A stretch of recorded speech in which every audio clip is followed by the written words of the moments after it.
Alright. Looks like my few seconds of waiting paid off. Oh, you are beef? Darn it. Yeah, I'll be streaming well into the night though, so you'll probably have a chance of seeing me. Of course it's doing this. Alright, 1 second. Game capture. There it goes. There we go. Alright. So how's everybody tonight? Everyone's here anyways. I see Beef's at school, which is kind of big depressed.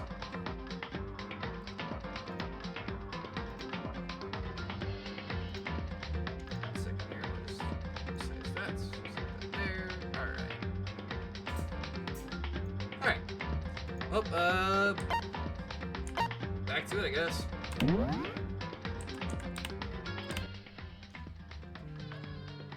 Extras. What is this? I don't really care about this. This game will begin from where you left off. Is this okay? Should I put it in? Yeah, sure.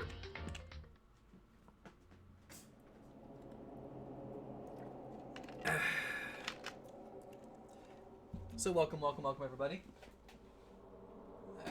And here we go. Dots. More dots. Oh, you're fine, Beef. You're fine. Hey, I'm just happy you're here.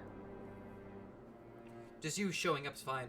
Like, it doesn't matter if it's a back cut or not. I mean, this is all gonna be recorded later and put on YouTube, so you know, anything that's missed you can catch up on. Also, I like to show everybody or direct everyone's attention down to the bottom of the stream with the little icons. The Discord is up and ready to rock and roll. Just so everyone knows. Lots of dots.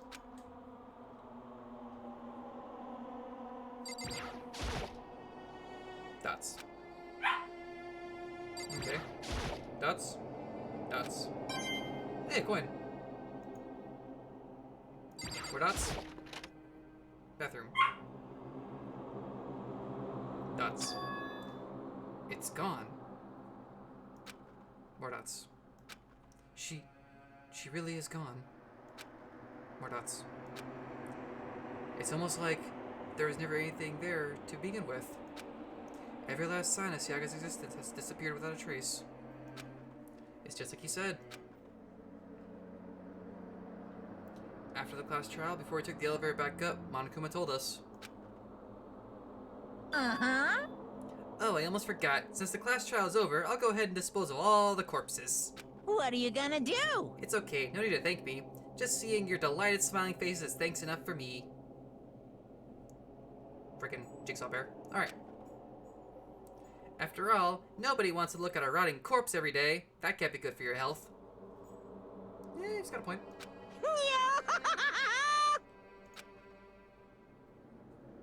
God, I hate that bear. I didn't have time to mourn Sayaka and Junko's deaths. I'm sure that's exactly why he did it. It's a bad joke, a sickening dream, but I have to accept the reality of it all. I headed back to the dining hall to meet up with the others. Sorry I'm late. So, Hey, are you okay, Makoto? Listen to me! You sure took your sweet time. I was just about to go get you and drag you back here. Sorry. So, what happened? Was your room fixed up like you said? I imagine it'd be pretty hard to sleep with a rotting corpse in your bathroom. Hey, come on. Jeez, that's screwed up, man. Why would you say something like that? My room was spotless. There wasn't anything left. Like the whole thing never happened. I see. It must be tough staying there, knowing what happened. Why don't you just stay in Sayaka's room? Well, staying there with her scent still hanging in the air, that would hurt just as much. Plus, I've decided that I can't turn away from her death. Good man, Makoto. Good man. Possibly. Makoto? Hey, cheer up. Getting depressed isn't gonna help anything, right? I mean, she's got a point. Hina's got a point. If they all work together, I'm sure we'll find a way out of here. you got it. So everyone, just try and cheer up and get back on track. Easier said than done, considering there was like, what, 3 people murdered last time? Right, it was 3, right? Yeah, Sayaka, Sayaka, Leon, and Junko. Yeah, for those of you who didn't see the stream last night, or not last night, Thursday night, Sayaka got stabbed by a kitchen knife, Leon got obliterated by a baseball cannon, and Junko got stabbed by a bunch of spears. Fun stuff. Is that honestly supposed to make us feel better? Huh? We were already working together, and yet someone was still murdered. Anyone could betray us at this point. Now that it's happened once, it's a question of when, not if, the next one takes place. Yeah, because Sayaka made the first move. I mean, he does have a point. He has a valid point. But if we work together against the mastermind, nobody will have any reason to do something like that. Stop talking. Keep telling yourself that. I'll be over here in the real world. I mean, Togumi's a jerk, but I kind of see where he's coming from. Working together, fighting a common enemy, like it or not, it's not that simple. What do you mean? I was like, what do you mean? There we go. Are you okay with this? The mastermind seems to be much more powerful than we ever suspected. They took over Hope's Peak, which was supposed to be well defended, then modified to fit their desires. They created Monokuma, which seems to be incredibly advanced, and they're providing for our every need. And the cherry on top is the execution we witnessed. Honestly. Everything has been planned down to the last excruciating detail. This is not the work of your everyday psychopath. Defying them may be too great of a risk. So then... Then, what are we supposed to do? Anyone who truly does want to escape will just have to follow the rules. In which case, the only option is to deceive those around you and win the game. No. No. What? No what? I can't take it. I don't want to live if it means killing someone else to do it. I don't want to kill anyone else. Huh? Anyone else? What do you mean? It's because... Leon died because you all voted for him, right? It's no different from us killing him us killing him ourselves. Dang, that's deep, actually.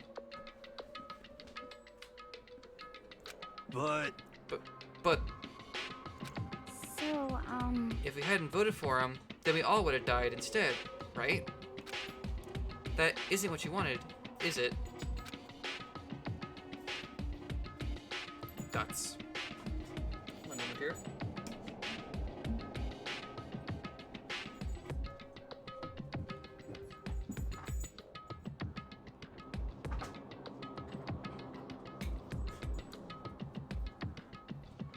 So it would seem. She's right. If you heap that kind of blame on yourself, you'll turn into a full-fledged masochist. More dots. Chihiro, listen. You're not to blame. Not you, not Leon, and not Sayaka.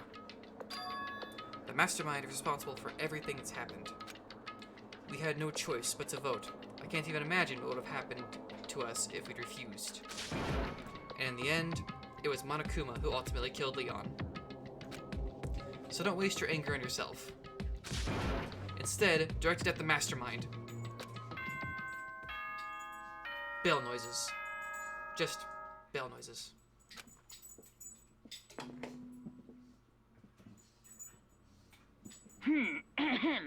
This is a school announcement. It is now 10 p.m. As such, it is officially nighttime. Soon the doors to the dining hall will be locked, and entry at that point is strictly prohibited. Oh, and one other thing. It was totally obvious before that you were trying to make yourselves feel better and justify what you did. See you, don't see you, see you. That's about how much I can see you, even when you try to hide. Now pay attention and remember this well. The burden of judging others is a heavy one to bear, so be well aware of your actions. Oof. Order and stability rely on the sacrifice and responsibility of everyone. Okay then, sweet dreams, everyone. Good night. Sleep tight. Don't let the bed bugs bite.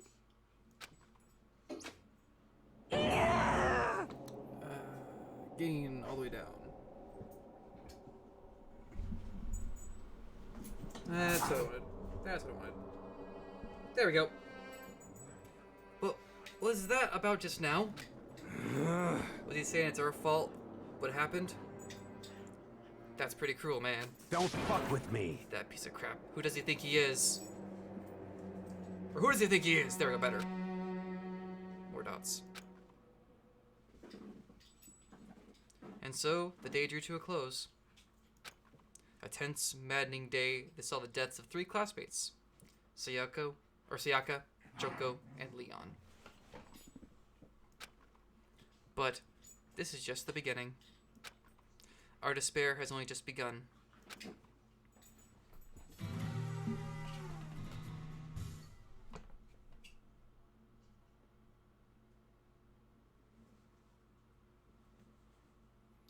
I woke up the next day to Monokuma's normal morning announcement. Then he called us all to the gym. What's he gonna do to us this time? We were practically frozen with fear, but Monokuma was determined to get us involved in his little game.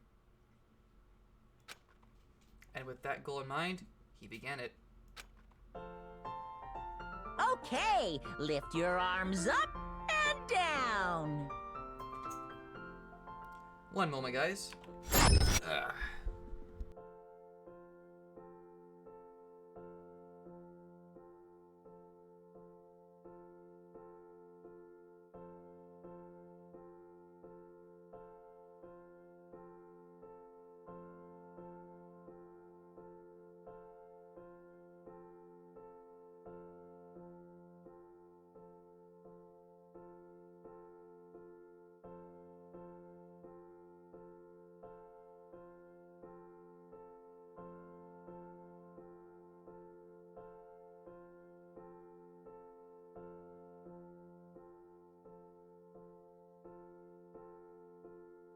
Okay, I am back. Sorry about that. And back to it we go. 1, 2, 3, 4. 1, 2, 3, 4. Now reach way up and bend way down. Tighten those muscles. Let's add a little strength, a little speed to those young bodies of yours.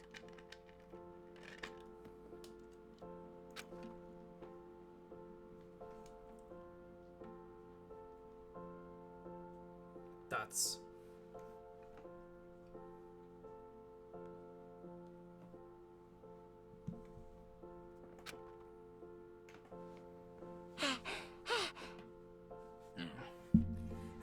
Doesn't this feel just great? Being stuck inside like this, you gotta make sure to stay healthy. You're the one keeping us stuck inside. Don't sweat the small stuff. That's my motto. Whoa, I sounded pretty cool just now, don't you think? Did you fall in love with me? Am I just to die for? Am I just to die in writhing agony for? That's a creepy heckin' bear, man. So, why did you call us here? Certainly, it wasn't just to make us exercise. Just to make you exercise? Just to make you exercise? Hey! If exercise makes you laugh, exercise will make you cry. Now, if you keep doing these exercises, you'll uncover the secret of the assassin's fist. Passed down from generation to generation in the Empire of Darkness, the power can be yours. That sounds like the kind of junk a middle schooler would come up with. It doesn't matter, just get to the point. Did you really call us down here just to exercise? I was reading that in Monokuma's voice, whoops. Hey, Of course not. You think I have that kind of free time on my hands? Yeah, I think so. Okay, so then... I'd like to make an announcement. Every time you overcome a class trial here at Hope's Peak, a whole new world will open up to you. Neat. What the heck? A whole new world? You guys? It'd really suck if you had to live here forever with nothing new to stimulate you. Besides, I know how you kids get these days with your ADD and ADHD. I gotta keep you motivated. Very nice. So go ahead, look around all you want. Enjoy the brave new post-trial world till you explode. With that, Monokuma disappeared, leaving us even more confused than when he showed up. But a new world? Could it be? Is he talking about a way to get outside? I wonder about that. That seems unlikely. Piece of shit! Well, we don't know till we look. Hey, Whatever he meant, it seems we'll have to search the school one more time. You hear me? Okay then, let's split up and start investigating. When you're done, everyone meet back at the dining hall and we'll share what we found. You're basically a one-trick pony. You know that? Got it! No, like a staple food source. Now let's get moving. Seeing his words as their signal, everyone scattered and left the gym. Oh, okay. I should go too then. There, yes.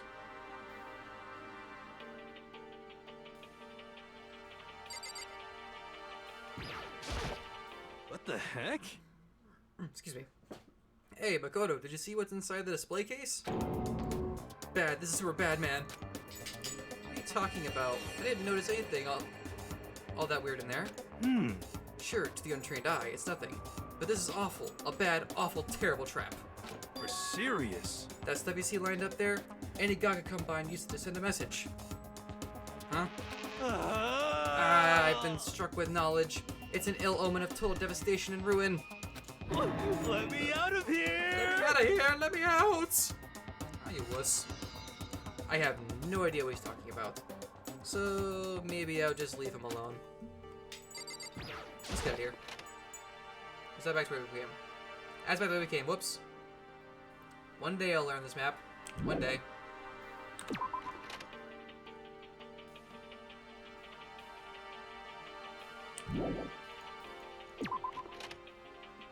First things first. Oh, frame rate.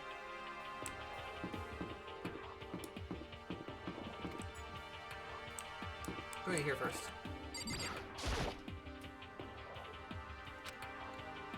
Should go to school first. I need to find out what Monaco meant by a new world. Yo, frame rate, calm down. What the heck? You good? That was weird. Alright. Why am I so jittery? One moment, ladies and gentlemen. Oh, wrong button. I'll learn now someday. There we go.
Slight technical difficulties, ladies and gentlemen. The game just crashed.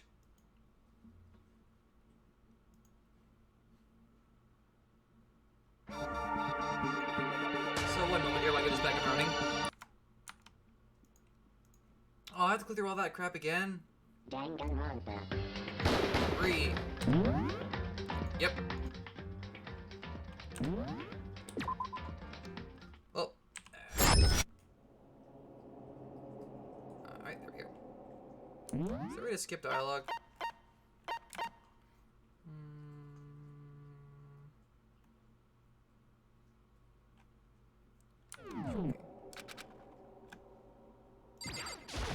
I gotta skip all this dialogue going back to it now because the game crashed.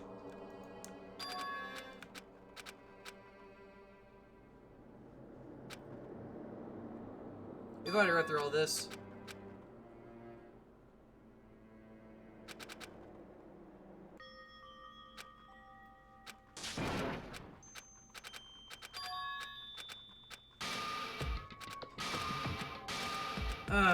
That's unfortunate.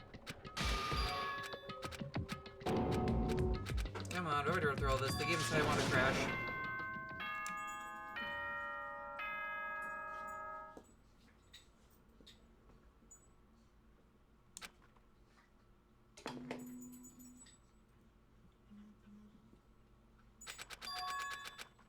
There we go.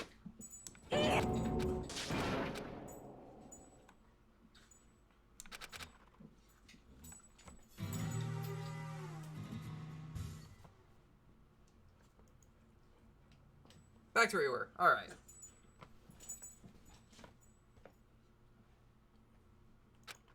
Yeah, actually not yet. Dang it.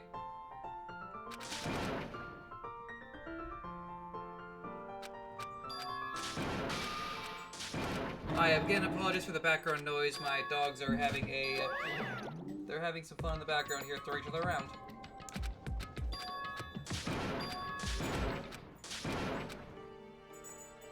Alright. Now back to where I was. That was obnoxious. This area? Yeah, sure, why not? Alright, talk to you. Alright. Now back to where we're at. Hey! My favorite's not dying anymore. Cool. This is what we're looking at.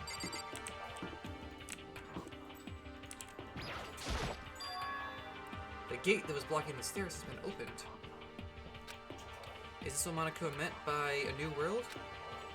If so, what's up there? Let's go. Find out. The game crashed. I got to this point, and the game crashed, so I just skipped everything to get back to where I was.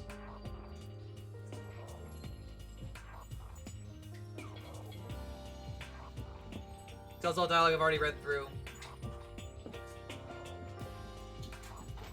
This is the second floor of the school. Maybe there's some kind of clue here. Yeah, I'm sure of it. There's gotta be something here. What we got? Frame rate's a bit off kilter here. This is the girls' bathroom. If I ever took one step in there, I'd become a total creep in everyone's eyes. And that'd be it for me. Yeah, fair enough. Oh, cool.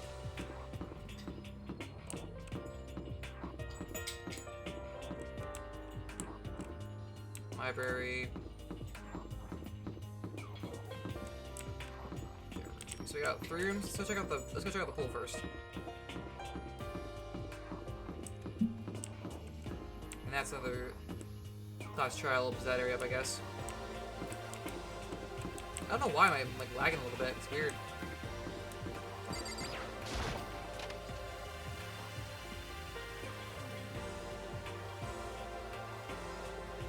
Just a second.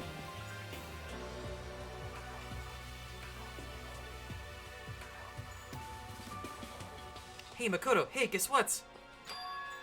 Guess what I found? A pool! There's a pool here! A pool! I'm not gonna repeat you all yet. Oof. Yeah, that's rough. Man, they give you online school during the weekend? Dang. That's unfortunate. That's really unfortunate. You don't have to keep repeating it. I got it. Okay. And there's a ton of exercise equipment in the locker room. Sakura's gonna go nuts when she finds out. Yeah, you're right about that. Hina seems way more excited than usual. Is that a... Is that a real gun? Oh, I gotcha. Gotcha.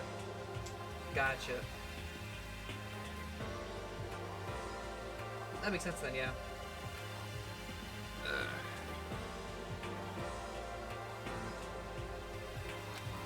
It's not like we're at war here. Why would we need something like that here? I'd like to point out the Vulcan minigun just mounts to the ceiling. Why is this here? Like, that's just gonna straight up murder somebody? Hmm. 1 second here, sorry.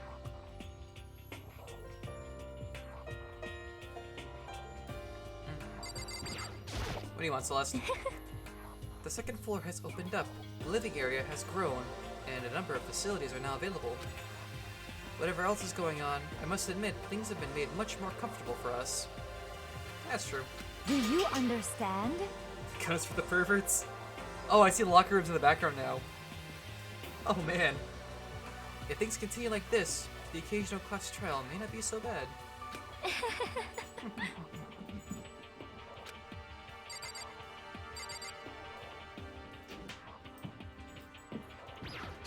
Hi, Hannah, how you doing? Okay. The locker room connects to a pool. It looks super nice and big, and fantastic to swim in.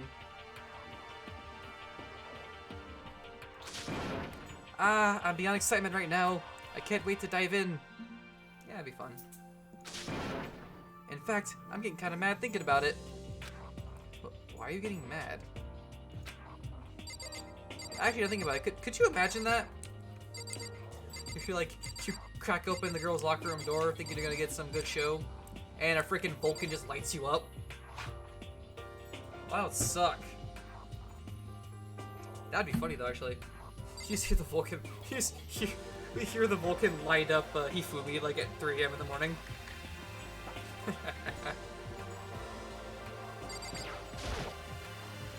Hey, Chihiro, have you checked out the pool yet?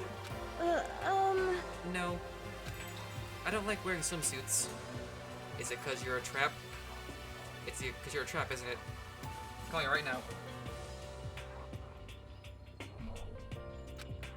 Yeah, you do seem like the type who might not be into that kind of thing.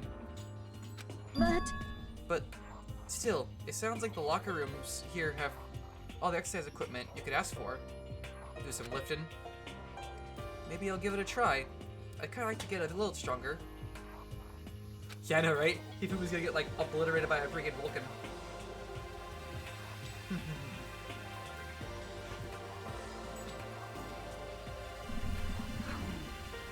Okay, you two. 1 second, just gotta deal with this annoyance over here. Let me go a minute. Okay, sorry.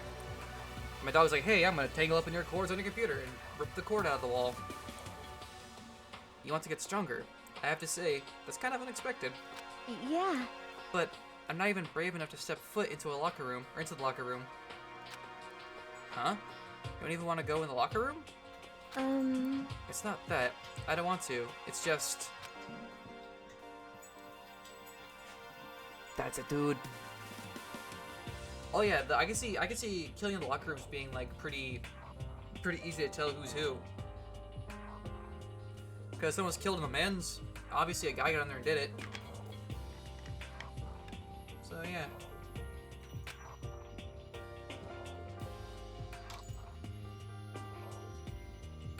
I don't get it. Is she afraid of locker rooms or something? 1 second, chat. Got something I gotta deal with real quick. Got some technical difficulties again.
Alright, technical difficulties have been resolved. Sorry about that.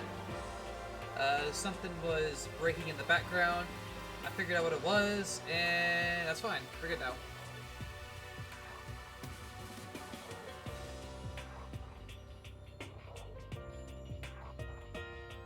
One second here.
Alright.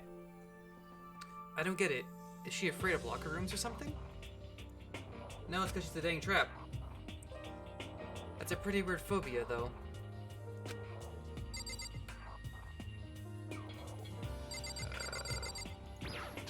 Women's Earth room. Behind this door is the locker room? This is the girls' locker room. No, Celeste, I didn't realize that. This is fine. Each your gentlemen will respect their space, yes? Can I explore this? Behind this door is the locker room? Yeah. Oh, and I guess you need your handbook to get into the locker rooms. Yeah, that makes sense. Really? Of course. Hey, Jigsaw Barry, how you doing? Really, really? Oh. Wow! Hmm. If you want to unlock the locker room, you'll have to swipe your personal e-handbook across the card reader next to the door. Uh-huh. However, to ensure maximum security within each locker room, only a boy's handbook can open the boys' locker room, and the same goes for the girls. And that's the bottom line. But What if someone opens the door and then someone else sneaks in? Anyone who commits such indecency will be punished without mercy for their scandalous sexual depravity. See, there's a Gatling gun mounted on the ceiling, right? Ceiling Gatling guns. Beautiful. And it'll be all like, ducka, ducka, ducka, ducka, ducka. Needs more DACA. Needs a lot more DACA. just a second. I bet it'd really hurt to get shot by that thing. No, I think it'd be a little worse than that. I agree. But what happens if someone loans their handbook to someone else? A boy could borrow a girl's handbook, and that would get them into the girls' locker room, would it not? What? That never even occurred to me. To think someone could be so low, so cowardly, so devilish. Okay, then how's this sound? I got it. Time for a new rule. As of this moment, loaning your e-handbook to another student is strictly prohibited. There. So now nobody can give their handbook to anyone else, right? You like that? I'm kind of a genius, right? It's because my brain is 100% cotton. Okay. Honestly, I do not imagine anyone would have lent their handbook out in the first place. is that okay? After all, they would likely be held responsible for anything that person might do using the handbook. So, But yeah, you seem awfully concerned with all this locker room security stuff. Of course. It's because all you teenagers are sex-crazed maniacs. You're at the age you try humping a plastic bottle. We're not rabbits. Are we? Oh, you never know. It's 2020. Anything can happen. So, to keep anything unseemly from happening, I have to maintain a rigorous watch. Then in that case, I would ask that you keep the same close eye on our dorms. If some man and some women decide to share a room, there'd be nothing to stop them. All I care about is protecting the holy image of the school itself. Yes. I don't care what happens in your private dorms. By force or by cunning, do whatever you want. Oh no. just Oh, no. the worst. I wish you good luck, Beef. I hate you so much. See ya Okay, later. so the new regulation is now in place. See ya! Ah, Yeah, I'm not gonna lie, when I graduated from school, that was like the best like day of my life. I'll be completely honest with you. It was a goddamn nightmare. I can only imagine how it is right now with like all like the online school stuff. My school was technically online, but mine wasn't like Zoom meetings. It was like actual website that did it. Man, that stupid beer totally ruined my mood. Maybe I'll go take a dip to cheer myself up. you got it! Celeste, Chihiro, you want to come with me? As for me, There is nothing I hate more than getting water on my face. Darn it. I'm sorry. Sorry, I'll pass this time. You cowards. How come? When you're in a funk, there's nothing better than a good swim to pull you out of it. I'm pretty sure that only applies to you. Alright, well. What are these? Oh, what are these, floaties? There are a bunch of different pool-related items on the shelf. Hey, a coin. Nice. Oh, I forgot the coin in my dorm. I'll grab it later. I can go back now, so... It looks like one of those Life Zero flotation donuts. Yeah, see you later. See you later for now, Beef. I'll probably be on for a few more hours at least, so you'll probably be able to catch me. And like I said, it's gonna be on YouTube as well, so if you didn't miss, you can catch up on it. Let me go in here. Come in here. Curious. Nice!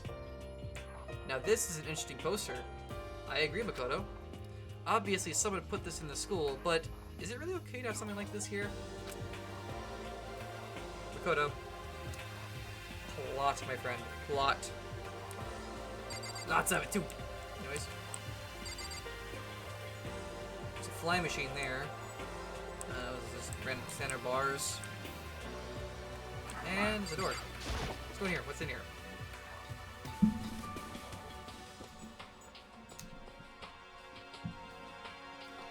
A swimming pool. Anything special here? Lifeguard on duty, perhaps? Maybe, possibly? Oh, I can go around here. Oh. Neat. He doesn't do anything, but neat. Anything here? What's this? Alright, Makoto is Jesus. I was walking on water there, ladies and gentlemen. Leave the boys' locker room? Yeah, sure. Leave the room entirely. Yeah, nothing else to look at in here. Is my camera gonna go off kilter again? Yes, it is. I apologize for the lag, like, during this cutscene, or during this, like, walking portion. I do not know why it's stuttering like this. Any fixes will be greatly appreciated.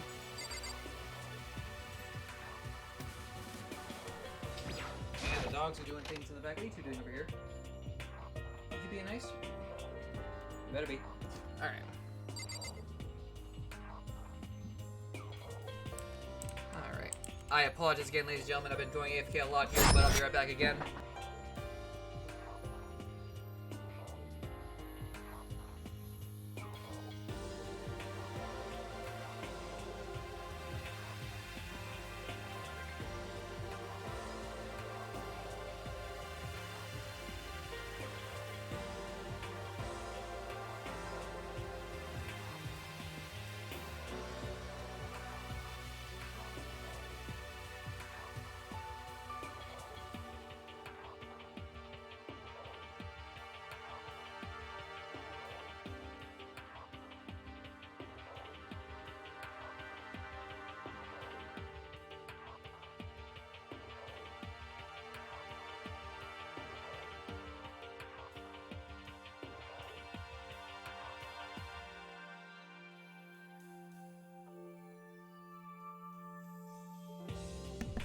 I am so sorry for the constant having to get up.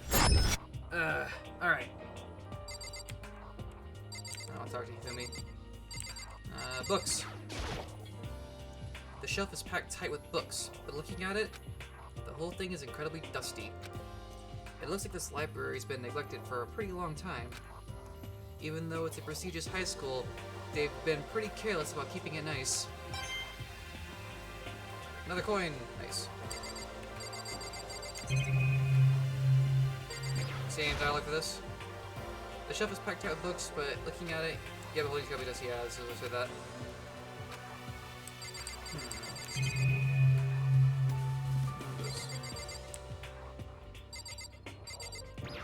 A note. The shelf is covered with dust, but on the shelf is a letter. What's this? Hope's Peak Academy? Indeed. It was buried under a thick layer of dust. It must have been sitting there for quite a while. Well, shall we see what's inside? But you shouldn't read other people's mail without their permission. Ah, Makoto, you like the high roller there. Is that right? High roller? No, it's not high roller. Whatever it's called. What we shouldn't do is leave this here without finding out what's inside. Okay. I broke the seal on the dusty envelope and pulled out the single sheet of paper I found inside. I unfolded the paper and read what was written there. From the Hope's Peak Academy Executive Office. Throughout the years, we have been committed to shaping the youth who will one day shape the world. We have a long, proud history as an institute of higher learning with full governmental support. Our graduates enter society ready to take on active leadership roles in every major job field. However, Hope's Peak Academy must now lower the curtain on its glorious history for the time being. This decision was not an easy one to make, but serious issues beyond our control have made it necessary. But make no mistakes, this is not the end of our Hope's Peak Academy. We intend to reopen our doors as soon as the issues forcing our closure have been resolved. That being said, this is the end for now. And I would like to personally and sincerely thank everyone for your help and support over the years. For now, we are awaiting official governmental authorization to formally cease operations. What does that mean? The contents of his letter are quite interesting indeed. It would seem Hope's Peak had stopped functioning as a school. And judging by the amount of dust the letter had collected, it probably doesn't seem to have happened recently. If I had to guess, I'd say this letter could be at least a year old. So you're saying Hope's Peak closed down at least a year ago? Most likely. The mastermind took over the abandoned school in order to put on his little performance. But that would mean it was closed when I got here just a few days ago. No, I didn't get that sense at all. Plus, if the school had shut down, don't you think it would have been all in the newspapers and stuff? I mean, you're saying it could have happened over a year ago, right? But before I got here, I looked stuff up online about the school and never saw anything about this. So, in other words, That must have all been part of the mastermind's plan. They lured us all in here. Someone who could create a place to judge and execute people could potentially be capable of anything. Of course, that's all assuming that this letter is real. However, It is real, though that does solve one mystery surrounding the school. But, excuse me. Sorry about that. The reason there is no other students here could be because the school had already closed down. That would be nice. That would be a nice, simple solution. It's true. But then, what about this other part? This decision was not an easy one to make, but serious issues beyond our control have made it necessary. But make no mistake, this is not the end for Hope's Peak Academy. We intend to reopen our doors as soon as the issues forcing our closure have been resolved. What do they mean by serious issues? That's apparently why the school had to close. Is there any connection between that and what's happening to us now? now, If the two events are in fact connected, uncovering that connection would be a useful clue, on top of figuring out the mastermind's motive. Although, I can't really say anymore until we find more details. So in other words, only the mastermind knows the truth right now. The mastermind's motive. If we can figure out why they would want to imprison us all here, will that be enough to get us all out of here? Or...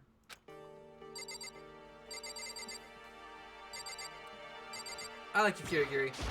How you doing? Whew. It's remarkably dusty in here, and the lighting is less than ideal. For a library, it's not the kind of place I'd want to do much reading in. Fair enough. Eagle vision! Alright. Whereas the inside of the screen. I'm absolutely shocked! How come? Damnation! They have all these books here and not one copy of any of my works! Well, yeah. Why would they have comics in the library? Plus, most fanfic is just porn drawn by a bunch of amateurs. Don't go over here, let your shots fly. You just don't get it at all. Or you just don't get it not at all. I do too get it. Yeah, big oof. Toko is like just, I don't even know, man. And with a face like yours, anyone can tell nothing you do is worthwhile. Damn. Say whatever you want about me, but never judge a book by its author. You know nothing! Now hear this. Appearances mean nothing at all. Legit, man. I mean, I agree with you. It is pretty true. It's very true. What you see before you is nothing more than the rind that contains the meaty pulp of my genius. Oh. Here we go! Ugh. My creations are what determines my meaning and value. Okay, Hifumi went a little bit Monokuma with the voice there. I gotta find a nice high, like, nerd voice for him. I'll work on that. You're so full of it. Oh, I'm used to being misunderstood. You think weak attacks like yours can drop my HP? Oh my god. Those two really worry me. I'm calling it now. Toko murders Hifumi. I'm calling it now. Or Hifumi kills somebody. I can see Hifumi snapping and killing someone. What are you doing, Toko? How you doing? You must be pretty happy to have all these books around, huh, Toko? Not particularly. Nothing's really caught my attention so far. Mm-hmm. God dang it, here he is again. Yeah, exactly. Indeed, there's a plethora of books, it's true, but the content seems lacking. You know nothing! Where's the comic books? Where's the young adult section? Huh? Comic books? Young adult? That stuff's a waste of time. Okay, I have to stop there, Toko. I'm not gonna lie, comic books are nice. I'm into the comic book stuff. I read manga. Just, yeah. Nerd through and through, I'm sorry. I've seen what you write, Miss Fukawa. Talented as you are, your stuff isn't any more worthwhile. What the heck? My stories are filled with true love and pure feelings. Don't compare them to that garbage of yours. Your writing doesn't even mean anything. It's just a bunch of jumbled up letters. Someone should just burn it all. Ooh, the lady doth protest too much. Methinks I bet you're secretly into boy-on-boy action. Oh my god.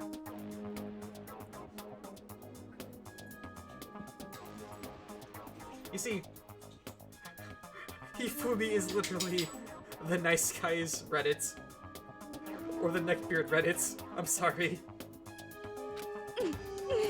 Boy on boy? I don't care if it's an anime or comics, or fanfic or whatever. I'm telling you! It's all filth. Throwaway culture that'll be trashed and forgotten in half a decade.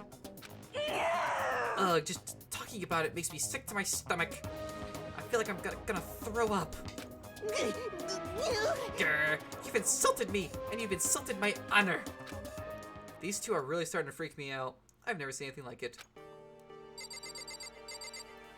Togepi's just like, what the hell, guys? Oh, man. How you doing, Togepi?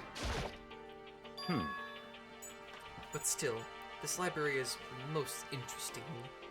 It's a bunch of books, man. What can you say? Huh? What's interesting about it? Yeah, it's a bunch of dusty books. Stop talking. Oh, nothing. I was just thinking out loud. Bookshelf, investigate. There's a thick layer of dust on top of the desk. It looks like this library's been neglected for a pretty long time. As nice as the school itself is, whoever's in charge of upkeep has been pretty lazy. Strange. Hey, coin, nice. Open the door. What's behind this door? It's some kind of archive. All I saw in there was stacks of old books and files. I can't imagine what business you would have in there. That's true. I don't really have any reason to check it out. Got everything in here? Ooh, put it. It looks like a laptop. The laptop looks pretty old, and it's all covered in dust. The laptop's broke. So... It's broken. I tried pressing the power button earlier, but nothing happened. It's broken, huh? Too bad. I was hoping I could use it to go online and see what's going on in the outside world. If it's broken, there's nothing I can really do about it. Anyway, now I have a pretty good idea what's on the second floor. But I didn't see anything that might lead to any kind of exit or anything. All I can do now is hope someone else found something worthwhile. Okay, better head back to the dining hall as soon as possible. Oh, you're gonna force me over there. Darn it, no! I want to swing by the coin shop first. Listen to me! Okay, ladies and gentlemen, how'd it go? Did anyone discover any interesting new anything? Yes, indeed. There's a library! Okay. And a pool! A freaking pool! And locker rooms filled with exercise equipment! Well, There was not, however, anything resembling an escape route. Yeah, she's right. I see! Well, hey, there's no reason to get all sulky. Wait till you hear about my amazing discovery. Quiet down and listen! Warehouse and bathhouse on the first floor of the dorms are now open. You hear me? And the warehouse is chock full of food, clothes, whatever you want. There's so much, it's insane! So go ahead and stuff yourself to the gills whenever you feel like. Are you okay with this? Keep in mind, of course, that going out at nighttime is still prohibited. Please do not forget. Yo, Okay, what about the frickin' way out of here? You find anything like that? Oh, well, what? there wasn't anything in the warehouse we What? could use to get our asses out of here? Nothing? Unfortunately, no. Not that I saw. Hey, come on. You frickin' people. What? Who gives a crap if we have a goddamn pool now? Or a warehouse, or whatever the frick. Sorry, I don't feel comfortable dropping the F-bomb on live internet. I apologize. Stop fucking around. We're still trapped in this piece of crap school. We need to find a goddamn way out of here. Or a goddamn way out! Now, there is no point to taking your anger out on us. Adaptation is key. Or is the key, yes. For now, we must each find a way to enjoy our current situation. You piece of... Whatever you say, you frickin' loon. For now, let's just continue our investigation and let everyone know if you should discover anything. So then, So, are we done for today? Yeah. Well, yeah, I guess so. The air seemed to suddenly grow heavy again. Was this the mastermind's plan? To give us hope just to turn around and betray that hope? Dots. What's up, Tagami? Or Togami? Doorbell noises.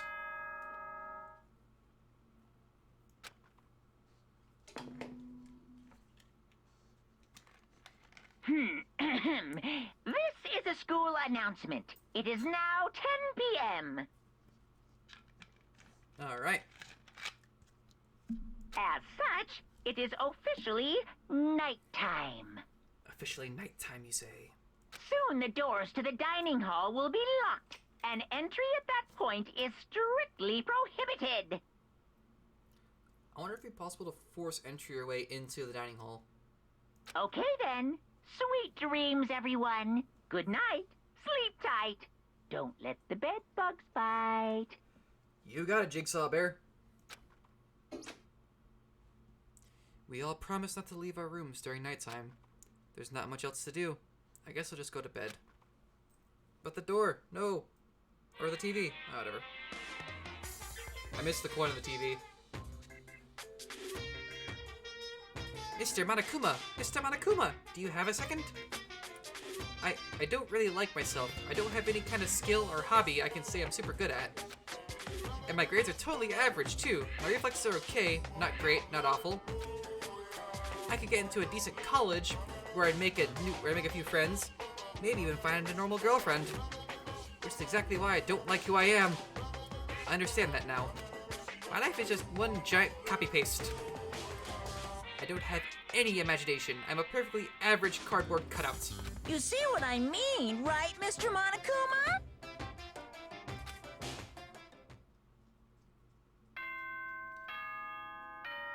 Bell noises. Ding dong, bing bong.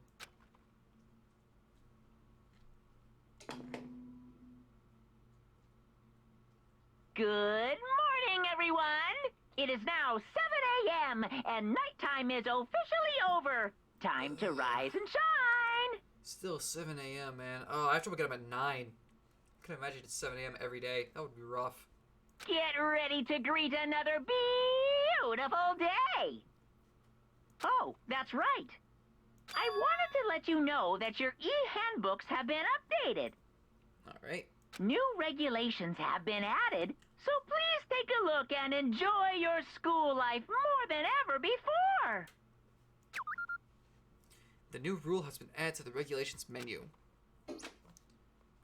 He must be referring to yesterday. Loaning your e-handbook to another student is strictly prohibited. But right now, I need to hurry up and head to breakfast. Wrong button. F1, there we go.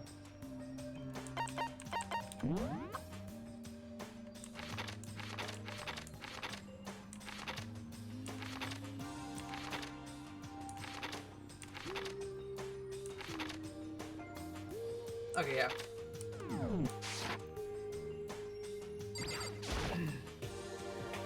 This one of the monitors Monokuma appears on. I love to just smash this stupid thing, but who knows what would happen to me if I did. Coin!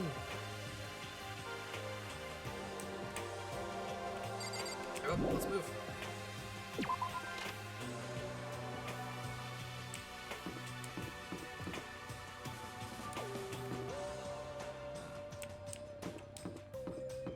Yeah, I had no clue why jitter's so bad in here. Runs fine everywhere else. Huh, weird.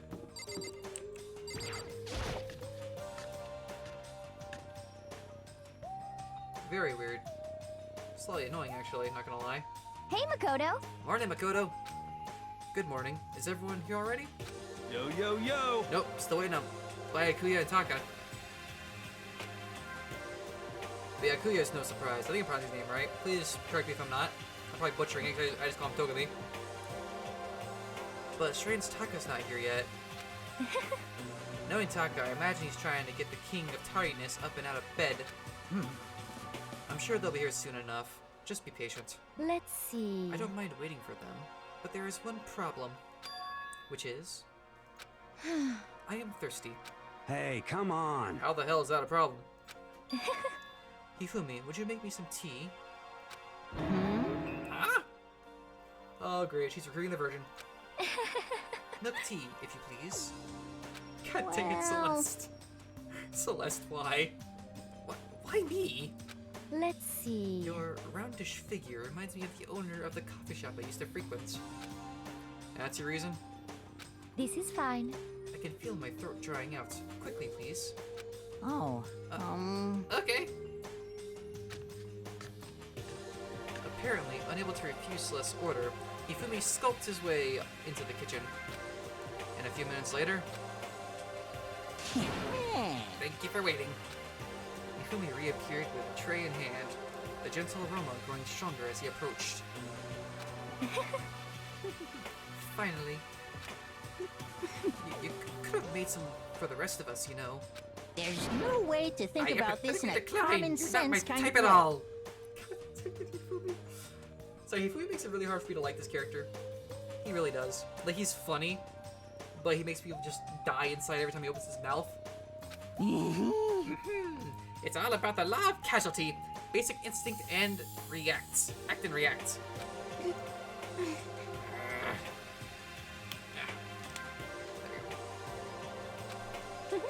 Well then, if you don't mind, A small smile played across her lips as she held the teacup delicately to her hand. Or in her hand.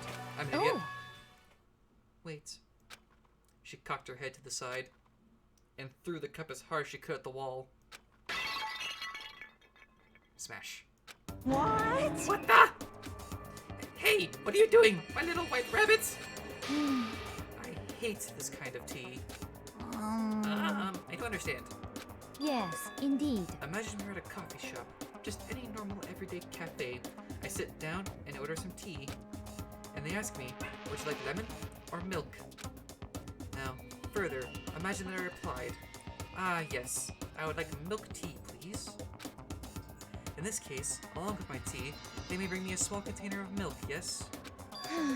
But this is not for me. I am among those who prefer the milk to be part of the process from the outset. The fragrance is just so overwhelmingly sweet that way. Adding milk or lemon right before you drink is like dousing your fries in ketchup, your condiments. Whenever looking for a cafe, I first review their menu to see if it offers the proper style of milk tea. And I cannot acknowledge any milk tea that does not add the milk during the brewing process. If I had to describe our shared reaction to what we just heard, I have to go with wide-eyed bewilderment. I went to all the trouble to make you that tea, and you wanted me to go even farther? Yes, I realize it can be a bit of a hassle. So let's go in sicko mode. Yeah, I know, right? Well, kinda. Even in cafes that offer proper milk tea, it is always more expensive than simple tea with milk. It takes more time to prepare, surely, but why even bother creating a menu if you're not going to offer the highest level of quality? Wow, Celeste. Oof. Well, we don't actually have a menu. You little bitch! She swore. Wait a second, Celeste is dropping the act here, I think. That does not matter. Hurry up and bring me what I asked for, swine. Say what? Crap. Okay, your little piggy will bring it right out. I do so love coercion. I think I pronounced that right. Huh? You were like a totally different person just now. Shit. Yeah, shit. You really went psycho there. I knew there was more to her when I first met her. I'd hate to have her as an enemy. Seriously, man, she's one crazy chick. Okay, Beef, Celeste scares me now. She legit scares me. The dining hall doors flew open, and one of the late arrivals came storming in. But... Bad news, everyone. There's a mystery afoot. Huh? Huh? What happened? It would seem Byakuya refuses to leave his room. I stood there, pressing his doorbell over and over, but he never showed himself. Maybe he just wasn't there. I think maybe... I like to think so, but I'm worried something might have happened to him. What he meant by that? He didn't have to say anything else. Everyone understood exactly what that might mean. It might be a good idea if y'all split up and go look for him. Listen to me! I was just about to suggest the same thing! What's your problem? Stop trying to one-up everyone. Okay, then I'll go check his room one more time. I'm just gonna keep on hammering that button until he gets a response, until I get a response. Well then.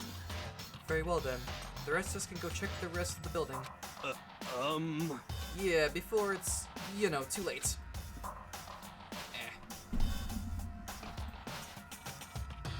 Anyway, we have to just do our best to find Byakuya, right? Or Byakuya? Is it Byakuya? Is that pronounced right? Or Byakuya? Byakuya? I'm sorry, I'm terrible at like names like this. I just call him Togami. So where might Byakuya have gone? I'm just gonna call him Togami. How'd he went? Maybe he went to go check out the second floor of the school again. Oh, you know where we're going, ladies and gents. In the area? Yes. We're going up to the top floor of the school. Frame rate is still off kilter. I don't get that. I really don't get that. Like, I've already tried restarting the game once, And the frame rate's still like off kilter like this. I wonder if it's got settings in here.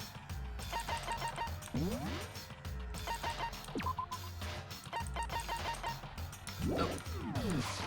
That is nothing. Okay. Let's take all the deal with the lag for the time being. I'll sort it out before next stream starts. Anyone here? Again, no, yes. Now, I have a question. Is it better to put all my coins into one thing on the mono machine? Or do them one at a time? Because I have 79 coins. I'm not sure if I should just burn them all in one go or not. Can we do that? I can.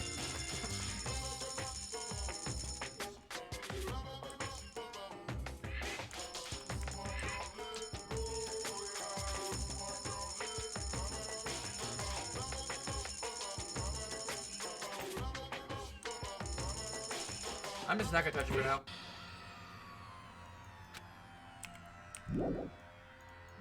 So I want to burn all 79 coins and then, like, get a trash item.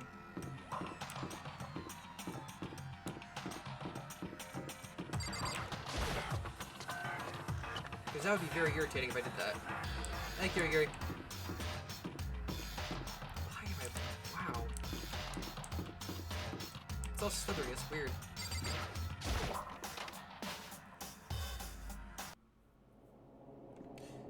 When I opened the door to the library and looked inside, I cried out in sudden surprise.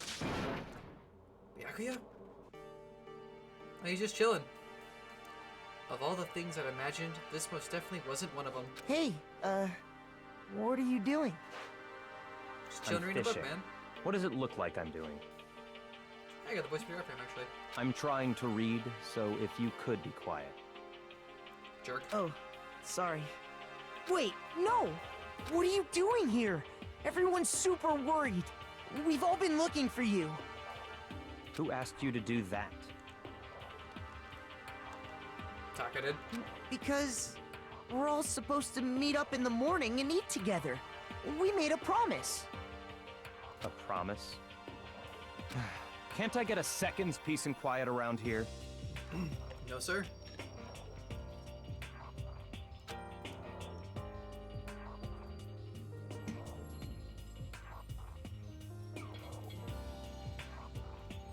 One moment.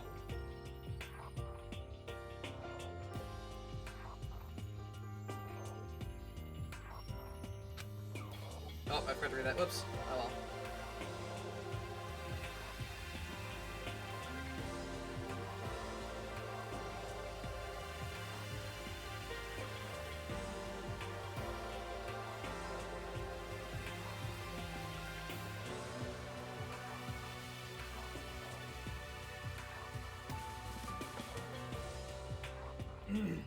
Meanwhile, the others must have heard me yell and started showing up one after another. Yo! Byakuya, this is where you've been hiding? The heck are you doing here, man? We were very concerned. Well, you had no reason to be. I was just reading. Jerk. Never read such a coarse novel before, but it might just prove useful at some point. Well, What are you reading? A mystery novel. well, Wait, so are you gonna just use what you're learning in there to betray us? Don't be stupid. Yeah. It's just something to keep in mind. Yeah, what? Naturally. If I decide to fight, of course I'll come up with something original. Otherwise, this game of ours will be totally boring, right? It's not often you get to take part in such a high-stakes, high-tension activity. So, if you're going to do it, you have to make sure it's entertaining. Togami, this man has reached the top of my sketchy characters list. His words sent a chill down my spine. Well, yeah, man! There was an undeniable smile on his face as he spoke. He looked like he was actually enjoying himself. Everyone's being creepy in this game right now, huh? Enjoying this deranged killing game. Damn you! What the frick do you mean, game? That's fricked up. But it is a game. It's a game of life or death, which can have only one winner. That's all there is to it. He is right. It's a zero-sum game. Zero Time Dilemma? Was that what the game's called? Zero Sum? Is that what the game's called? I'll look it up later. Huh? Are you okay with this? It is a part of game theory, a mathematical model. In game theory, what we are going through now is called a zero-sum game. In this type of game, in order for one person to gain something, another must necessarily lose something. In other words, it is a situation in which participants must compete for position or resources.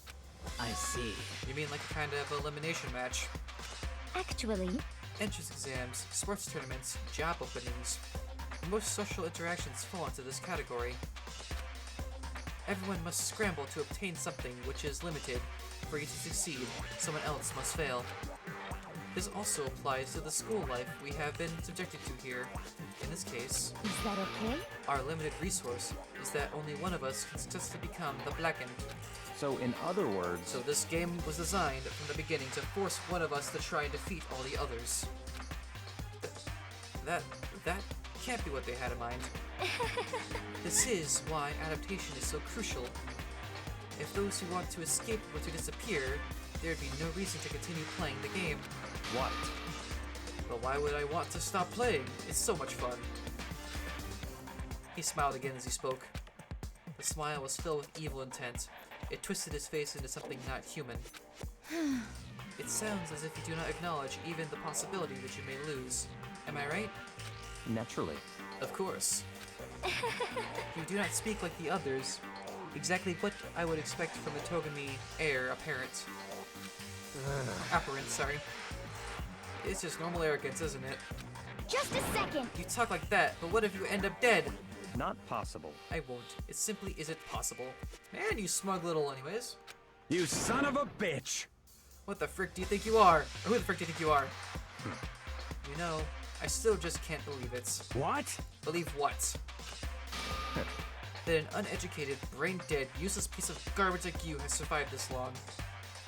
Everyone's throwing heat tonight, dang. Piece of shit! I'm gonna frickin' kill you. Don't make me repeat myself. Like I said, I won't die. You keep saying that, but do not bother arguing with him. For him, the concept of losing simply does not exist. He is the ultimate affluent progeny, after all. A boy raised to succeed from the day he was born. He considers victory his destiny, and has lived his life accordingly. Tests and challenges are merely ways for him to stand victorious, even if it is a life and death situation. Is that not so, Byakuya? Or Byakuya? At least one of you seems to understand. Isn't it wonderful? It is because I am the same as you. Games are meant to be one. That's enough. Are you trying to suggest we're on the same level? Close that vulgar mouth of yours. Oh, Well, I do apologize. Anyway, let me just say this to all of you. You all need to try harder. If an opponent isn't going to give it their best, where's the fun for me? No. That's a terrible way to look at it. What? It's because... This isn't a game. Our lives are on the line, you know? To kill your own friends is... It's horrific. Thank you, Fujizaki. Friends. Who decided that? Huh? We're not friends. No, quite the opposite. We're in competition. We're enemies. But, you know... What? But what? Stop trying to force your contradictions on me and just accept what I'm telling you. Come on. Yes. If you have something to say, say it. Otherwise, keep your mouth closed. Dots. I'm sorry. I'm sorry. Stop fucking around! Hey, get off my... You get off on bullying people that can't fight back? You wanna try that on me? So you're back to pretending to be friends, huh? And how long do you think that's going to last? Piece of shit! Screw you! What? Is that all you can say? It's unfortunate you would waste your breath on such empty gibberish. You son of a bitch! That's it, you're freaking dead. Just a second. Hold on, just calm down. Piece of shit! I am calm. Mondo, my dude. My boy. Calm yourself. How is this calm? Anyway, I don't have any intention of working with the rest of you any longer. To cooperate during an elimination game is... well, frankly, it's a waste of time. And I hate wasting my time. Waste of time? Not possible. Engaging in friendly group meals is out of the question. Someone could easily poison our food. I'd rather not become part of the Last Supper just yet. Shit. Quit talking like you're a frickin' movie or something. Or like you're in a frickin' movie or something. Goodbye. All I'm saying is that, ultimately, you are all free to do whatever you want on your own. Goodbye. What a jerk, man. Wow. Dang. Screw that guy and everything he stands for. Dang. Without a second glance back, Byakuya left. There wasn't anything we could do to keep him from going. His way of thinking was just beyond anything the rest of us could even comprehend. But... was he serious about all that? He was, without a doubt. don't fuck with me. Well, screw him then. Maybe. But what he said, he might not necessarily be wrong. I mean, can you say for sure someone won't poison our food? That's a good point, actually. Couldn't the Blacken just like poison the food supply? Like sneak himself some meals in his room, hide him in there, and poison everyone else's food supply? That would technically wipe out everyone. So that way there'd be no class shots, everyone's dead. That's a pretty smart move, actually. Think about it. Whatever. Hey, come on, you two, Toko. Anyway. Well, it's not like anyone would care even if I was gone, right? Actually, I bet you all want me gone. You all think I'm disgusting. Man, this chick tear herself down. I feel bad. None of us think that. I'm telling you. You just think you don't think that. I know some people like to play the victim, but this is just totally out there. You think I don't know about, but I do. You want me gone. And I'm sure the rest of you want the same thing, don't you? Hey, Toko, wait! Just let her go. Once she gets going like that, there's nothing you can say to bring her back. Dots. Ultimately, our breakfast meeting came to an end without answering any questions. Everyone headed back to their rooms. Jeez, I'm tired already. But I don't have time to take even the one day off. I need to get myself going. Yay, free time, let's do this. Dots. I can't let myself turn away from Sayaka's death. For Sayaka, and for myself. Or Sayaka, sorry.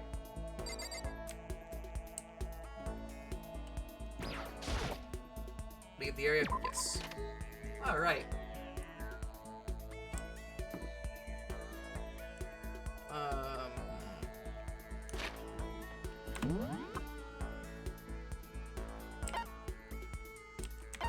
Where is... oh, she's in the dining hall. Oh, so it's Toko right there. I'm gonna go say hi to Toko real quick first. I honestly don't know why the frame rate's off kilter like this. I don't get it. It's actually mildly annoying. Whatever. I guess I should press the doorbell. Doorbell noise. What's your problem? What do you want? Should I hang out with Toko for a while? Actually, you know, let's go scout this around real quick. I wanna go hit the shop real quick. Cause I wanna get some things. Cause Toko might like some things. I wanna actually give her and Celeste a gift this time around.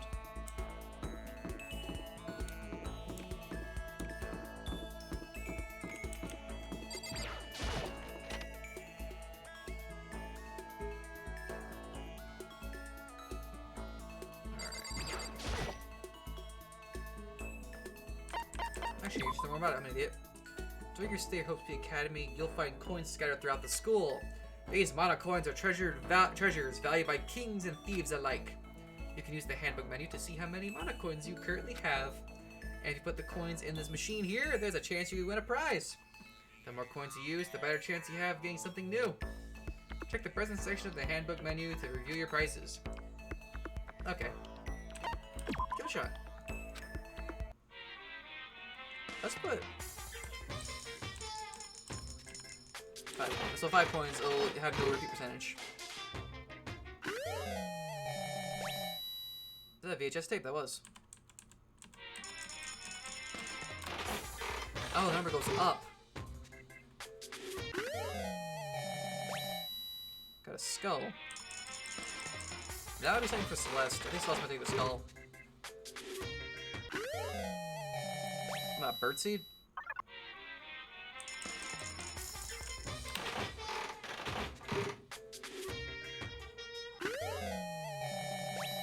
The heck was that?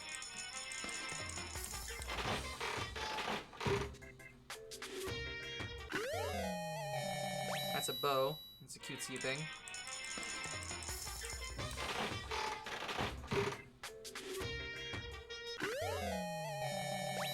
I have no clue what that's supposed to be. Backpack, maybe? Talking about like that. Got a ring. I wonder if the other characters are finding these like monocoin things. That's something that Toko would like.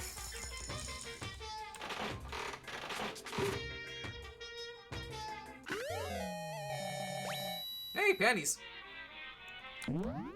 Probably. I should probably get going. Leave this area? Yes. Sit back. What did I get? Just curious for. Wrong button. F1's the button for that. Press, let's see what we got here. Unknown. Ration. So it's ration, birdseed, love status ring, wear on your right hand.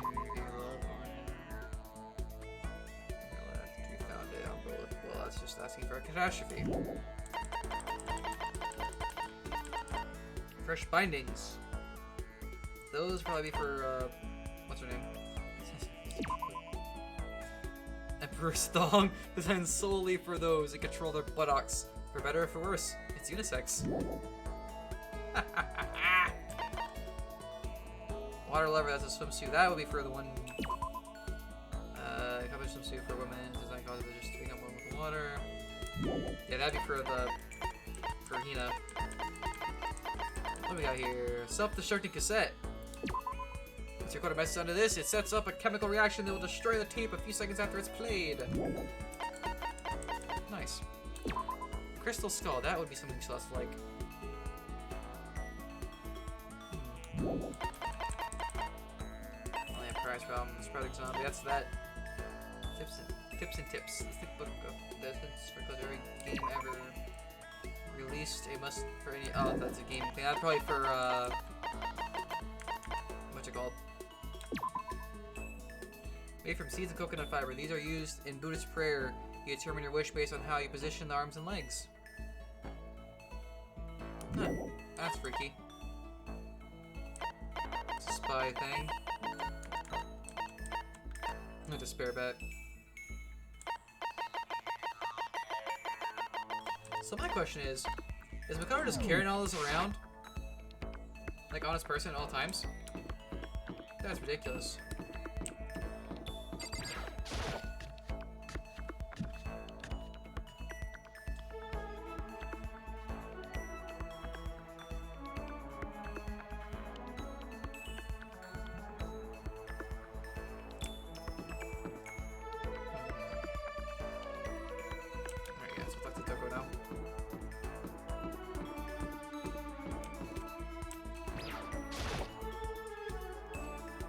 Guess you press the doorbell. Ding dong. What's your problem? What do you want? Should I hang out with Toka for a while? Sure. You want to spend time with me? I don't know what you're planning, but Do whatever you want. Oh, trust me, I'm kidding. I wouldn't do that. I spent some time with Toko. Toko and I grew a little closer today. I don't like that face. I don't like that face. That's a not nice face. That's a bad face. I don't like that face. That's a, I'm gonna do these to you are a sleeping face. Give her a present. Yeah, let's see if I can give her a present.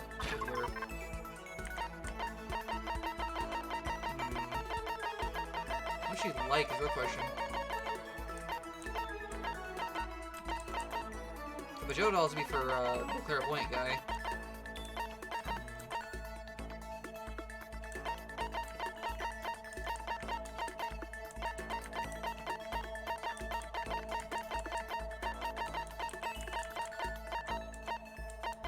I wonder. 1 second here. This would be funny if it works. 1 second here.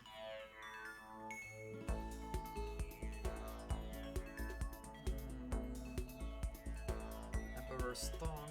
I'm totally not Googling what this does.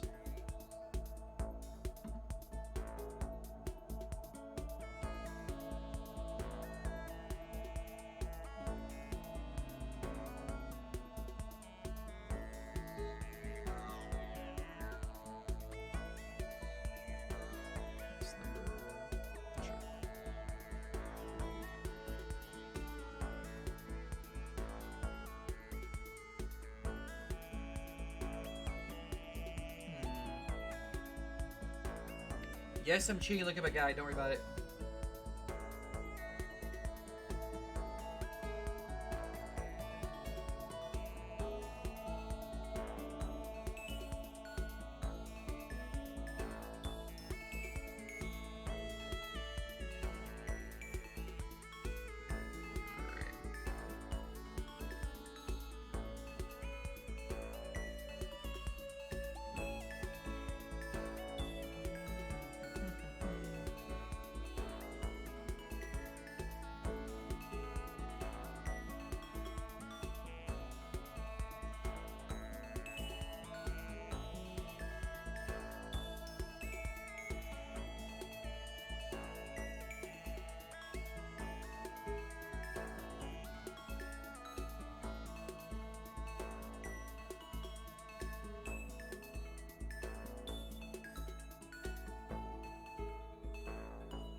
I have none of those things.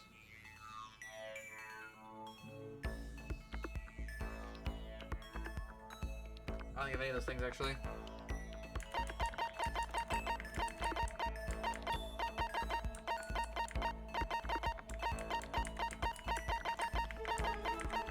I don't. Hello. Yeah. I don't have anything to give her, really. I thought Toko totally hated me. Nuts. But it's not like she's going out of her way to avoid me. Still, we're not actually talking either. Hey, Toko? What's your problem? What? You have a question? You have a question for your classmates? Huh, is she happy? So I kind of asked before, but what do you like to do in your spare time? I just write. I'm serialized, so I'm always busy. Why is serialized highlighted? When I'm not writing, I'm studying. I'm not an idiot like you. Damn it, I had to go and open my big mouth again. You must hate me for sure now, right? No, I didn't. It didn't bother me. It didn't really bother me. But I can't believe you actually write novels, and that people all over the world read them. So, how do you get your ideas for what you write? Is it like real life experience? Or... Huh? Are you stupid? What? I told you, didn't I? I write romance novels. How could I use my real life experiences for that? It's all from my imagination. It's just delusions. Oh, dang. Delusions let you fall in love as much as you want, even if you never do in real life. Or are you saying you can't write romance unless you already have lots of experience in love? No, not at all. It's okay. I'm used to people making fun of me. But someday, I'll show them. I'll get pretty someday and show them all. Boiling over like magma, Toko stormed off. This time I'm sure she hates me.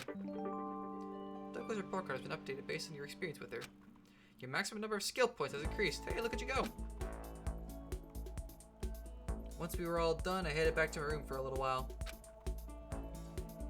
Why does he keep throwing back to my room? I guess because everyone's positions change, right? Still plenty of time. I can't just sit around here. I should head out. Leave the area? Yeah.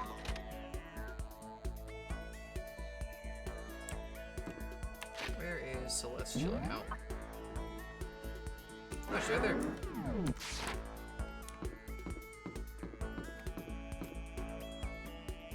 Nani? She's right here, isn't it? Not blind, am I? Oh, she's in the...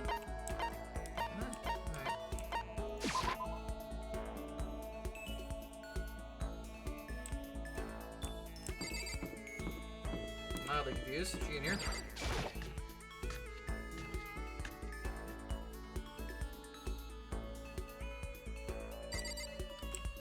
That's a negative.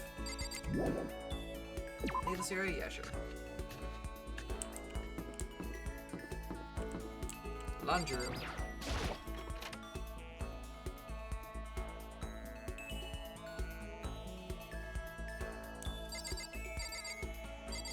You know what? This sucks. I want to get out of this depressing crap hellhole. Get down to the beach or something. Should I hang out with Mondo for a while? You know, let's hang out with Mondo. Mondo's a cool guy. Let's hang out with him. Hell yeah. Hell yeah, I'm totally down to kill some time with you. Mondo's cool. I killed some time with Mondo. Mondo and I grew a little closer today. Like to give Mondo a present? Definitely. I'd like to give him the thong. I'm just kidding. I'm gonna give you the wrap. I think you'd like the wrap. You seem like a bruiser kind of guy. Damn you! Yes, something like this? Hey, damn it. Why didn't you hand it over earlier? Seeing Mondo so pleased with something I gave him makes me happy. Yo. Hey, Makoto, what's your ride? My ride? What? Yeah, man, your hog, your What? chopper, your motorcycle. I don't ride anything. Huh? What? You're not a little kid anymore, right? And you still don't have a hog? Jesus Christ. God, this is a freaking dweeb. Sorry? Yo. Alright, man, I'm gonna educate you. A real man rides Kawasaki, okay? That's what I ride. Hell yeah. You ought to see it, man. The V-twins got that monster power. It's like you're dancing. Of course, it ain't for just anyone. You gotta have the skill to handle it. You must really love your motorcycles. Stop fucking around. Hell yeah, I do. I'm a goddamn biker, ain't I? You're crazy as hell. Yeah, you're the leader of the biggest biker gang in Japan, right? Hell yeah. Damn straight. Invincible Crazy Diamond Gang. Or the Invincible Crazy Diamond Gang. You wanna come on a ride with us? The monster sound coming out of that straight pipe? Hot damn! Straight pipe? What? Come on, you gotta know what a straight What? pipe is, right? It's like when something's missing, right? That's why it makes the monster sound? When it's got no muffler. I know that because I've got a straight pipe mic car. It's when the motorcycle doesn't have a muffler, right? Hell yeah. So you did know. Good. Then that's that. Next time we ride, you ride with us. That's true. Man, that makes me think back to when I was first started riding. Yo. My big bro used to ride too, you know. His name's Daya. Daya and Mondo. Together we were the Diamond Brothers.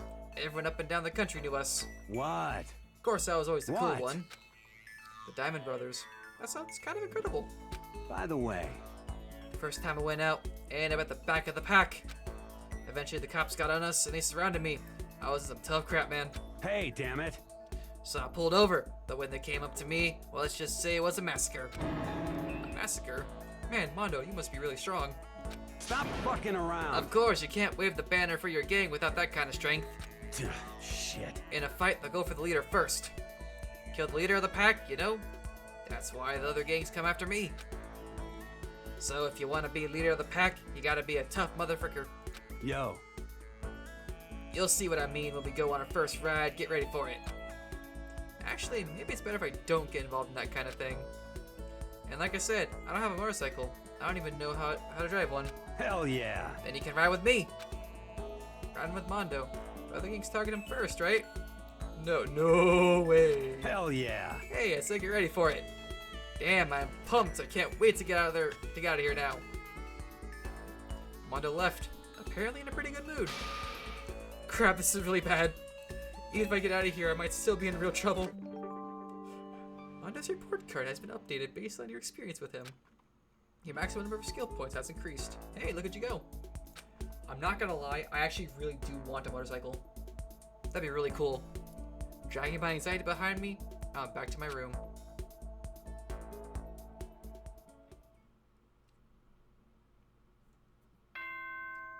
Ding dong.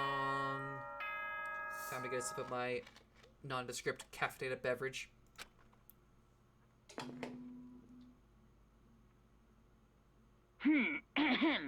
This is a school announcement. It is now 10 p.m. That's some good nondescript caffeinated beverage.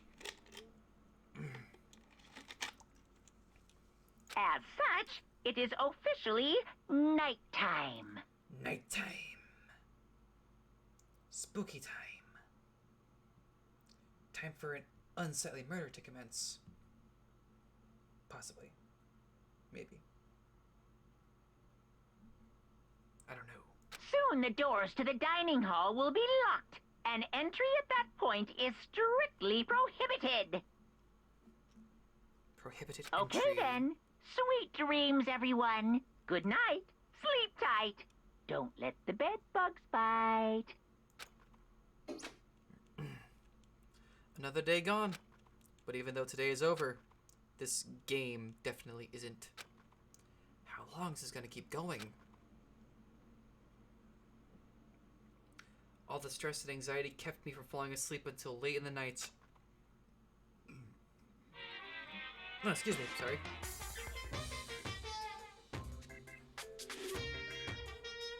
Whenever I spot a cute girl, I have a tendency to stare. I can't help it, I just gaze with intensity.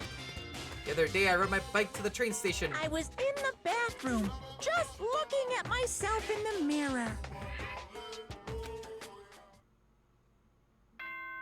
Wait, Monokuma's female? Or is Monokuma canonically male or female? Is that actually confirmed? Just curious. Is Monokuma a trap? Good Plot twist. morning, everyone. It is now 7 a.m. and nighttime is officially over. Time to rise and shine. Someone's gonna get murdered. Soon. It's been too quiet. Get ready to greet another beautiful day. Because we had the situation with Togami. And that was it. Well, I guess I better head to the dining hall before anyone else. Or before anything else. I can't read! Leave the area? Yep. And off-kilter frame rates. Why do you hate me, frame rate?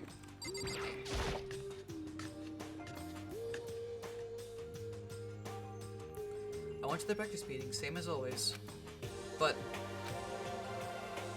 what? Is this everyone? It feels a little small. Byakuya and Toko had stormed off yesterday, and it wasn't too surprising they hadn't come today. Even the table looks bigger somehow. I assume that is because 3 people are dead and 2 are abstaining. Yeah, with 5 people missing, I guess it would feel kinda empty. Still, I know Byakuya's whatever, but shouldn't we go check on Toko? For serious? I vote no, she's super annoying. How can you be so cold? You are like a piece of rock candy. You hear me? What?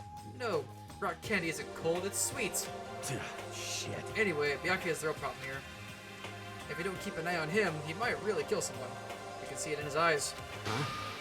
You got no choice. Get some rope, we're gonna have to keep him bound and gagged.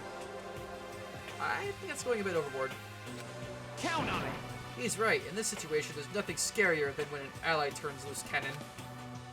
It's just like when we were kids and someone would go crazy at sports day or whatever. What? What the frick are you talking about? You gonna use the rope to do tug of war or something, idiot? It can't be. I'm not an idiot. Yo! You're an idiot! Damn Who are you! you calling stupid? Yeah. What's wrong, Chihiro? You don't look so great. Oh. Oh, I'm just going through a little self-loathing. Huh, self-loathing? Well, after that Byakuya said to me yesterday, I just got so nervous, I locked up. I couldn't say anything. Mondo ended up having to help me out, and even he said I was someone who can't fight back. Oh. I hate how weak I am. I see, so Mondo made you depressed. What? What? How's it my fault? Hey, come I on. wasn't trying to be mean. Besides, girls are just naturally weak anyway, right? Oh, man.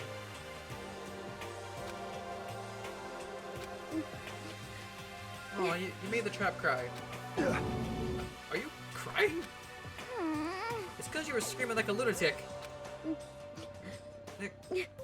Oh, I'm sad. Hey, come on. Hey, come on, don't cry. It's my fault, okay? I won't yell at you anymore. Really not sure I can believe that. Huh? Just shut up. What? I got it. I'll make you a What? promise as a man. Huh? Promise? As a man? Yeah, that's right. Maybe I mentioned this before, but ever since I was a kid, there was one thing my brother told me over and over again. He said that no matter what, a real man always keeps his promises. That's where he left me. Left you? Yeah. My brother's dead. I see. That's true. Anyway, I don't want to talk about it. Don't want to make all you guys cry. Yo.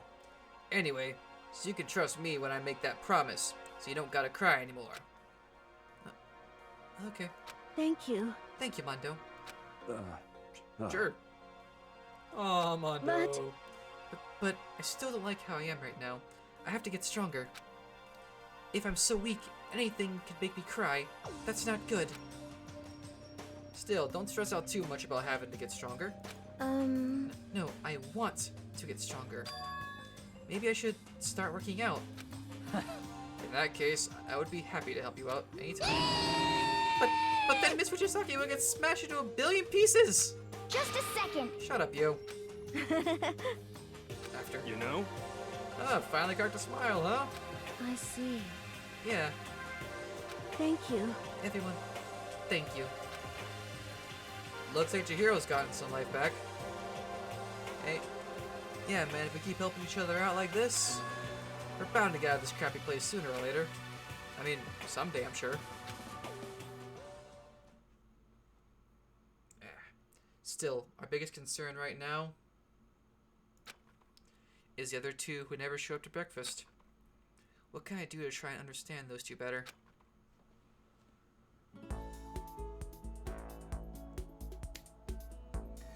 Okay, so what should I do today? Free time! One moment actually.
We are back, ladies and gentlemen.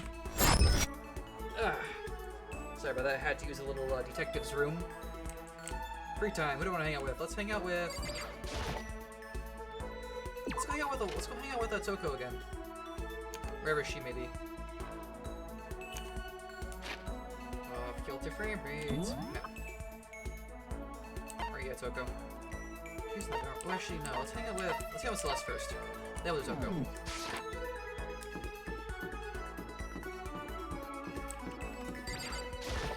That'll be a nice move, I think.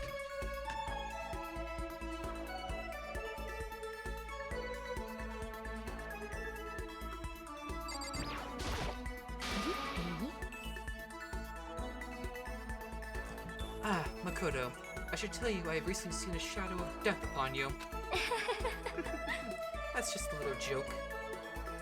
Celeste, you're creepy.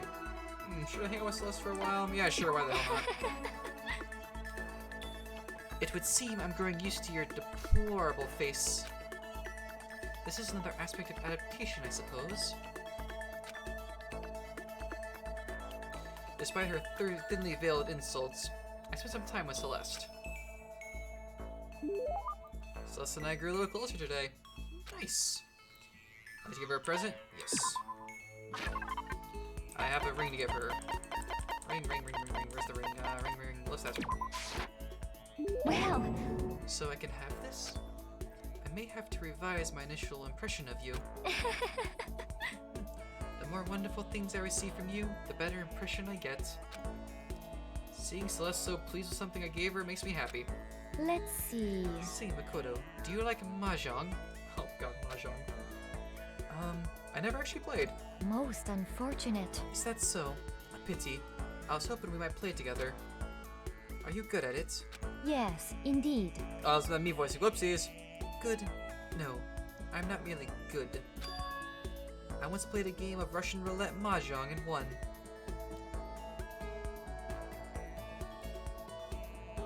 Russian roulette? How does that? So do you play your piece, then just take the spin of the cylinder? Is that how you work that? I want to know. Russian roulette? It was a truly fierce contest, put on by a half-insane billionaire in the basement of his mansion.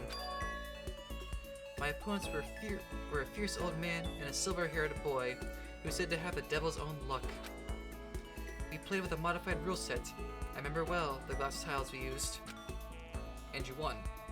Indeed. I defeated them both at once. I'll never forget the angry, twisted looks on their faces. The crowd that had been invited to watch became positively riotous. Nobody could believe I had won. That is one of my fonder memories. This chick's killed people before. I'm really glad I didn't agree to play Mahjong with her. Celeste's report card has been updated based on your experience with her. Your maximum number of skill points has increased. Hey, look at you go! Unable to comprehend Celeste's fearsome past, I went back to my room. Yeah, Celeste has killed people. She's killed a lot of people. There is still time left in the day. I don't feel like just sitting here. Maybe I'll go explore. Oop. Outside I go. Maybe there, yes. Let's go upstairs. I haven't gone there in a while. Who is... Oh, there's Celeste again. Hi, Celeste. How you doing?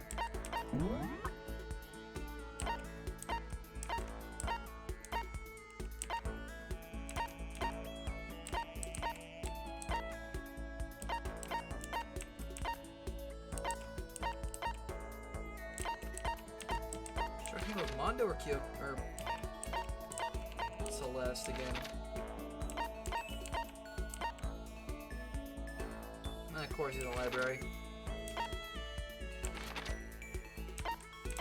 I'm actually surprised that Nina's not in the pool.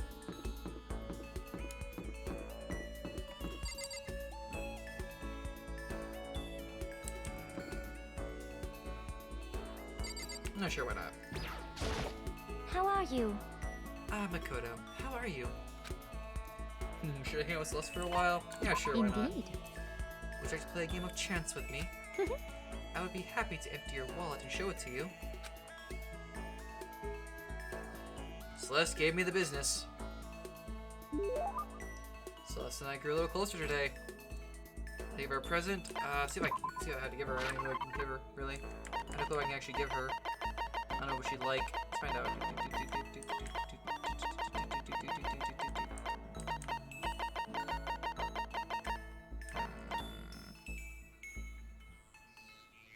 Everybody closes the tab to header. Ah, darn, I did. 1 second.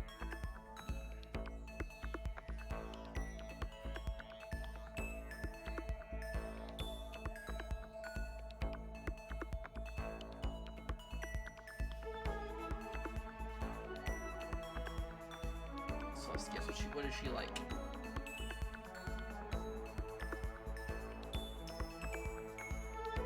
Yes, I'm cheating slightly, don't worry about it.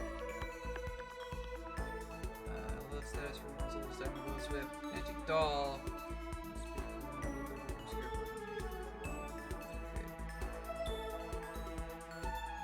Project Zombie, really? Alright.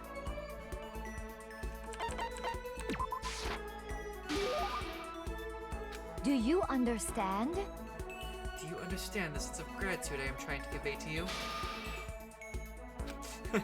I get the impression that she liked it. That's good. Celestia Ludenberg.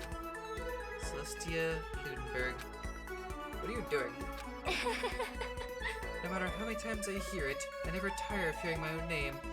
Isn't it so splendidly charming? Oh yeah, I've been wondering about that. Why that name? Well, Why? I mean, is it from something? Why'd you pick it?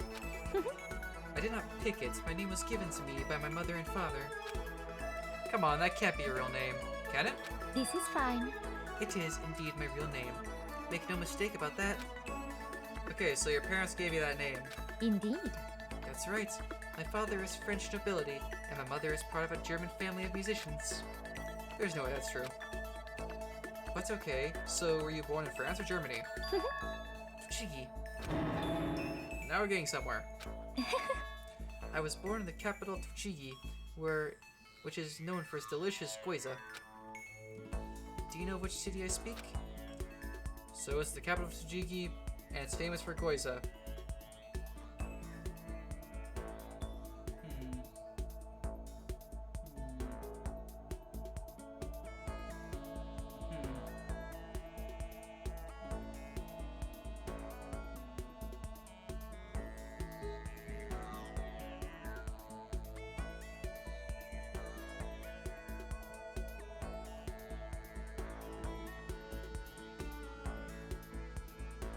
Second here. Capital Kojima. Yutso Nomiya. I searched capital of, and that's the first thing that came up. It's Yuts. I'm not gonna try to pronounce that. Oh, That is correct. You have proven you are roughly as intelligent as an elementary school student. Or a high score, maybe. actually, You may be surprised to learn that I absolutely adore gyoza. I love its sense, its base vulgarity. So, as you can imagine, I'm quite disappointed that I'll never taste my hometown's gyoza again. Never say never, you know. Once we get out of here, is that okay? you will never get out of here. How long will you continue with this ridiculousness? You should give up. Do you understand? If you don't, it can only lead to murder. Celeste's eerie words stuck with me long after she'd left. The more I talk to her, the more I just don't understand her. Celeste's report card has been updated based on your experience with her. You just unlocked the skill Raise. Give yourself a pat on the back, you've earned it. When you find the mono coins, you'll now earn more than you did before. Oh, cool. That's nifty. Once I was all finished, I headed back to my room. Yeah, it's nighttime now. Nighttime, sleep time. I guess I'm feeling a little hungry. I better get something to eat before it's nighttime. I should head to the dining hall then, I guess. This is Siri. Leave the area? Sure.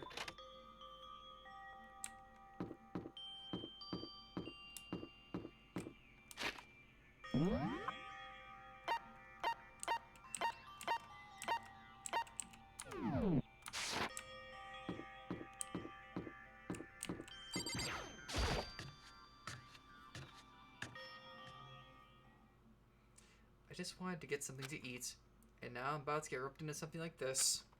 Actually, no, I guess I'm already roped in. Listen to me! Hey, Makoto, perfect timing. What's going on? Hey, damn it. I have a favor to ask. A favor? I have a bad feeling about this. What do you want? Hey, damn it. Come on, Makoto, you gotta be our witness. Witness to what? What? This guy's been talking crap about me since day one, calling me a coward and crap like that. You're corrupt! You are a coward. That's why you turn to violence to solve your problems. You! That's why you can't do what society asks of you. Why you walk around dressed like that. Huh? The frick you say? You don't know crap. You hear me? You've already lost to yourself, but you're such a coward you don't even realize it. Damn you! So what you're saying, you're not... So what? I can't read. So what, you saying you're not a coward? You think you're tougher than me? Count on it! I know I am.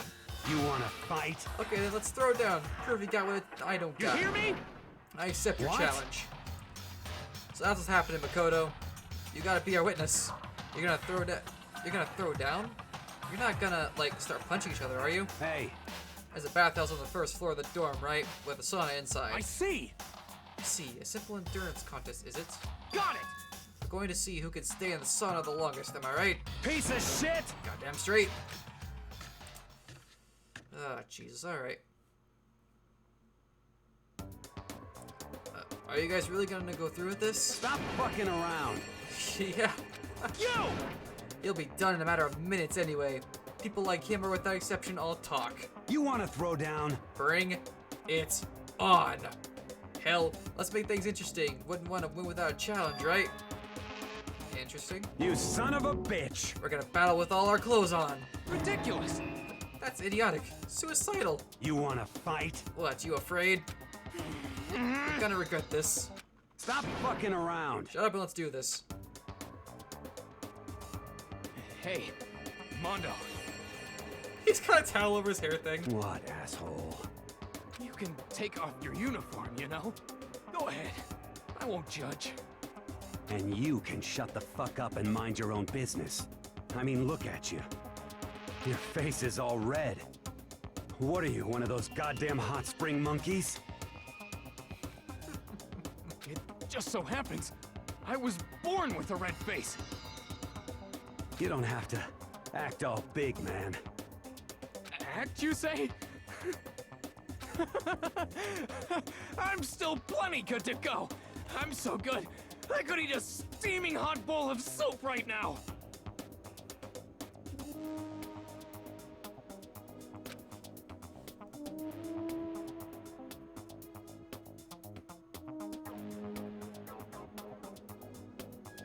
Are they okay? One second here.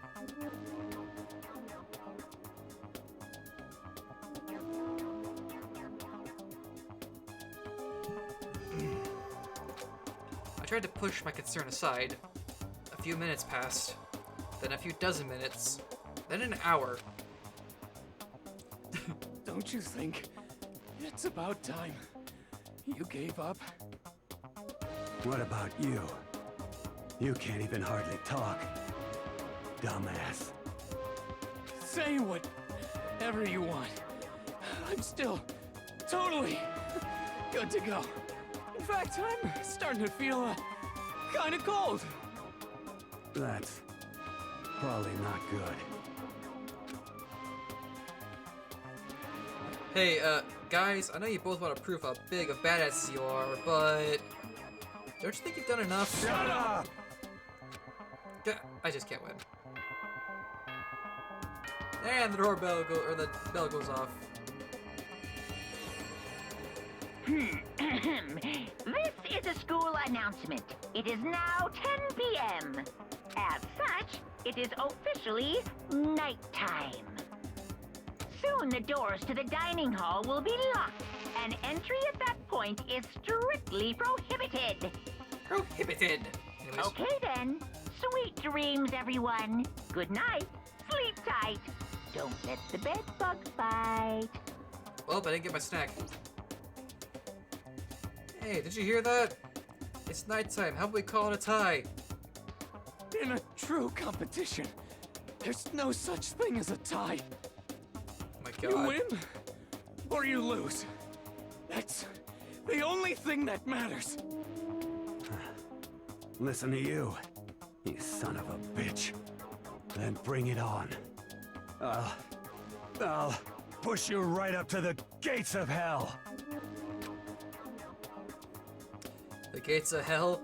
That's not a good place to push someone. This isn't good, guys. Oh. Yeah, you hear him? Better crawl on back to your room. I'll let you know how it went in the morning. Then you can start spreading my legend. Come tomorrow morning. You'll fall down in front of me, down your knees. I'll show you where to do it. Yeah. Big talk from someone whose face is about to explode. Right back at you. Okay, well, good night then. I really hope those two don't overdo it.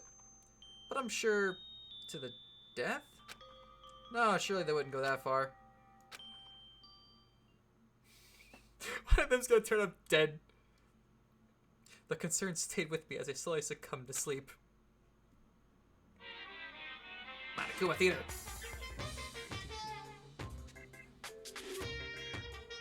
If fate does exist, does that mean your future is decided the moment you're born? If all your yesterdays pile up to create your tomorrow, is your future as final as your past? I just don't know. That's why I'm still alive, because I don't know. That's why Oh I my God. desperately cling to life.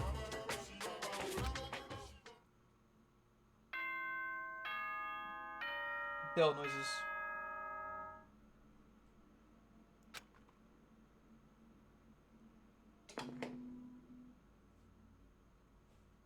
Good morning, everyone! It is now 7 a.m., and nighttime is officially over. Time to rise and shine! Get ready to greet another beautiful day! Morning, huh? I hope Mondo and Taka survived. Worried about the two of them, I hurried to the dining hall more quickly than usual. And when I entered... What are you talking about, bro? What are you talking about, bro? Step bro, sorry. What the... Yo, Hey, Makoto. Thank you so much for acting as our witness yesterday. Are they friends now? They've been like this all morning. They were all buddy-buddy as soon as they walked in. It feels gross. what? Feels gross? Hell no. Feels great, more like. This almost feels like sexual harassment somehow.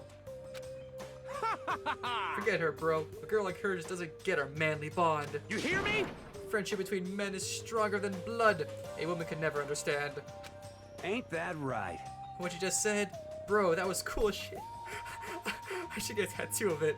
What the hell? Without a doubt. No, bro, you mustn't. Your body is a temple given to you by your loving parents. So, who won the contest? Piece of shit! Who gives a crap? Got it. Yeah, don't ask stupid questions. What matters is that we both took part in it together. That's completely different from what you were saying last night. I see. Friendship between men seems very simplistic. Nothing like what I'm used to with girls. Yeah, for real. All throughout breakfast that morning, the room was dominated by Mondo and Taka's overpowering brotherhood. All in all, it was a pretty unfortunate experience.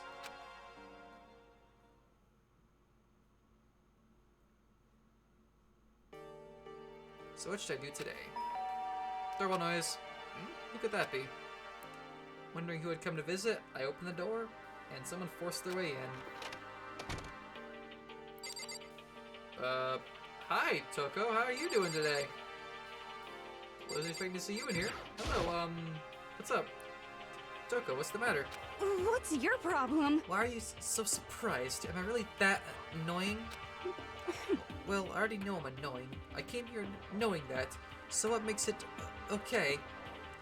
No, you're not annoying. I just wondered what was going on. I have a favor to ask. I want you to go somewhere with me. Where are we going? And where is it you want to go? Well, Well, the library. Huh? Are you looking for a book or something? Why don't you just ask Byakuya? He spends all his time in the library anyways. Did I say something wrong? You're not a blabbermouth, right? This has to be a secret. Alright, shoot. I honestly have no idea what you're talking about, but if you want me to be quiet, I'll be quiet. Then let's go to the library. Okay, I got it. The library. Jeez, why so pushy? Quiet. Be quiet when you go in. That with the black screen leaves some very not nice, what's it called? Thoughts. Don't let him see you. She actually was starting to get annoying, but I did what she said and gently crept into the library. Unsurprisingly, Byakuya was there by himself, absorbed in a book. He's here. He's really here. Alright. Okay, Makoto, go talk to him. What? Stop being so loud. Just hurry up and go talk to him. You go talk to him if you want to so bad. I can't. I don't want to interrupt him.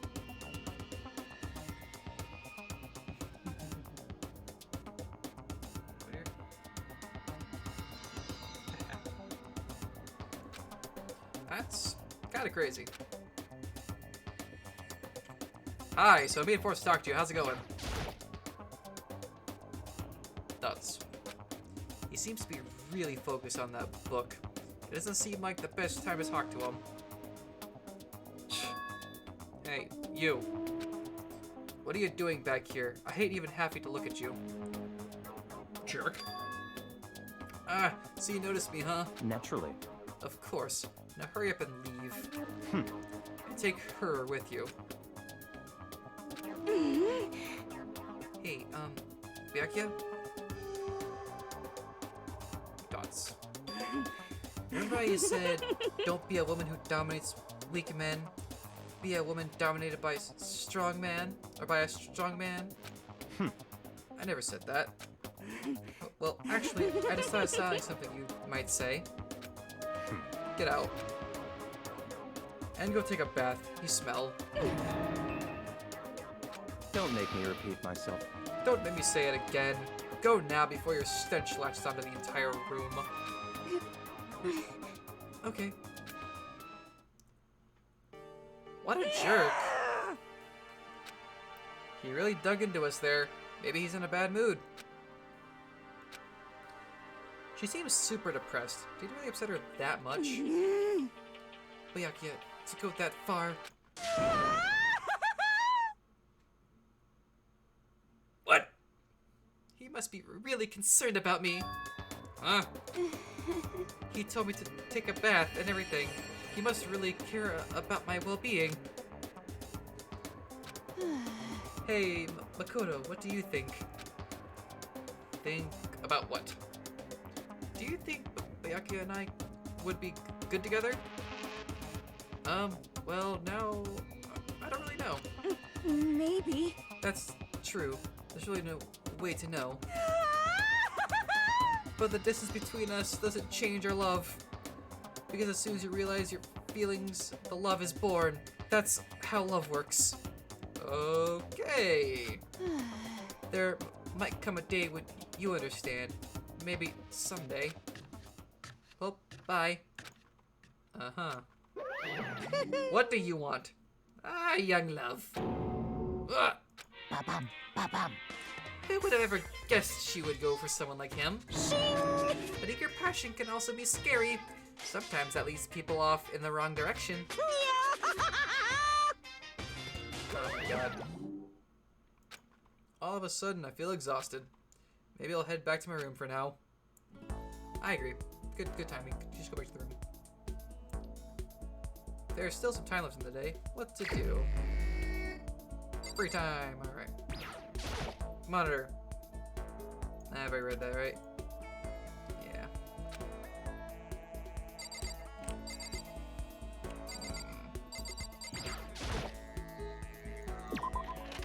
Leave the area. Alright, what do we got here? We have an off-kilter frame rate. That's what we have.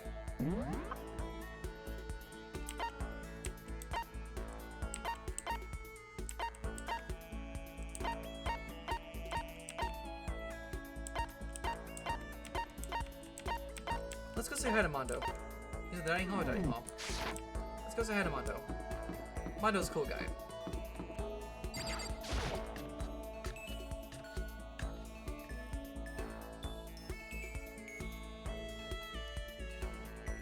What's up, Mondo? How you doing?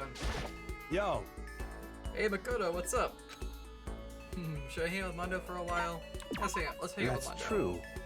You're kind of weird, you know that. You ain't afraid of me, all wanting to hang out.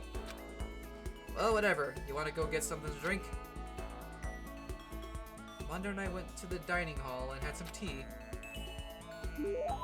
Mondo and I grew a little closer today. Nice. To get Mondo a present?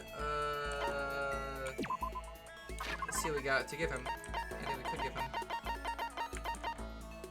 Anything I ration?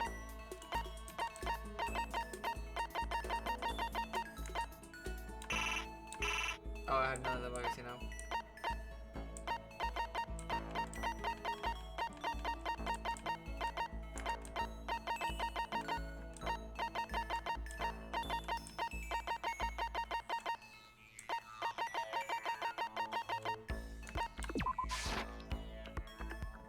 Sorry, but we can't let you give him that. That's what we initially call a key item.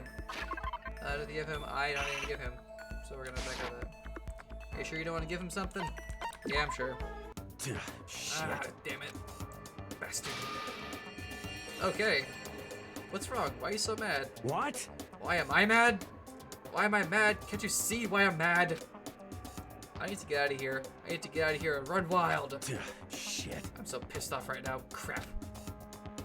I know how you feel, but just don't do anything crazy, okay? What? Hey, how about we have a one-on-one? One-on-one? Yo. Relax, just a bare knuckle brawl, no weapons. What do you say? What? What? Didn't you hear me? A bare knuckle brawl. Bare knuckle brawl. I'd better come up with something fast. When he said bare knuckle brawl, I think he must mean hand-to-hand. Hand-to-hand fight. Huh? Hell yeah, hand-to-hand, knuckle to knuckle. Hold on, friends can't fight each other. What? That's the only way I can burn off all this energy. But I mean, I've never even been in a fight before. Oh, I know why. Don't you go ask Sakura? Huh? What? I mean, you can spar with her, right? You don't have to actually fight, but just train. Damn you! Don't be a freaking idiot. I can't hit a girl. And she's a girl, right? I'd ruin my honor. My mom would kill me. Piece of shit! I'm serious. I can't hit girls. It's not like I'm scared of her or anything, you bastard. Wow.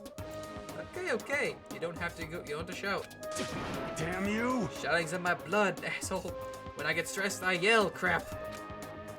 Sounds like it must be really stressed out. Don't fuck with me. It's just a nervous habit. What's the big deal? Other than the fact that it makes it hard to ask girls out. I get all nervous and I start yelling, so I always get rejected. And thanks to that, I'm on a 10-game losing streak right now. It really sucks. 10 games? That's pretty bad. Yeah. Ah, crap, and I'd forgotten about that too. Thanks for reminding me, jackass. How are you gonna make it up to me? I'm not gonna, but yeah, now I'm getting all depressed. I'm out of here. Shoulders slumped, Mondo trudged away. Guess I kinda messed that up. But I did get to see a side of Mondo I had no idea existed. It was almost kinda cute. He'd murdered me if you heard me say that. Mondo's report card. Yeah, exactly. Rip this man. Rip this man, man. Downshift. What does downshift do? After we were done, I decided to head back to my room for a while.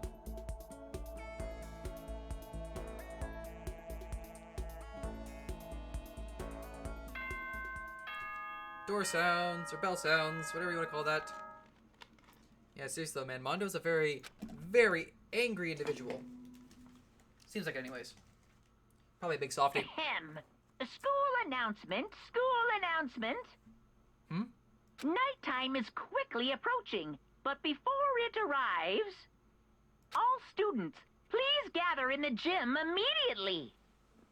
Gather in the gym, eh? Alright. Emergency! Emergency! It seems like it. It's very chaotic so far. Gather in the gym? Why now, all of a sudden? I really don't like the sound of this. I have a terrible feeling. Oh, let's go to the gym, shall we? Leave the area, yep. Hey, Gary. We gotta say about this. Oh, Kyoko, did you hear the announcement just now? Indeed. Yes. I don't want to go, but we don't have any other choice, right? Right. I can't imagine it's going to be good news, but it's not a good idea to defy him here and now. Goodbye. So I'm going on ahead. I really can't do anything except what Monokuma tells me. So it's this way, right? Mondo, my dude, how you doing, man? Yo. Hey, man, you about to head in? Yeah, has everyone already gone on ahead? Shit. Looks that way. I don't like it, but nothing good's gonna come from ignoring that bear. Mondo?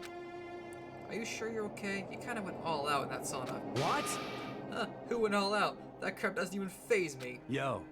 But you know, they're at the edge of hell. A promise between men was waiting for me. Never saw it coming. Yo. Anyway, let's get our asses in the gym. Man, something unique must have happened between the two of them. They banged. I mean, hey, more power to them, they did. Alright. Why do I get the feeling we're going through that door again pretty soon? Up to the gym we go. I have a bad feeling about this, but I better just get over it and get to the gym. I bet gym's further out. I'm an idiot. It's over this way.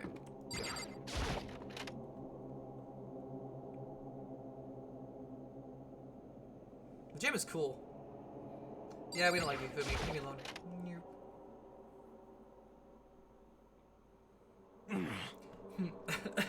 Oh god.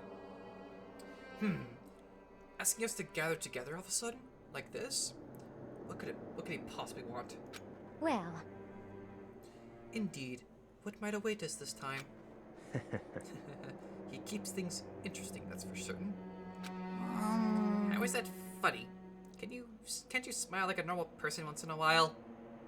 No, you can't. Like how the housewife on a classic TV show smiles at the end of an episode? What the heck?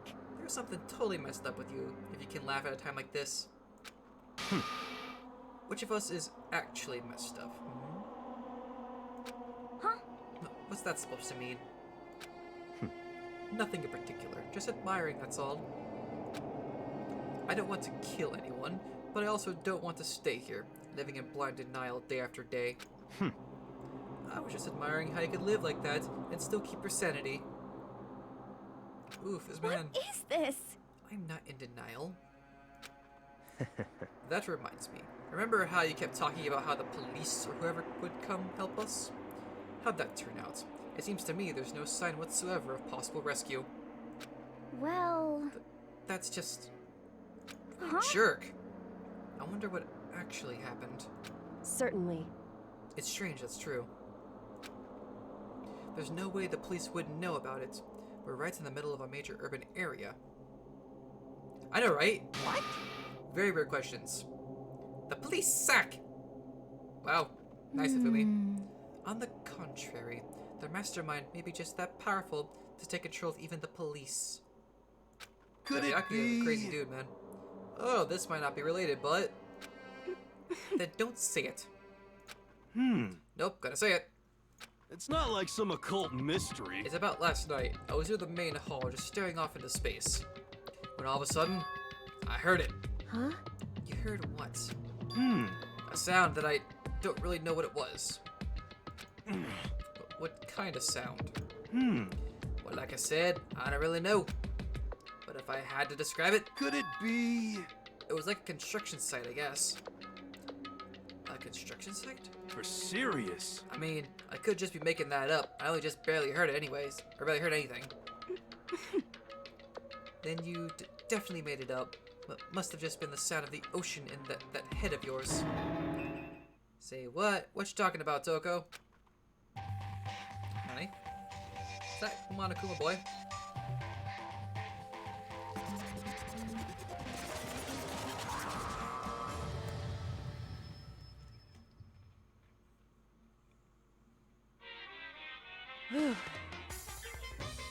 He's arrived. What Hero heard wasn't the sound of construction, but it could have been an explosion. Huh? Maybe a machine gun. That can kind of sound like construction in a way. What are you talking about? What? Beyond this point, my mouth is zipped. My lips are sealed. I am fully puckered. It's a secret, little secret. And? Fine then, let's move on to what you can tell us. Why'd you call us all here? Say what? You don't beat around the old bush, do ya? Ready for me to get to the point, huh? If you please. But before that, you mind if I vent a little? I have no energy these days. My stitching's even losing all of its shine and luster.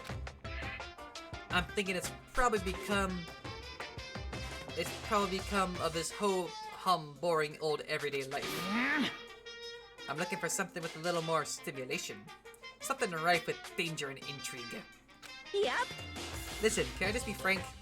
Today, The next Blacken I'm hasn't shown up feeling yet and I'm black. getting bored. Hey, So I've decided to come up with a new way to motivate you. Motivate? Is it another set of videos or something? Are you gonna show us some demented thing to try and drive us all to murder? Damn it! Drive you to murder? What a mean thing to say. Just awful. You hear me? I don't know what you got planned, but we're not going to kill each other anymore. Got it! No matter what you do, I swear to God we won't. That's very big talk. Do your very best to back it up, okay? Now then, with your permission, let me begin. So, this time it's embarrassing memories and secrets. As long as you're alive, it's a given that there's things you don't want other people to know about you. So I did a little investigating of my own, and I dug up some of your darkest secrets. Oh God. And those embarrassing memories and secrets are all contained in the envelopes I have right here. I'm going to hand them out now, so take a second to take a peek. As Monokuma spoke, he tossed the envelopes at our feet. I quickly snatched the envelope with my name written on it. I nervously pulled out what was written inside, and my entire body suddenly went rigid. Makoto wet the bed until he was in 5th grade. That's lame. What the... What? How? How'd you find out about this? Everyone started talking at once. You have 24 hours! If someone doesn't become blackened by then, Extreme! all your deepest, darkest, most embarrassingest secrets will be exposed to the world. Maybe I'll roll by a crowded intersection in a van strapped with loudspeakers and spill the beans. Yaha! Yeah, wouldn't that be so embarrassing? Dots. So that's what you meant by motivate? Yep, you got it. They're all pretty unpleasant, trust me. None of you want me to reveal that stuff, right? It's definitely something I'd rather people not know, but we'd never kill over something like that. What? What'd you say? Count on it! He's right. Your plan is doomed to fail. No one's gonna murder someone for this kind of thing. This is kind of depressing. Oh no. Is it because, for better or for worse, your memory is still a way to connect to the outside world? I have stuff I wouldn't want anyone to know, no matter what, so I assumed you'd all be the same. Which is why I put so much effort into preparing this next motive. Man, you're saying you really won't kill each other over this stuff? That just sucks. Well, what can you do? Okay then, in 24 hours, I'll expose all your secrets, just to make myself feel a little better. Okay. So sad, depressed. Farron no tell. Farron not well, what the heck? With an almost convincing look of depressed dejection on his face, Monokuma receded into the gym's depths. Good riddance, stupid bear. So, I didn't know what to expect at first, but maybe we dodged a bullet on this one. I mean, yeah, having those secrets revealed is gonna be totally embarrassing. But that's seriously not enough to give somebody a reason to kill, right? Listen to me! Good news, everyone. I have a brilliant idea. You hear me? Why don't we all just confess the secrets in those envelopes right here and now? Without a doubt. If we do that, any and all motive for murder will vanish. That's pretty smart, right? Quiet down and listen! Okay, so my embarrassing thing is... I don't want to hear your stupid story. What? Besides, I don't want to talk about it. I don't care what anyone says. I don't want to talk about mine. Toko, you have some demons there? Neither do I. Not because it is unpleasant, but because it is impossible. Oh? Well, it's just human nature to want to hear it when you say it's impossible. Come on, it'll be good for you. Absolutely not. Come on, It's okay, just a little bit. Come on, come on, come on. Honestly. As I said. Here we go! Come on, come on, come on, come on, come on, come on, come on! Hey! I said I don't want to talk about it, you human bag of lard. Say what? I agree with them. There's no need to discuss it. What do you think, Chihiro? I'm sorry. Sorry. I don't really want to talk about it right now. But... But I also don't want to leave things the way they are, so maybe I can talk about it later. After I try my best to become strong, then I can tell everyone. So, If you don't want to talk about it, if you don't want to talk, you don't have to. I'm not super excited to talk about it either. That's true. If everyone's that much against it, even if my bros that one suggested it, I gotta say no. Well, that's okay then. Either way, if it's just a few secrets, I'm sure nobody's about to kill anybody over it. I hope you're right. A secret's so bad you'd kill someone to keep it? Nobody's got something like that, right? Okay, we'll stop with all the secret talk, but... You hear me? Each of us has 24 hours to get ready. Having our secrets exposed isn't going to be fun, but that's not what we're gonna die because of. It's not like we're gonna die because of it.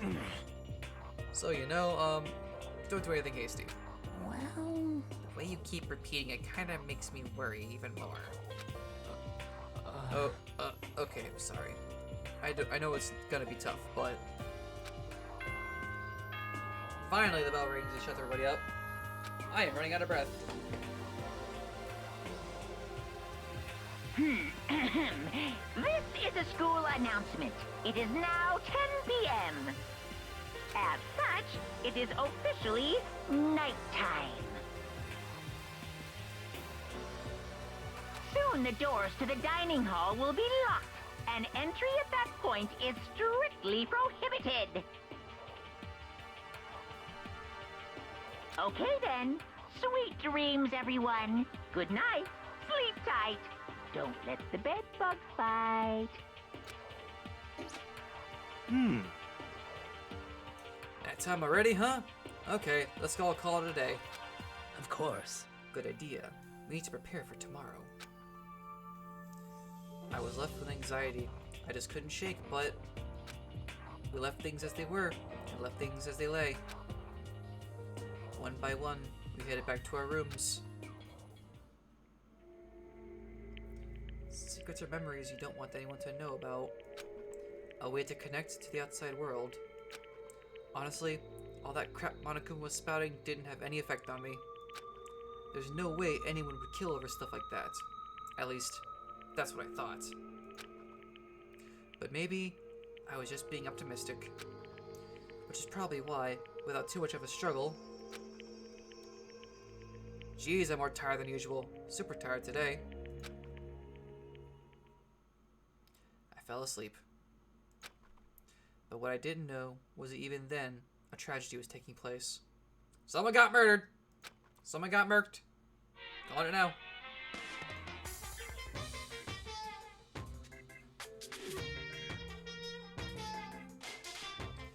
Hey, do you have a second? I want to confide in you. It's about the prevailing world attitude right now.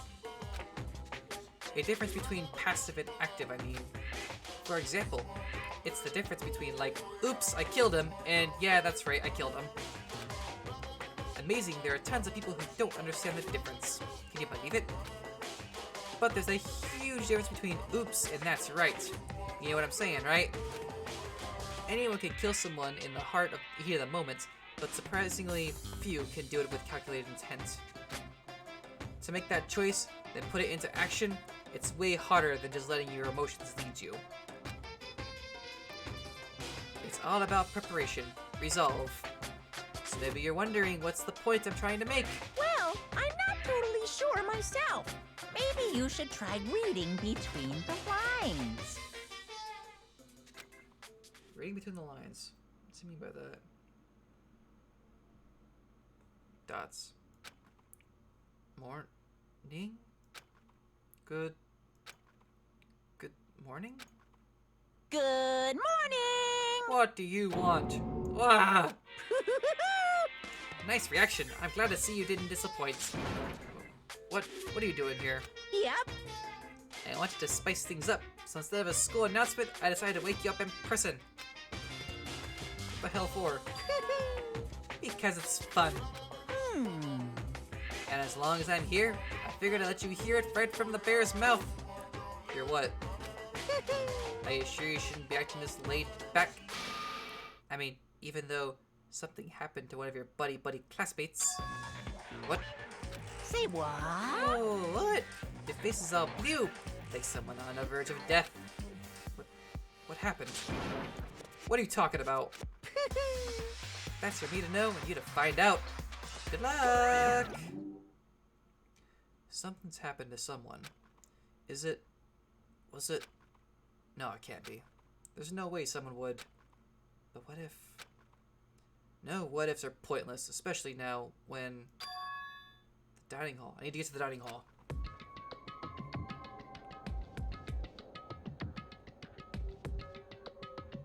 Ah! Makoto. Are you okay? Hey. Did Monokuma talk to you too?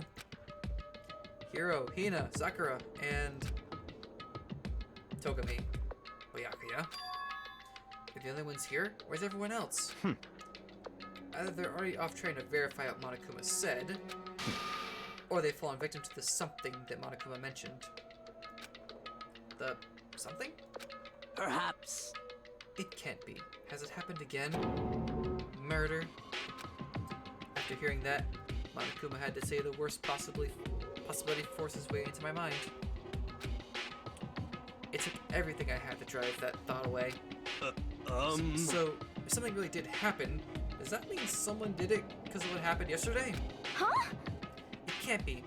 That stuff was just a bunch of old memories. Just old memories? Don't be so sure about that. Clearly, someone felt it was more important than that. Huh? To judge someone else's valuables based on your own outlook, do you realize how dangerous that is? What the heck? Why didn't you say something yesterday? Naturally. Did you already forget? This isn't a co-op game. It's every man for himself.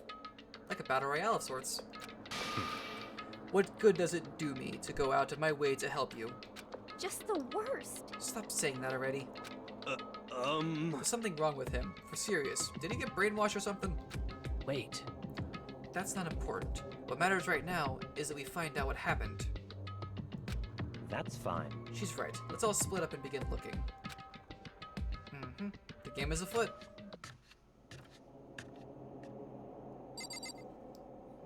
Near the area, yes. Where should I go? Where should I go? Where should I go? Where should I go? Where should I go? I'm gonna go... I get the feeling something happened upstairs. I get the feeling something happened upstairs.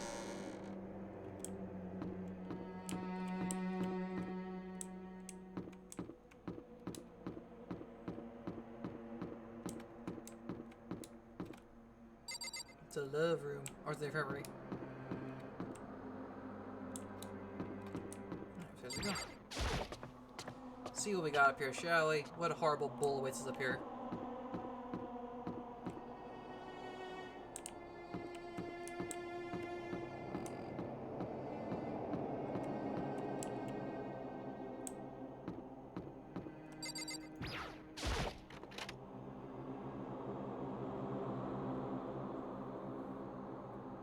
minigun.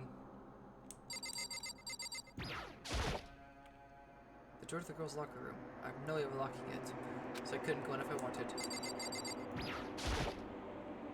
Huh? The door's open. But aren't these supposed to be locked? Doorbell noise. For this investigation, I have unlocked the doors. Please look around to your heart's content. Oh joy. Investigation? It's all clear now. Just as I thought. Byakuya? I see. Judging from what he just said, there can be no doubt a murder really has taken place. Come on. And the locker rooms? They're suspicious. Very suspicious indeed. Wouldn't you agree? Huh? Suspicious. It seems nobody searched the locker rooms. Let's start with the girls' locker room. He was muttering as if talking only to himself. Yeah, the minigun on the ceiling? Yeah. Without waiting for a reply, he pressed his hand against the girls' locker room door. He has a freaking like A-10 Warthog gun mounted on the freaking ceiling. And the door swung open without a sound. In that moment, time seemed to freeze. Oh no.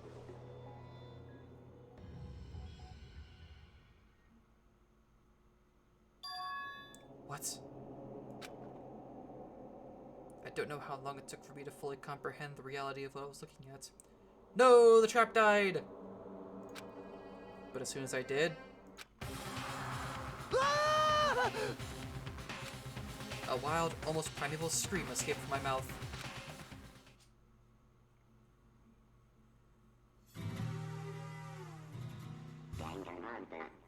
Danganronpa.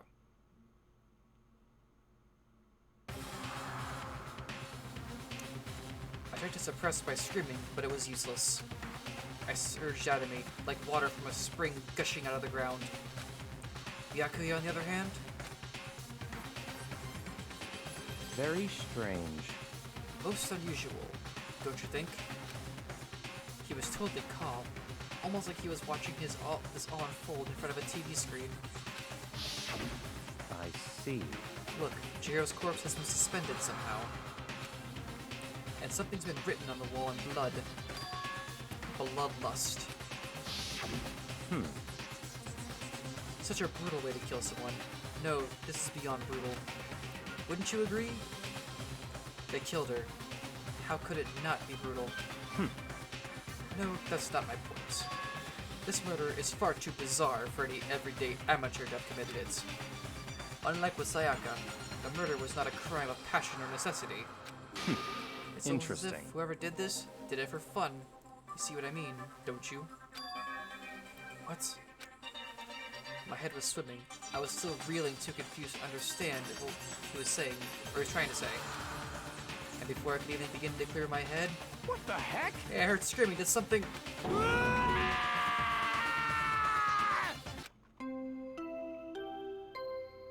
Doorbell noise. Ringing dong noise. A body has been discovered! After a certain amount of time, which you may use however you like, the class trial will begin. What the hell was that? What? Ah, that's right. You were unconscious during Sayaka's, so you don't know about it. What you just heard was the body discovery announcement.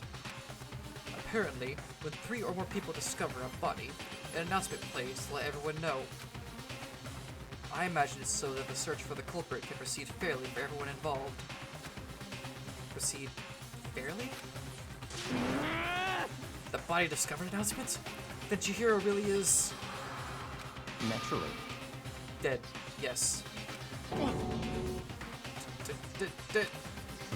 Before you start screaming your head off, go round everyone up. It seems another game has begun. Another life or death game to uncover a killer. Taka bolted out of the locker room. As everyone made their way to the scene, it felt as if no time at all had passed. It was like my sense of time had just taken wing and flown away. When I finally came back to myself, I saw everyone had the same look of confusion, fear, and anger. We all just stood there, gathered around Chihiro's body. Damn. Damn, I couldn't keep her safe. So there's another victim? Which means we are now in the same position once again. Frick, man. What the? What the frick is this? What? It's a dream. It has to be a dream. It's a dream. This is a dream. It's all just a dream. In fact, I haven't even been born yet. I don't have any memory of ever being alive. Oh my god, you feel me why? Shut up. Thank you, Celeste.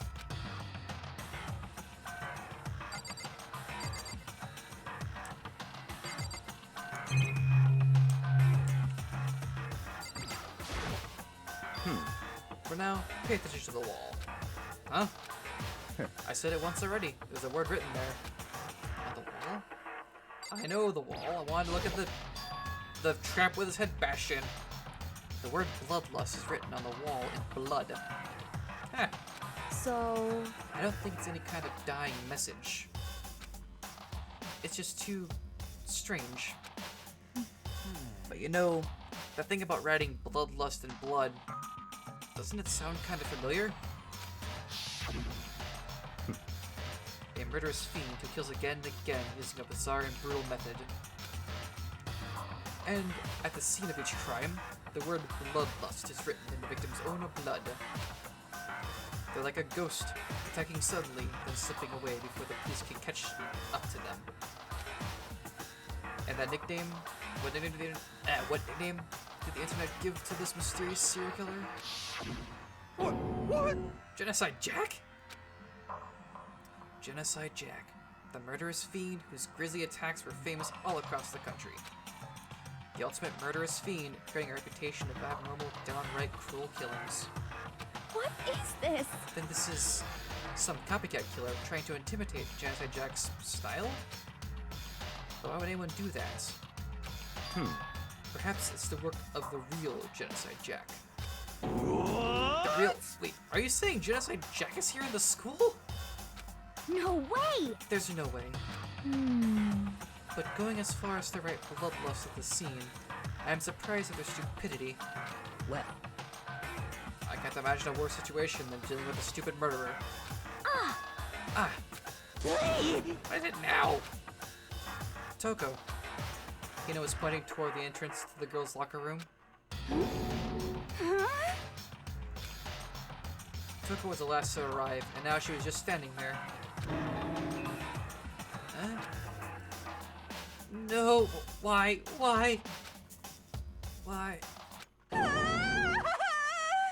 She's scared. Oh, she's dead. Kadunk. She fainted. That did not sound good. Toko! Hina rushed over to the collapsed Toko and started trying to shake her awake. Toko, are you okay? Come on, wake up. Oh, that's right. I just remembered what she said about how she faints every time she sees blood. Oh. So she's hemophobic. I imagine she does not watch too many horror films then. This isn't a violation of the rules, right? I mean, technically she passed out somewhere besides her room. No, I think it should be okay. The regulations prohibit sleeping, like, on purpose. So since you didn't faint on purpose, it doesn't count. Gotcha. Just a second. Toko, can you hear me? Hey, you gotta wake up. As if she'd hear her, or as if she'd heard her, Toko suddenly shot awake. As in, she literally jumped up from where she was laying. It was such a strange reaction. I was at a total loss for words. She leapt straight up into the air, changing her stance as she did. In no time flat, she was just standing up. Ignoring the physical contortions she had to go through, her motions were totally haphazard. What? Sorry about that. I was just so shocked, you know? It happens, right? Was I the only one? Toko, are you okay? I'm fine. Oh, is that a dead body? Hey, are you dead? What the heck? She must have hit her head real hard when she fainted. The world is a front and back, a top, inning, and a bottom. A sea of truth and a web of lies. I have no clue what the face is on Toko, man. I don't know, man. Well... This is quite concerning. I mean, she does sound completely different. No, everything's fine. At least the stutter's all gone. That's a good thing, right? I see. It's clear to me that everything is not fine. Your eyes seem strangely vacant.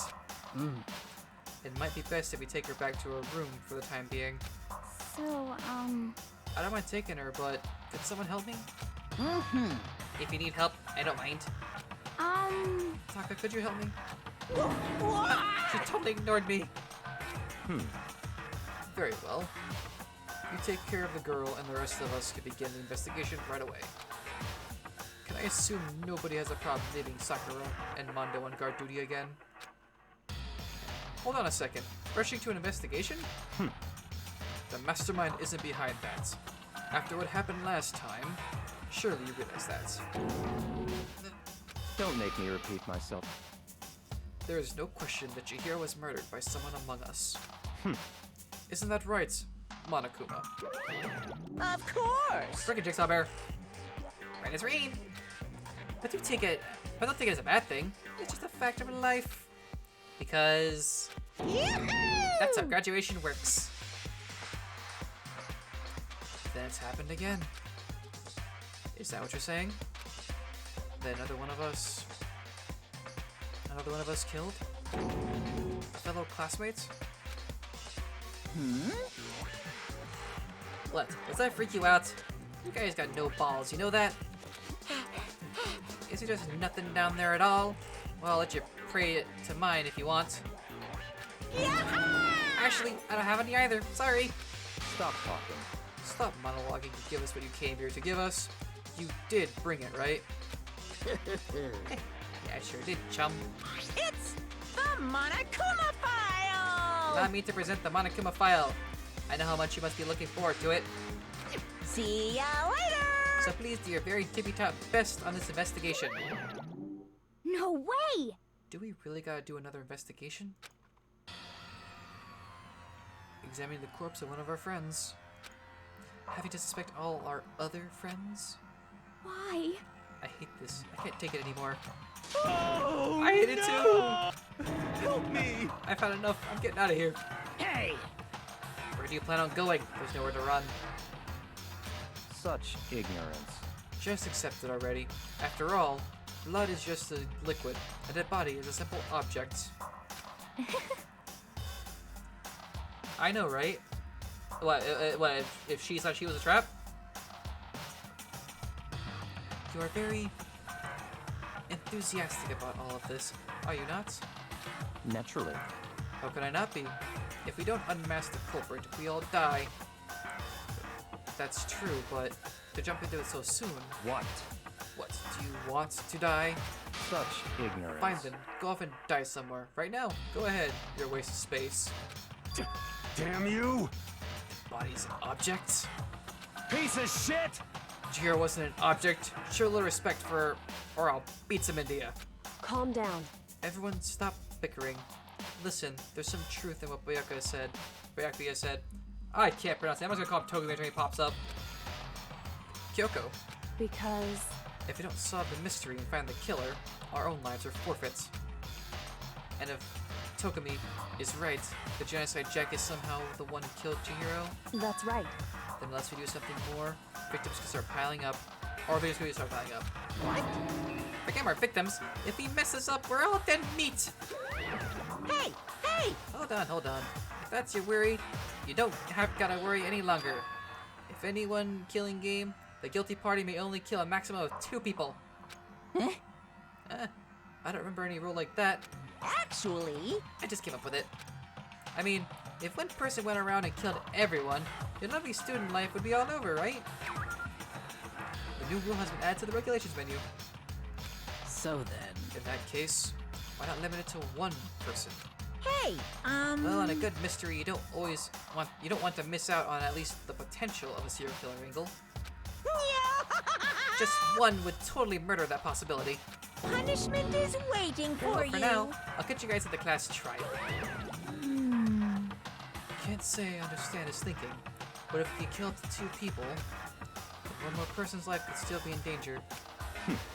Interesting. Definitely not good. We need to uncover the culprit before something else happens. You son of a bitch! You need to shut the frick up. So, Well, for now, Taka and me are gonna drop Toko off at a room. Nice, I'm gonna get dropped off. There is nothing to be done. We have no time to stand around here. We must begin our investigation. Wait, I think I said right? I don't know what you said there. If we do not solve the mystery of who killed Chihiro, Is that okay? then we will quickly follow her into the afterlife. That's true. I hate this, but if I want to survive, me and everyone else, we have to do it. We don't have any other choice. Alright. First of all, I better check the Monokuma file to see exactly what's going on. The victim was Chihiro Fugasaki. The time of death is estimated to be around 2 a.m. The body was discovered in the girls' locker room on the 2nd floor of the school. The cause of death was a blow to the head with a blunt object. She was killed instantly. That's all it says. Well, it's not like there's any point in complaining about it. No matter what, I gotta do what I gotta do. Monokuma file number 2 has been added to the Truth Bullet section of your handbook. Hey, Makoto, do you have a second? Huh? Do you need something from me? Naturally. Of course, a life without purpose is quite dull, you know. So, what do you need? I'm going to let you cooperate with me during my investigation. Huh? What? I'm purchasing your talent. The same talent which allowed you to solve Sayaka's case. Solve? No, I just... Stop talking. You seem to have some limited use, which is why I've chosen you. You have the honor of contributing to my investigation. So, you're inviting me to come with you. You're doing it in the most arrogant way possible, though. Let's go. Now then, shall we get started? But we need to get moving. There's no time to be standing around. I don't really know what just happened, but it looks like I'll be working with Togami on this one. I can't pronounce his first name for some reason. I'm sorry. Now, before we continue on here, I am starving right now, so we're gonna take a quick food break. Feel free to chit chat among yourselves. I'll be back.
And we are back, ladies and gentlemen.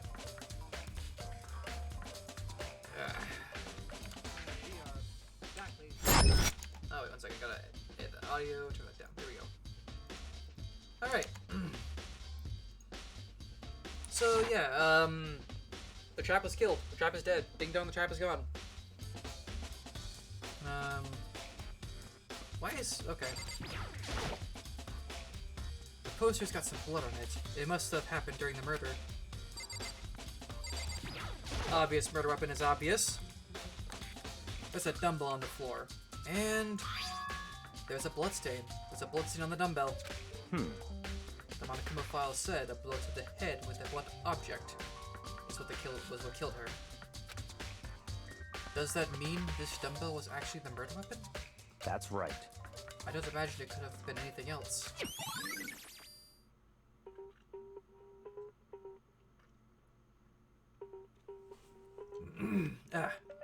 Locker room dumbbell has been added to the truth bullet section of your handbook.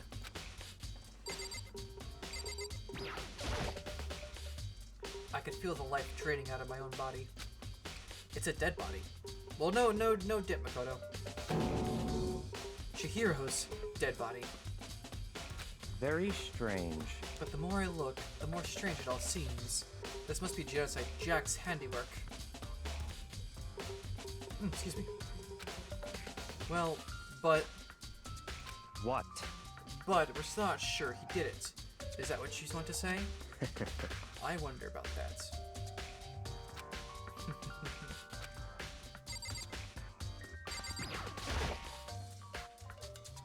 Guts.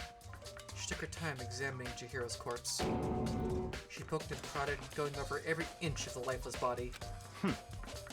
You're a very strange woman. You know, being able to touch a dead body with absolutely no trouble.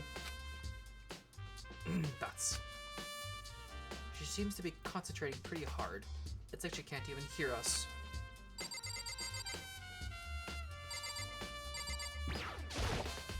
I use this locker room all the time. Now it's become a site of Chihiro's death. But why was she killed in the locker room? Actually, if you think about it, she could have been killed somewhere else, then carried here. She was very light, that is true. It wouldn't be hard for someone to carry her. But still. Well, I still think she came here on her own, by choice. What makes you say that? She's been talking a lot lately about how she wanted to get stronger. So you're saying she came here to exercise? But according to the Monokuma file, apparently she was killed around 2 in the morning. Would she really have been exercising that late? perhaps. Hina or myself are usually in the locker room during the day, so she was probably avoiding it then. Avoiding it? Although we invited her to join us more than once, she never showed up. So I could only assume she was trying to avoid us. And instead, she came to exercise in the middle of the night? However... Perhaps. But it's difficult for me to imagine she would have come alone. She did want to start exercising, but she specifically mentioned she couldn't do it by herself. Hey, you two, stop. Doggos are being noisy. She needs support from others. So you're saying she could have come here in the middle of the night to train secret. But that she also would have come with someone else. It's a possibility, I think. Sakura's account has been added to the truth bullet section of your notebook. Or handbook. Mondo, what do you guys say, buddy? Yeah. Dude had a real complex about being weak. You heard Chihiro talk about it, right? All I need to get stronger. Yeah, I do remember. She said that more than once. Yeah. Sure did. Which I guess explains the trip down here. But did she really need to get stronger that badly? You already mentioned it. She was a girl after all. Most girls aren't that strong. Yeah. I don't know, man. I haven't really thought about that stuff. I can't read. The cause of Chihiro's complex. I can't help wondering what it might be. Mondo's account has been added to the truth bullet section of your handbook. Now I believe it's about time for us to move on. Already? What? New clues won't magically appear by standing around here. We need to check every aspect of this case. That's true, but Let's go. if you're satisfied, let's hurry up and proceed. He's so pushy. I got caught up with the wrong person this time.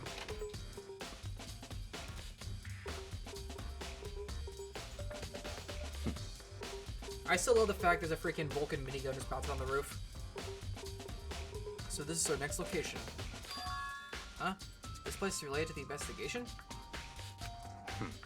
Figure it out for yourself. It's not fun if you don't, right? Let's go in the boys' locker room. Yeet. That's not even the scene of the crime, idiot.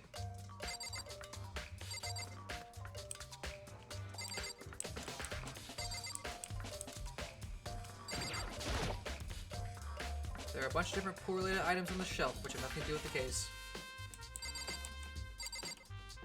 The minigun! Maybe this gun was used to... No, impossible. If that were true, Chihiro would be riddled with bullets, with holes.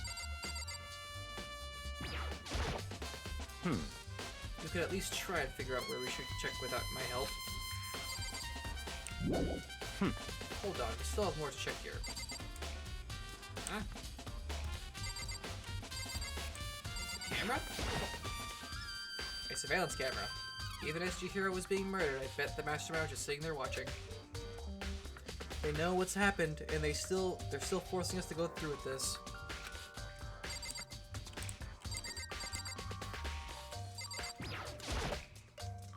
A collision donut.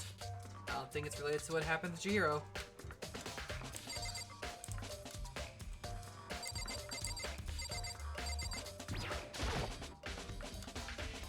If I remember right, this card reader is meant to work with the handbook. What? Do you have an issue with it? If so, you should take it up with Monokuma. He said that, then quickly sharply clapped his hands together. Did you call for me? You called for me? Has he been domesticated? That's right. It seems that Makoto has a question for you. You need something? Sure, what's up? Well, it's just about this card reader. Yep. Yes, the card readers have all been designed to interface with each of your e-handbooks. Oh, excuse me. You can only enter the locker room corresponding to the gender listed in your individual handbook. And it's impossible for two people in a row to go through while the door's unlocked. Correct? Unbelievable. If there is some sort of erotic terrorist on the prowl,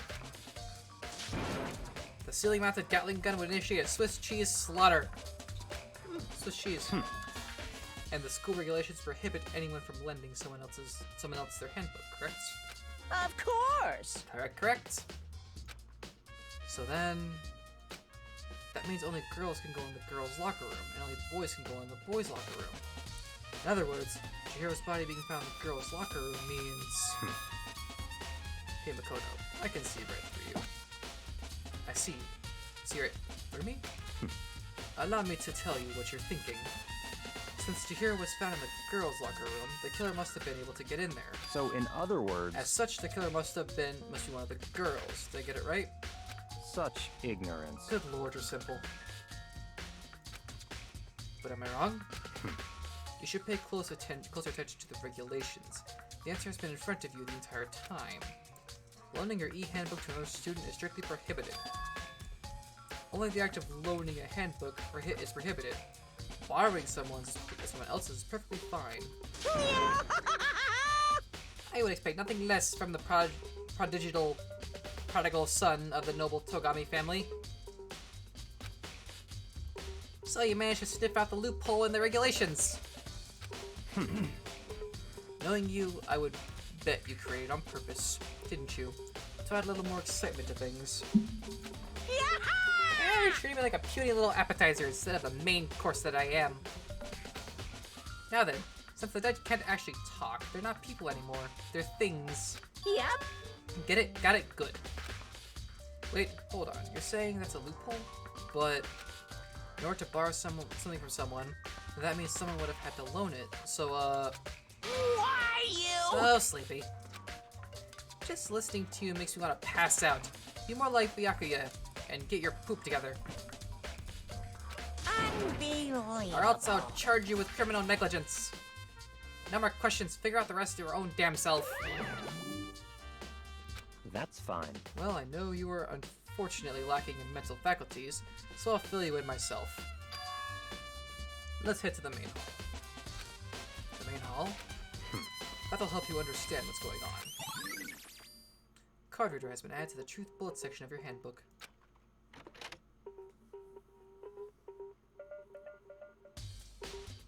We came to the main hall. So, what are we looking for here? Does that mean I have to figure it out myself? Dang it, Togami! The hunk of metal blocking the entrance seems like some kind of machine. No, really? What's this? There's a mailbox here. Could there be something inside? It's an e-handbook? No, wait, there's 3 of them. What are they doing here? So you finally found them. Huh? Did you know these were here, Byakuya? I can't pronounce his name. I'm sorry. Togami, music on Togami. I happened to find them by chance myself the other day. It seems there's a system in place where the handbooks of dead students get delivered to this mailbox. So then these 3 handbooks belong to Junko, Leon, and Sayaka? You can go ahead and confirm it yourself. I immediately turned on one of the handbooks, and when I did... Sayaka Mizuno. You're right, this is Sayaka's handbook. Now, do you understand? This is the key to the loophole that I revealed earlier. Yeah, I feel like I'm starting to get it. You should pay closer attention to the regulations. The answer has been in front of you the entire time. Loaning your e-handbook to another student is strictly prohibited. Only the act of loaning a handbook is prohibited. Borrowing someone else's is perfectly fine. I see. Okay, now I understand. Main hall ebooks have been added to the Truth Bullets section of your handbook. What? Hold on a second. What's wrong? Very strange. That's strange. One of the handbooks won't turn on. Is it broken? Whose is it? The other handbook showed Junko's name when I started it up. Then the one that won't turn on must be Leon's, right? I see. It would make sense, yes. After all, he did get pummeled with dozens and dozens of baseballs. Pummeled with baseballs. The memory of it came flooding back. The cruel punishment which led to Leon's death. The execution that the mastermind concocted. A cruel, heartless death. You're right, it wouldn't be surprising for the notebook to break during that kind of assault. Damn it! What the hell do you want? Hey, hey! Hey! Me now Hey! I'm really angry! What? That e-handbook is essential to student life here. Crucial, integral, instrumental, a super big deal. There's no way it would break that easily. But it did. That's impossible! If I say it wouldn't break, it wouldn't friggin' break! It can withstand up to 10 tons of pressure and it's waterproof up to 100 meters.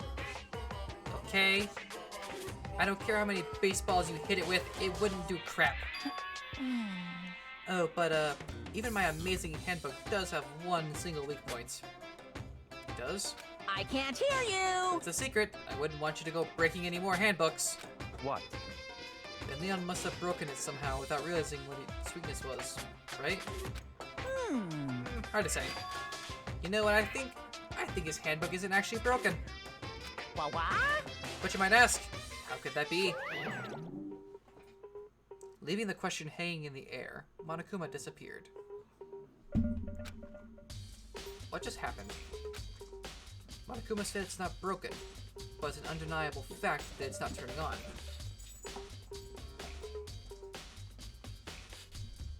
That's fine.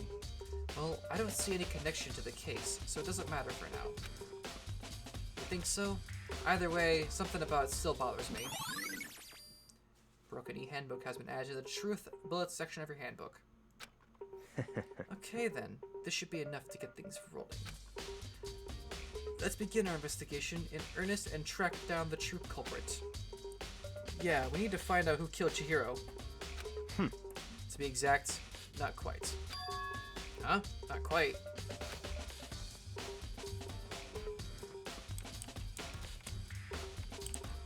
Hold on, there's still more here waiting to be checked. What else is there?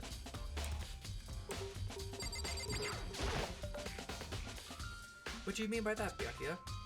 To be exact, not quite. Certainly. I want to reveal Chihiro's killer, but more precisely, I want to discover the true identity of Genocide Jack. Then you really think? You truly believe Genocide Jack is the one that killed Chihiro? Don't make me repeat myself. Absolutely. I have no doubt that Genocide Jack is the culprit of this case. Purple thing! That murderous fiend is Genocide Jack, right? What? There's nobody else it could be. A murderous fiend who kills again and again using a bizarre and brutal method. They're like a ghost, attacking suddenly then slipping away before the police can catch up to them. And what nickname did the internet give this mysterious serial killer? Genocide Jack. Makes sense. They say he's killed thousands of people, but that's got to be an urban legend. Still, could one of us really be a demented, psychotic killer like that? You're not wrong. You're not wrong to wonder. My words mean little right now. I have something that'll prove it, and I can show you. Alright, show me then. What do you mean by that, Byakuya? To be exact, I already read this, so there you go, yep. Don't make me repeat myself. Here we go. And I have a basis to believe that I assure you. Genocide Jack is one of us. Is there really proof? There's somewhere I'd like you to take you. This will prove all the evidence you need. It's all clear now. Evidence that Genocide Jack is the one that killed Chihiro. Evidence. Does something like that really... Ah! Hey, you two! Big trouble. Need your help. I don't have time to We're play busy. with you. Leave us alone. I mean... But it's an emergency. Emergency! Come on, please. You gotta help me. Oh god, what's going on? What's going on, Hina? Please! This is a serious emergency. Please, please, you gotta help me. Just calm down, okay, Hina? I mean... But it's an emergency! What's the emergency? An emergency. What happened? Well... Something's wrong with Toko. She's acting super strange. Well, I mean, she was acting pretty strange earlier, right? What should we do, Byakuya? Very strange. So this is Toko. I must admit, I'm intrigued. I suppose we can take a second to see what's going on with her. Are you sure? Don't make me repeat myself. I didn't expect that. I thought for sure you'd just say no. And that'd be the end of it. Yeah! Okay, come on, hurry. Wait for us, Hina. Let's go. It looks like she headed to the dorms. To Toko's room, most likely. You're right.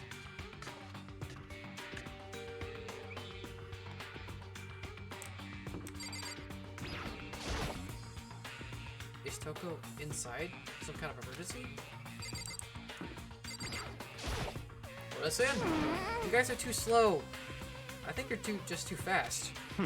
So, what's this emergency? So, After what happened in the girls' locker room, we left Toko in her room so she could lay low, or lay down. After a while, we came back to check on her. You know, see how she was doing. But when we did, it was weird. She refused to come out, and she kept saying all this weird stuff. That's fine. We started talking to ourselves. Yeah, good idea.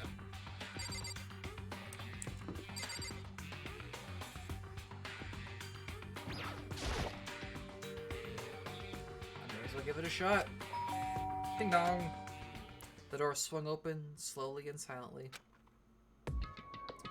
She's gonna kill me. No, she's not. Holy crap! An aura of negativity flowed out from behind the door, forcing a gasp out of me. What? Oh, nothing. It's just that, Hina was really worried about you, holding yourself up in your room. Leave me alone. Yeah, sure thing. But, could you open up? Just for a second? Won't allow it. Huh? I won't let Genocide Jack have control. And just like that, she slammed the door in my face, jerk. What was that?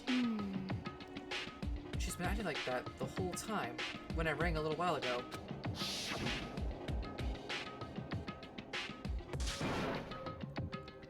Out to drive out the killer, to drive out the murderous fiend. It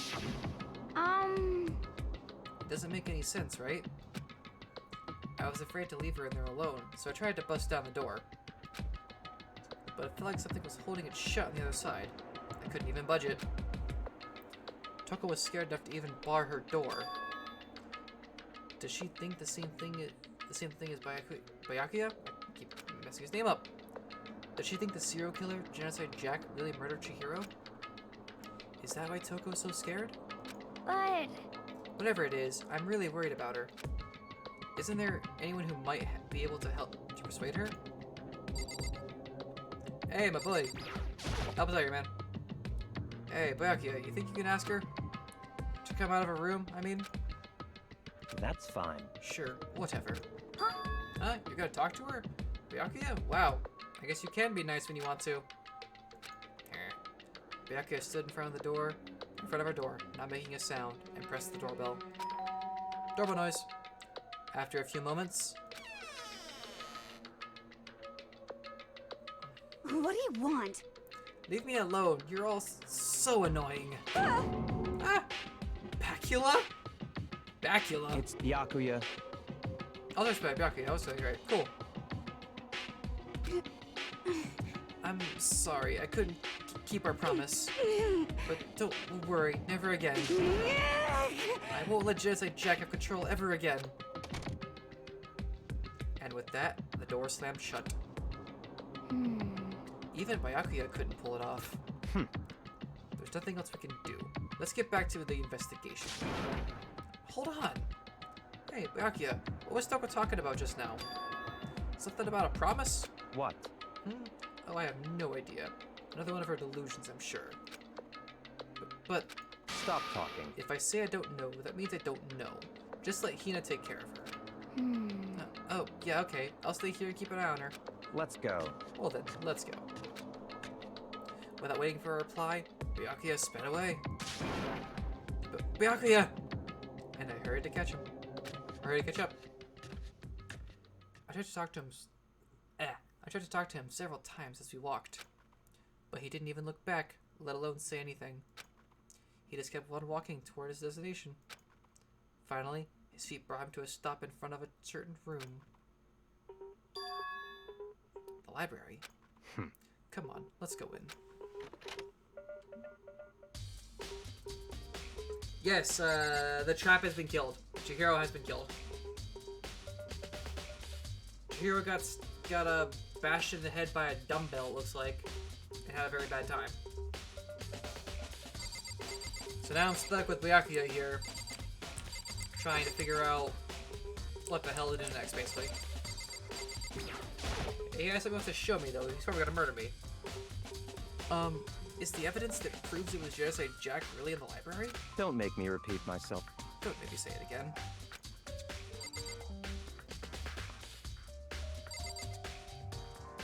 Jeez, this is rough. So you're on your 10-minute break now? Or you're on your 30-minute break now?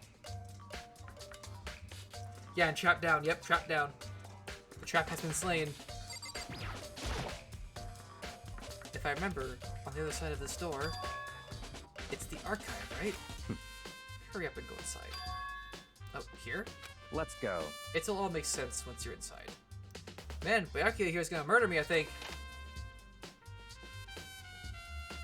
You know, Makoto is so trusting of the majority of the characters. Gotcha, cool.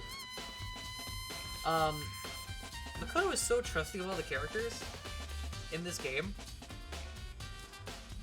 I'm surprised like no one tries to kill him at all in the story so far. I mean, Sayaka tried, but she failed. Bro, there's so many books and files. And so much dust, too.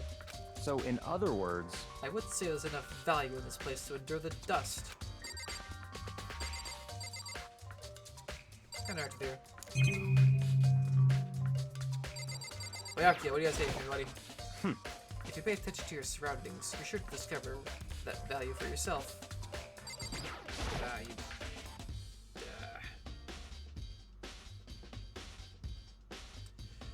There's so many files stuffed onto the shelf. What's in all these things? That's enough.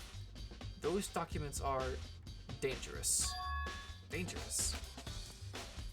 They detail all the people who control the world from behind the scenes. Dangerous truths for a commoner.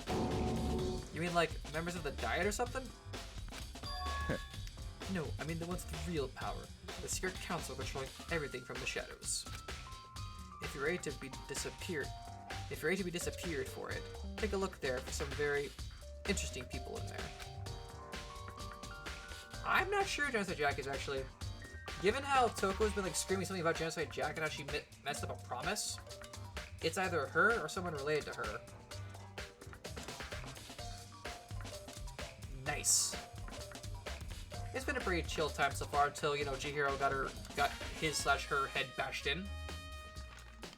You're kidding, right? Am I? I'll just let it go for now. Byakuya's interesting. What's this? Thing. There's a wooden box. It's empty. Although judging by the smudges and the dust, it looks like there was something inside. I wonder what it was. There was an extension cord plugged in there. It proved very useful while I was in the library. An extension cord, huh? This shelf is stuffed tight with files. Without really thinking about it, I picked one at random. Ah, you have a sharp eye indeed. Select that file. Huh? That's right. That's the report on a presidential assassination. The original is kept in the National Library. I picked up some serious trap vibes. It is currently 10:30 where I'm at. 10:30 at night. It won't be declassified for another 30 years. Are you sure you want to look at it now? There's no telling whose crosshairs you might wind up in for peeking at it. Without making a sound, I return the file to the shelf. There's some really, like, sketchy files in this place. There's a ton of thick files stuffed onto the bookshelf. If you're thinking of looking through any of them, let me give you a little warning. Those things are filled with graphic, disturbing photos from all kinds of crime scenes. It's the kind of thing any normal person wouldn't even want to look at. Be careful. Huh? What do you mean? All those files there are investigation reports related to different cold cases. Yeah, it's very weird, because it's 6 over here. Well, that's Australia, you're in like a different time zone, so it's like... Time zones are weird. Time zones give me a headache. Yeah, it's only like 10 o'clock at 6 over here. Those are internal documents, for police eyes only. They're not the kind of thing you'd expect to leak. Oh?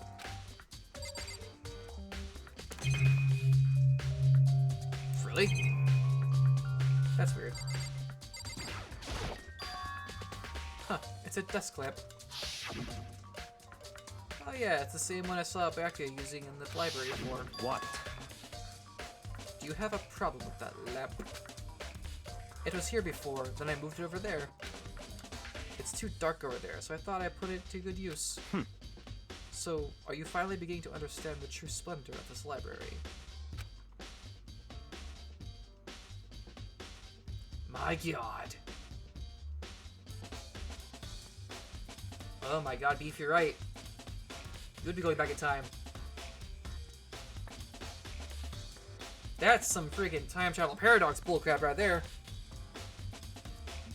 The entire reason I was interested in the library is because of this room right here.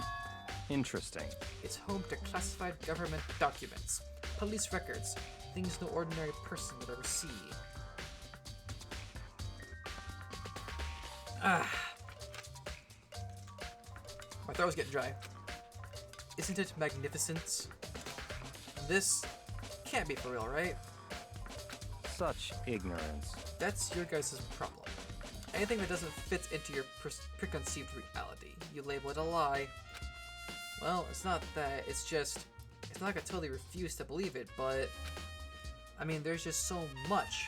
How could anyone have put all this together? Yes, my brain hurts equally as much.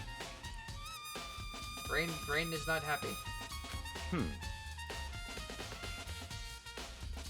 I suppose it goes to show just how much Hope's Peak truly wields. Or perhaps the mastermind may have wanted to provide us with enough entertainment to keep us from getting bored.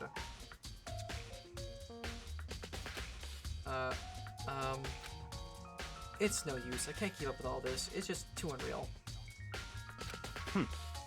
What's wrong? You still can't believe it? What about you? How can you believe it so easily? Things like that are usually impossible. What? What do you mean, usually? Usual, normal, ordinary, simple. Those things don't exist anywhere in the real world. If you don't understand what they actually represent, you don't understand the nature of anything. You don't pull your punches, do you? Besides, what you consider usual is based on your common sense, right? But what makes you think your own common sense applies to me at all? See you next stream, Clueless. Nice having you here, man. You have a good night. The documents gathered here are genuine. I have reviewed them multiple times, so there's no doubt. But hold on a second. You're saying you've read all these documents and more than once? But all this has to be like top secret confidential stuff, right? So why? My family has a reading group just like this at our home. Ours is bigger, of course, and not as dusty. Huh? Members of the Tokobi family have access to any variety of government-related documents. Thank you, glad you're enjoying it. This is a good time. I'm enjoying this a lot. That includes foreign powers as well as domestic. How is that possible? So, in other words... I already told you, there's a secret council that controls the world from the shadows. My family is a member of that council. And I have within me the bloodline that will allow me to one day bend the world to my will. But to become such a ruler, I must know all levels of this world backwards and forwards. So whenever I have time, I like to review whatever documents and materials that interest me. Which is why I can proclaim, without a doubt, that the materials gathered here are the real thing. This is beyond believing or not believing. Byakuya is actually starting to scare me more than the actual mastermind. And what always interested me the most were the cold case police investigation reports. Reading through those reports has always been a hobby of mine, ever since I was little. It's excellent mental exercise. I've solved more than a few of those cases just by reviewing the reports. And among all those reports, one of my recent favorites is the Genocide Jack case. As he talked, Byakuya grabbed a specific file from the shelf. That's right. This is the complete case file. Every single report surrounding the Genocide Jack cases has been compiled in here. Because there are so many, allow me to quickly summarize the main points. To begin, there are two notable characteristics in every Genocide Jack murder. The first characteristic is that every crime, the word bloodlust is written in the victim's own blood. And the second is the victims are murdered, their bodies are suspended in a certain way. Big time, yeah, I can see that. Bloodlust is written in blood, and the victim's body is suspended. It's exactly the same as what happened to Chihiro. Save your surprise, the best part is yet to come. For the second characteristic, where the victims are suspended, the only ones who knew about the particular fact were members of the police and other higher-ups. By all accounts, nobody in the media ever found out. In other words, no one on the news, no one online, nobody knew about that aspect of each crime. Only key officials and the killer himself knew about this act of mounting the victim. Yeah, he's very sus. Now, if you recall Chihiro's corpse, her body was most certainly mounted in this fashion. So, how could the killer have known about suspending the victim? That's right. That's the key question. But in fact, the answer is quite simple. So, in other words... The culprit isn't a copycat killer. It's the real Genocide Jack. Yeah, exactly. See, the reason I think it's not the real Genocide Jack is because in a thing like this, why would Genocide Jack risk getting caught? If he knew, or she, I don't know if Genocide would be he or she, probably a dude suspending Jack, he'd probably, you know, not want his MO in an area like this, where he could very easily get busted. Unless he was that confident. He could have been that confident though, now I think about it. In other words... That right there is the evidence that Genocide Jack has hidden himself among the rest of us. Then Genocide Jack really is such a brutal, fiendish killer, really is walking around among us. Interesting. Things are really starting to get interesting, aren't they? I never imagined a killer with such a reputation would ever become part of our little game. Now, don't you think it would be good for you to take a look at what I've already seen? You might just manage to ferret out a clue or two. Such ignorance. If you get down on your knees and beg, I might even show you myself.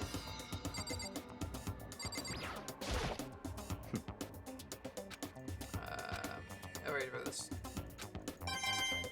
Oh, coin, thanks.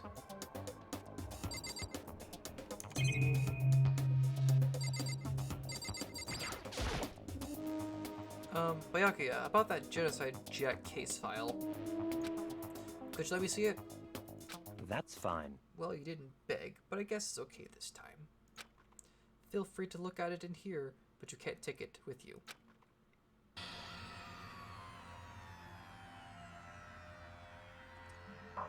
Byakuya handed me the file, and I flipped through it with tense, nervous fingers. Suddenly, my hand stopped. I reached the page where photos from the scene of each crime had all been collected. Oh man! Oh dang! Ooh!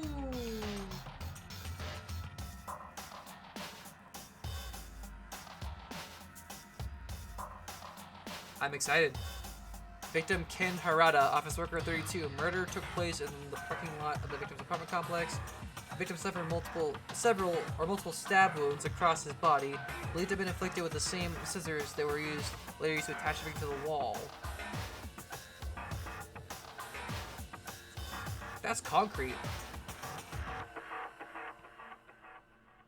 Dang. That's gruesome. That's really gruesome. I like it. That was messed of me to say, but hey, you know what? Whatever. So the names of Genocide Jack's victims ran on for several pages. Ken Harada, 32. Katsuhiro Honda, 17. Shojigaku, 23. Kano Isai, 14. Takeshi Yoshida, 30.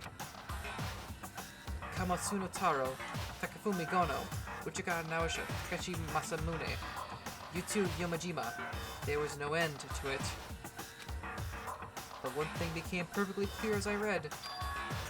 All of the killer's countless victims were killed and suspended in exactly the same way. And at the scene of every murder, the word bloodlust was left in the victim's own blood. Now take a look at the next page and you'll find another interesting tidbit. Next page.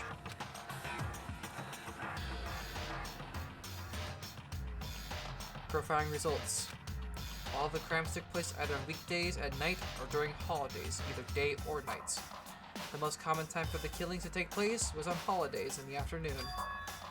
Based on these facts, it could be suggested that the suspect may be a student. Evidence suggests that the suspect lingered at the scene, but when they did leave, they were in a panic. Because an eyewitness has never come forward, it's unlikely there was any external reason for this. This confused behavior suggests that the suspect may potentially suffer from dissociative identity disorder. So, in other words, The key point here is that the culprit may well have a split personality. A split personality? Like the kind of thing you see on TV? So I'm part of another totally unbelievable story. But this one is way more unbelievable than anything else up until now. Or maybe it really isn't. I don't know. I feel like my mind has gone numb.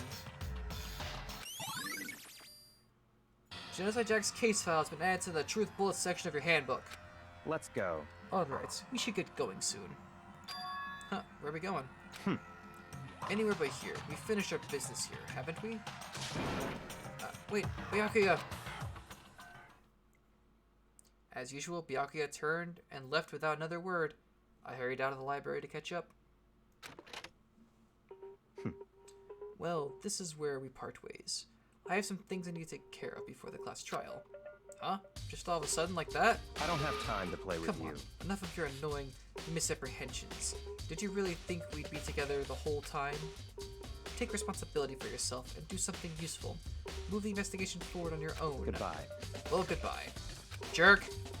And just like that, he was gone. Just as quickly as he asked me to join him, he cut me off. In the end, I felt like I was just some plaything getting tossed around.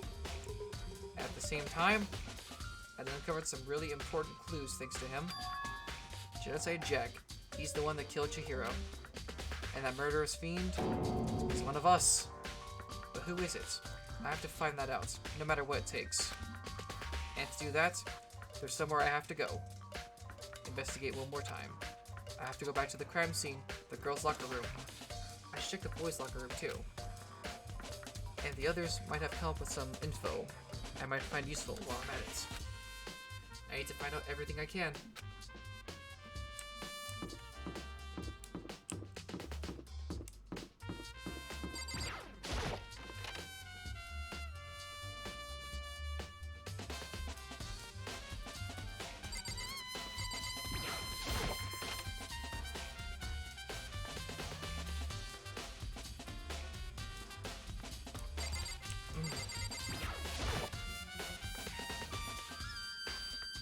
It's the bloodstained poster. The blood is the most noteworthy part, but the big-breasted swimsuit model is pretty noticeable too. A girl's locker room doesn't seem like the kind of place you'd find something like this.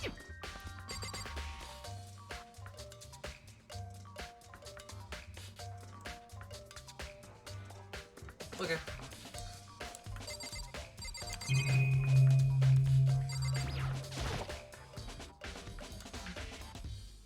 I can feel the life draining out of my own body. It's a dead body. Chihiro's dead body. Again, no dip, Sherlock. What do you got to say about this, Kyoko? Hey, Kyoko, have you made any progress on your investigation? Indeed. Generally speaking. However... But I have to get going. I have something unrelated to take care of. Something besides the investigation? What is it? Well... Nothing you need to worry about. Just concentrate on the murder. But... So then... Before I go, let me give you one piece of advice. You should examine Chihiro's body one more time thoroughly. Also, her handbook is missing. You might want to determine its whereabouts. Goodbye. That's it. I'll be praying for your success. With that, Kyoko turned and left the girls' locker room. I guess I'll take another look at the body then. And Chihiro's handbook is missing. That's definitely worth worrying about. Chihiro's e-handbook has been added to the Truth Bullets section of your handbook.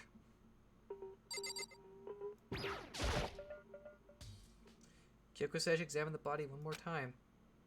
I know she said thoroughly, but I do have my limits. Well, I better give it a shot anyways. Let's see. Chihiro's hands are bound with what looks like some kind of rope. The rope was used to prop her up in a kind of crucifix position. Huh? This rope is a plug? Wait, so then this isn't a rope at all. But the more I think about it, the more that's not the only thing that concerns me. Chihiro's fatal injury was a blow to the head, which means someone struck her in the head in order to kill her. That's right, there's the issue of her being suspended and the fatal blow. I was about to say, yeah, the Genocide Jacks are all stab wounds. At first, I didn't see any reason to think too much about it, either of them.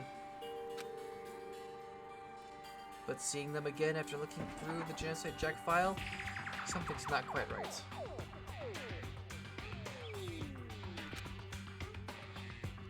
What does this all mean?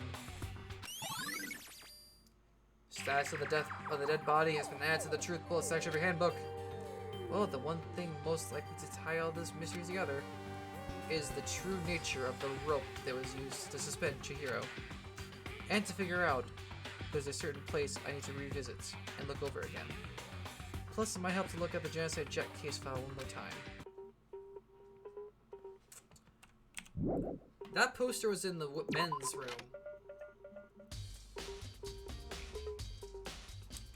Get out of the way, Boomy. No one likes you.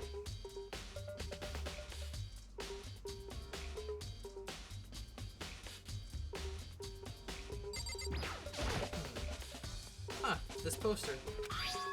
It's a popular boy band called Tornado. Somehow it doesn't quite seem to fit the boys' locker room. Oh, but wait, that reminds me. The poster of the locker room is... That's right, there's definitely something strange about this. The boys' locker room is a poster of a popular boy band. In the girls, is a poster of a big-breasted swimsuit model. Could the posters have been switched? But if they were, why? What reason we wouldn't have? Oh my god! Maybe I should argue someone who knows a little more about locker rooms. Oh, I just realized something. Wait. Chihiro was a trap. Why else would... Wait. The gears be turning. The gears be turning, ladies and gentlemen. Does that mean Chihiro was in the men's room? Wait, Chihiro's a dude. Chihiro was a dude. Definitely a dude. Why else would these be switched like this? Bruh. Grass on the floor. There's a strange stain on the carpet. What is it? The boys' locker room carpet has been added to the truth bullet section of your handbook. Let's go.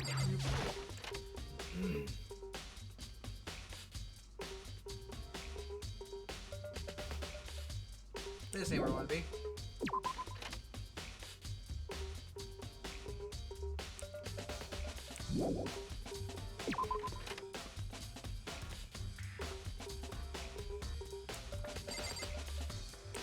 Let's go back to the library, shall we? I'm sure there must still be more left waiting for me to discover. Really? What else is there?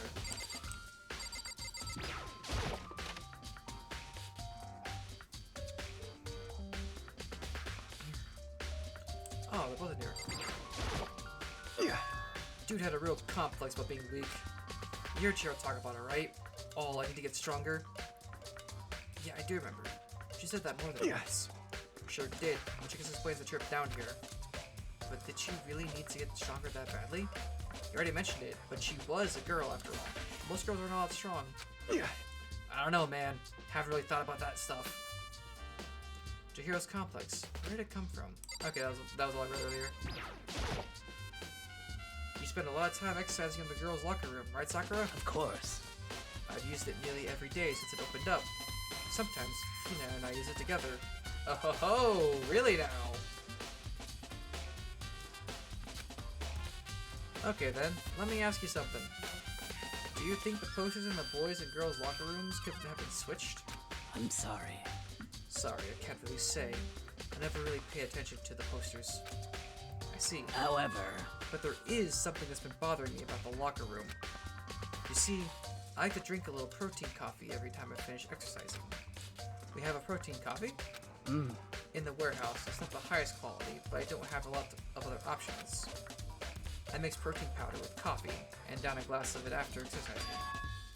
Anyway, the other day I spilled some of it on the carpet in the girls' locker room and left a stain. A stain don't see any stain on the carpet now. Of course. Exactly, I noticed it earlier. The stain has disappeared. I can only assume someone came along and cleaned it up. But still, isn't it unusually clean? As if there was never a stain there to begin with? Disappearing stain has been added to the thingy.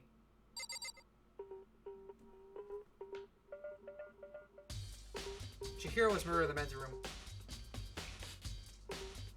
He was murdered in the men's room. He had the blood on the poster. So somebody, the killer, moved all of the crap. Dang. That would have been really sloppy though. For anyone but like Owada or Sakura. That's gonna rub it. I should rub it all. Yeah, I've already read this already. Fetch to the head. Yep. Already read that. Already read that. Already read that. Already read that. Already read that. Leave me alone. Yep. Already read this.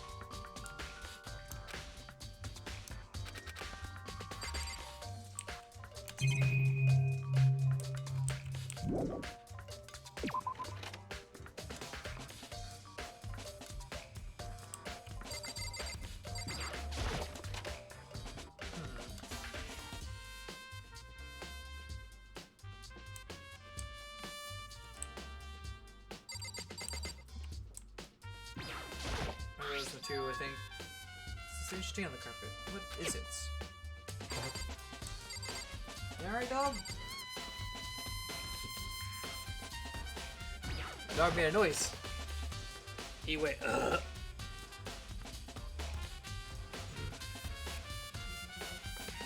Okay, nothing here.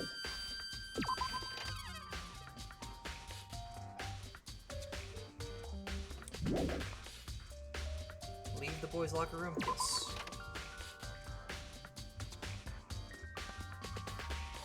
What do you want, Hifumi? Ding ding ding! Hifumi has discovered evidence revealing the identity of the culprit. I feel as if... Another stat increase for me! Evidence? What'd you find? I cannot reveal this yet. That's it. But I I'm guarantee sure of it. that I have found what I found will steal the killer's breath from his lungs. Are you sure about that? Oh, yes. Miss Lindbergh said she'd witnessed something worthwhile, too. Really? What did she see? Well, She refused to tell me. It's like when a girl bullies the boy she likes, right? Right? Okay, so where is Celeste now? The warehouse by the dorms. She was there, but at the same time, not there. What's it gonna be? The area? Yep.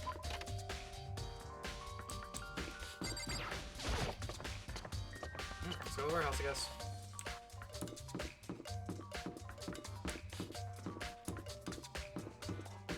Warehouse is this way.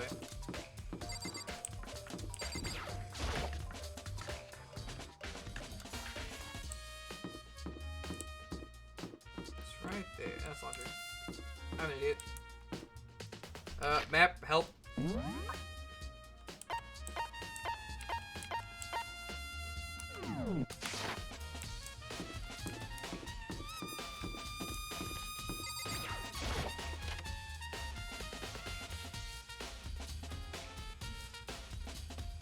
Hey Celeste, how you doing?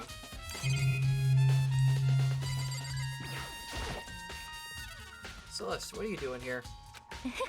This warehouse is amazing. It has absolutely everything one might need to live a full life.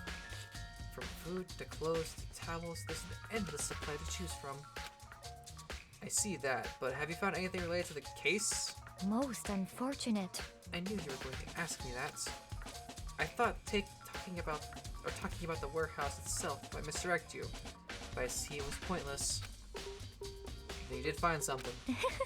Very well, I will tell you, and only you. Actually, Last night I saw her here. Chihiro was in the warehouse. What? Really? indeed. This was right before nighttime. What are you doing out this late? Oh, I was just... Are you planning to go exercise, perhaps? What? How did you know? Because I can see a blue track jacket sticking out of that duffel bag you're carrying. Oh, you're right. Thanks. Well, I'd better get going. I'm kind of in a hurry. She stuffed the jacket into her bag in a hurry. It was almost like she was trying to hide it. And just like that, she was gone. Yes, indeed. I assumed she was merely stocking up to go exercise in the morning, but it would appear she ignored the nighttime rule and headed directly to the girls' locker room. If she hadn't broken our rule, none of this would have ever happened. You get what you deserve, I suppose. So apparently, she went to the girls' locker room late at night in order to exercise without anyone knowing. But the strange thing is, there was no trace of the track jacket or duffel bag. Celeste said she saw Chihiro carry it, which would mean the killer would have gotten rid of it somehow. Celeste's account has been added to the Truth Bullet section of the handbook. Alright. Riviera, yes. Let's check. This may sound dumb, but let's check the trash room again.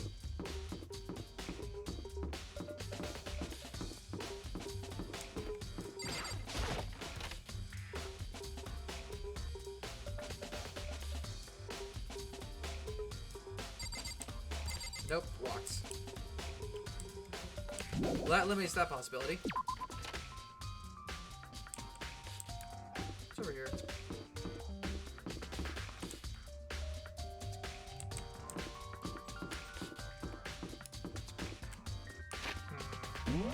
Where to go now?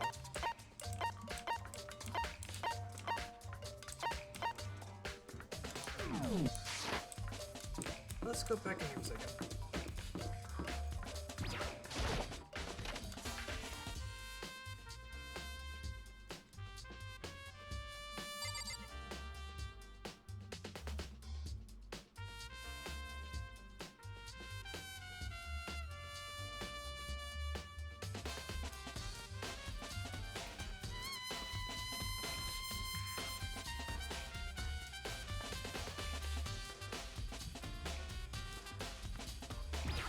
Anything from Celeste? Actually, Last night I saw her here. Chihiro was in the warehouse. What? Really? indeed. Oh yeah, I've already read this.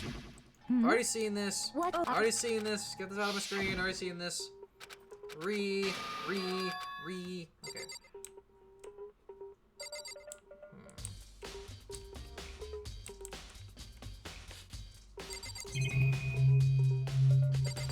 There's nothing here.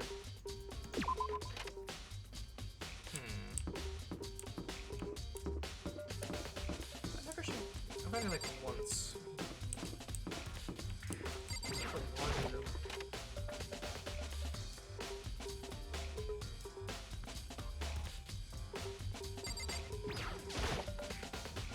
That swimsuit is still hanging out to dry.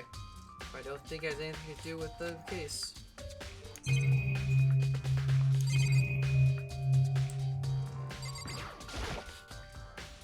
It's a washing machine, which has nothing to do with the case. Oh, but I got me coins. Nice. Thank you, coins.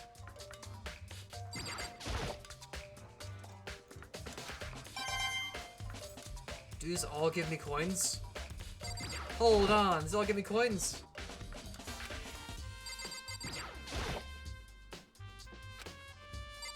Darn it, they don't. I don't think. Yes, I'm clicking each washing machine to see if they give me more coins. I want coins, dang it. It's a washing machine. Yep. A bunch of magazines which have nothing, which has something to do with the case. That's some bad grammar. Well, I got money. Yay.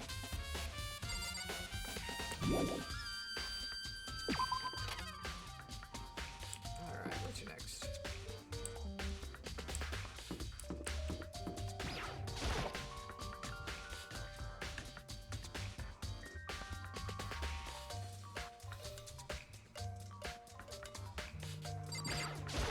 How you doing?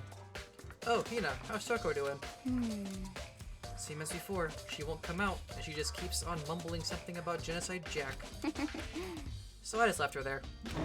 You left her? My head was all swimmy, and I was getting pretty hungry. Yeah!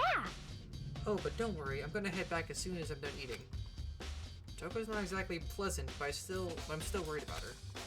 Speaking of which, what are you eating? Huh? A donut, of course. Of course. There's two things I'm sure God created, outer space and donuts. Really? I bet Chihiro would have liked to eat more donuts. Maybe that was her one big regret. Aww. Oh, I should have tried to spend more time with her. Come to think of it, who did she spend time with? Well... Yeah, she was a little bit strange. Didn't really hang out with the other girls much. It was like she was trying to keep her distance from us. Actually, Sakura said something similar. She said that even though you and her invited Chihiro to exercise with you, she always refused. Yeah, totally. Yep, it's true. And it was just us. Either it was like she stayed away from all the girls. Was she just shy? I don't know. She talked to the boys all the time. Isn't it kind of weird to be shy around your own sex? Until they find out the opposite sex? Ah! Oh wait, maybe. Maybe she was used to guys spoiling her. The law says you can't judge a book by its cover, right? You think so? I never really saw her as that kind of girl. Always the count has been added. Cool. I think Chihiro was a dude. I think Chihiro was a trap, personally. That's my opinion. Let's go now.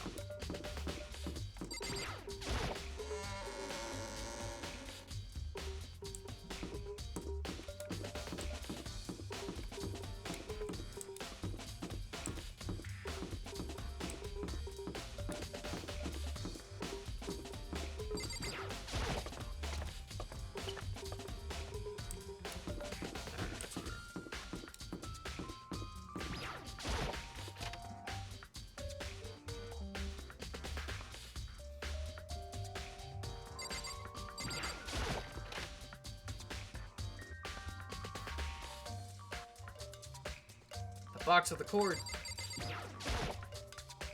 The wooden box is empty. The extension cord was in there before. The desk lamp. Ryakia grabbed the one thing from over here and put it over there. It sure is dark over there. What's this one thing?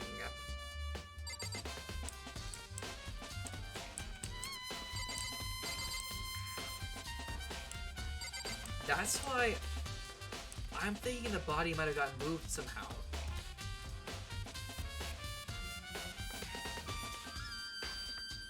Now my question though is, did anyone else find out about the mailbox with the handbooks in them? Someone could have very easily have killed Chihiro in the men's room, then used a handbook from Junko or Sayaka and moved the body into their thing. Put bloodlust on the wall to blame Genocide Jack, and then boom, all the what's it called? All the suspicions off you. I mean, doesn't really make sense.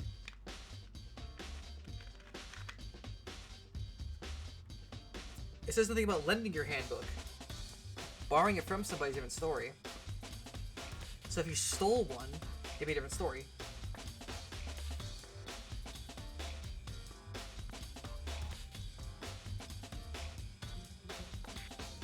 But still, Ah, thank you. I'm really to the detective stuff. So this is all like right up my alley. I'm pretty sure, yes. Also, Sakura talked about a coffee stain, and there's a big brown stain in the boys' locker room. Like a big brown stain. There's a thick layer of dust on the desk. Maybe there's some kind of clue here. Guess not. What's the light? I think he's having it. The killer has to be a dude, yeah. Huh, the lamp won't turn on. Oh, I see it's not plugged in. The lamp's cord isn't long enough to reach the outlet from here. But last time I saw it, it was definitely on, and it was definitely right here. Oh, that's right. Ryakia was using an extension cord. But there's no extension cord here now. I wonder if... Did Byakuya do it? Yeah, the poster swaps really got me. Because I very vividly remember, if you look back at the stream, I was like, oh yes, when I saw the poster in the men's room. I was like, yes, nice poster, very nice plot. Where are these?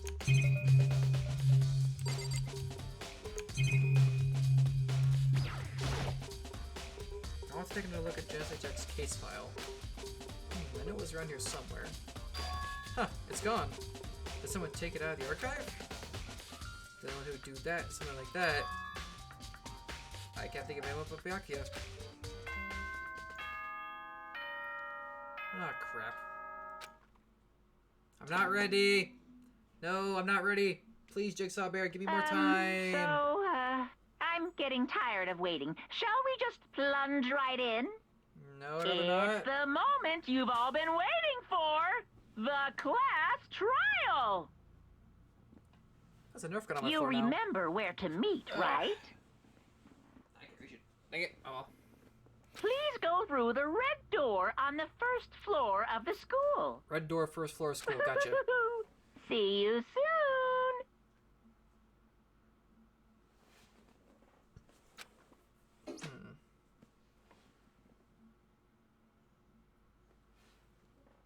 Begin the class trial, or it's about to begin.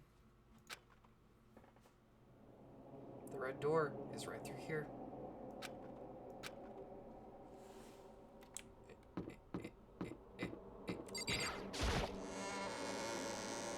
Ah, here we go.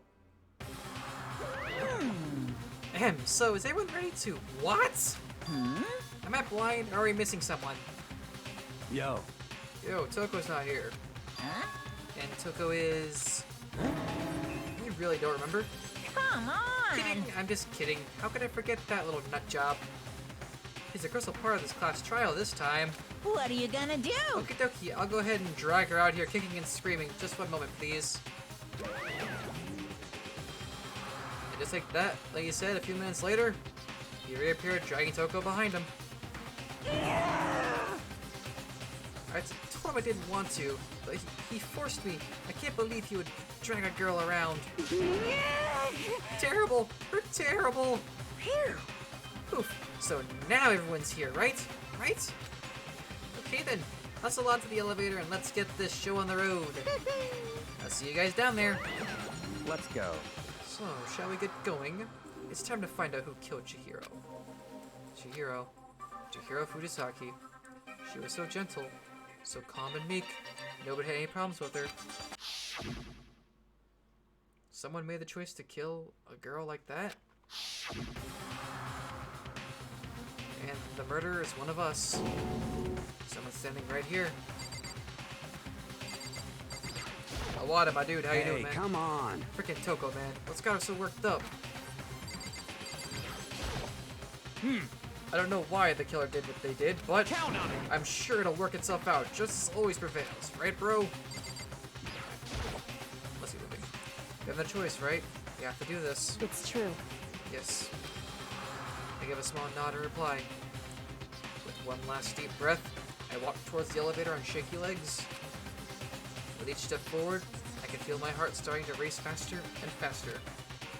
As soon as everyone was on, the elevator began to descend. I couldn't get a handle on my emotions. Couldn't stop speculating. Elevator says you... Ow! The steel box sank with heavy clunking sounds, deeper and deeper into the ground. And as we went deeper, the uneasiness in my heart grew bigger and bigger. The elevator was unaffected, however, and continued to descend without hesitation.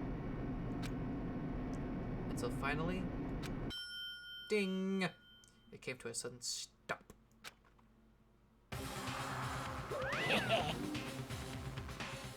Yes, actually, the server link is in the, about part of my, Twitch channel page. You should see it, it says, like, Discord on the bottom there. That's where the YouTube link should be, too.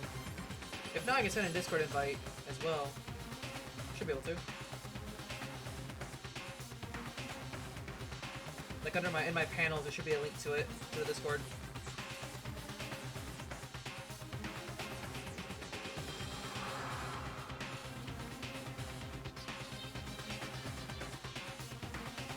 Should be there anyways. If it's not, I'll send the link in a second here. What do you think? I redecorated. Isn't it so fresh? Isn't it so exciting? No problem. Don't waste our time, Mr. Questions. Let's get this over with. I like the gold motif in this place now.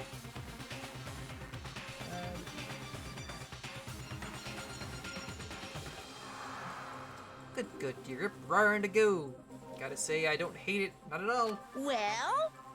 Okay then, let's get the show on the road. Thrills, chills, kills! Everyone, please find your assigned seats. Seats. And so, the curtain opened once again. A deadly judgment, a deadly deception, a deadly betrayal, a deadly riddle, a deadly defense, a deadly faith, a deadly class trial. Let's do this, ladies and gentlemen. Do you want to save data? Probably a good idea. Yes, let's save the game. Any handbook, what do we got here? Look at truth bullets we got here. We got the file, Sakura's account, locker room dumbbell. We got a decent amount of truth bullets here. Now, the issue is, how much of it's good is a real question. Hey, I see you just joined the chat. Let's see if I can give a roll here real quick. Okay.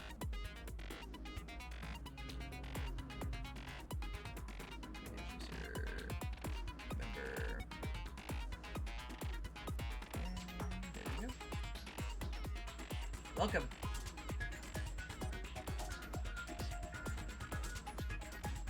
All right. So the skills. What skills we got here? Abilities, voice, and vocabulary. Is that all I have for skills?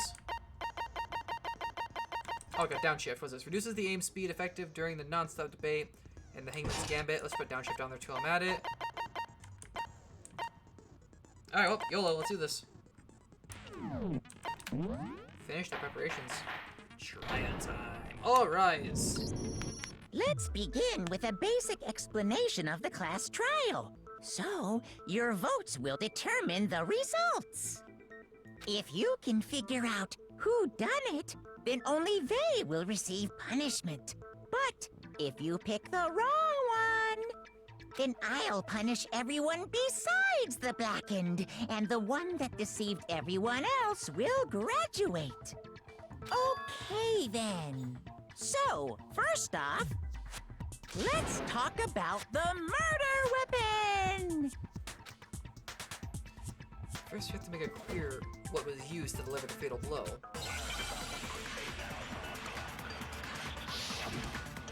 Make your arguments. Locker room dumbbell. Chihiro's fatal injury. It appears it was a head wound. According to the Monokuma file, the killer used a blunt instrument. But what kind of blunt instrument could it have been? What? You think you have some proof that contradicts what I said? Shoot! Ah, crap. I had the wrong button. I see what I did there. I had to think about it one more time. There must be a contradiction. I'm an idiot. Chihiro's fatal injury. It appears it was a head wound. According to the Monokuma file, the killer used a blunt instrument. But what kind of blunt instrument could it have been? I bet it was an iron pipe. Ah, I missed it. Crap. That certainly would make for a powerful weapon. Poor Chihiro. I missed it. Dang it. The weapon had to be at the scene of the crime. There is something with bloodstains on it. I see what I do. Chihiro's fatal injury.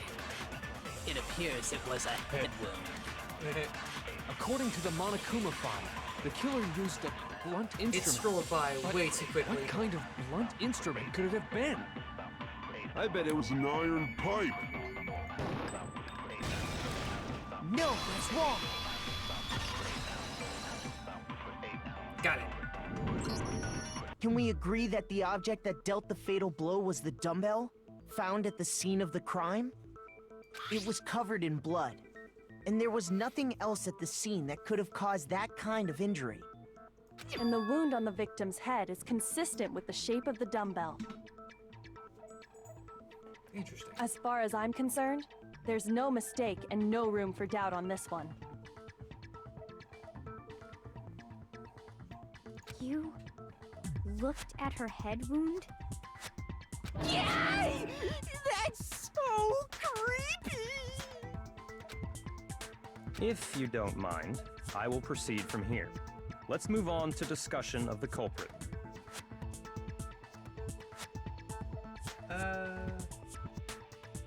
Yeah, it says you're in the Discord channel. I should link though too. One moment here.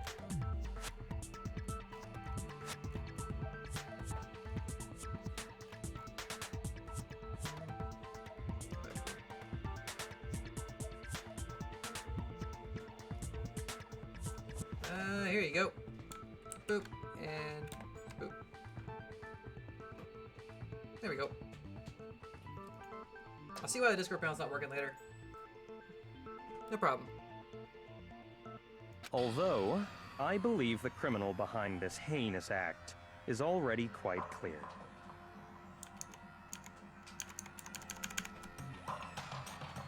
What? For real?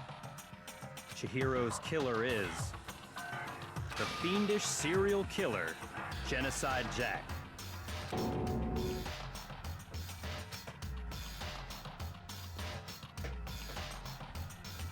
Did he really kill Chihiro? A new element has been added to the non-stop debates. Would you like to hear more? Yes, please. For this debate, lines of white noise will appear to disrupt your reactions. Your truth bullets will disappear if they hit these lines, so think of them as obstacles in your debate. But there's a way to keep this white noise from getting in your way. Press the right mouse button to attach the silencer, which you can use to shoot down the white noise. However, if you shoot an actual remark with your silencer instead of the white noise, the time limit will decrease, so take a careful aim when you have your silencer out. Oh, but if your action difficulty set to gentle, white noise won't appear at all. In which case you can forget about the silencer and just focus on the situation in front of you. Well then, good luck and have fun. I'm a medium, I think, so...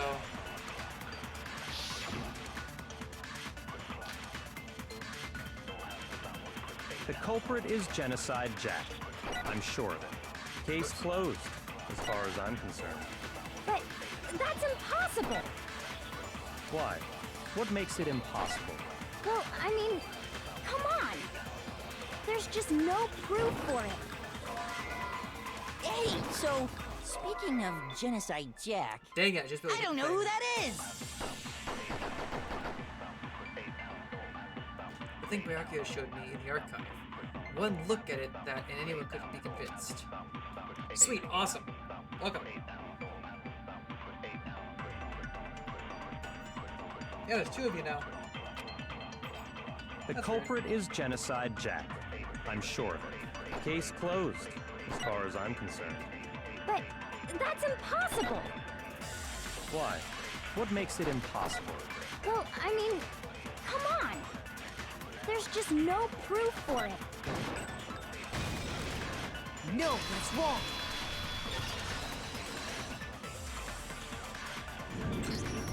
I might know one reason he could be involved. There we go. Nice. What? I found this file while I was looking around the archive in the library. Oh, gotcha. Yeah, that's probably why. That makes sense. That happened to me a couple times before. I guess it's some kind of confidential file the police put together about the Genocide Jack case. What?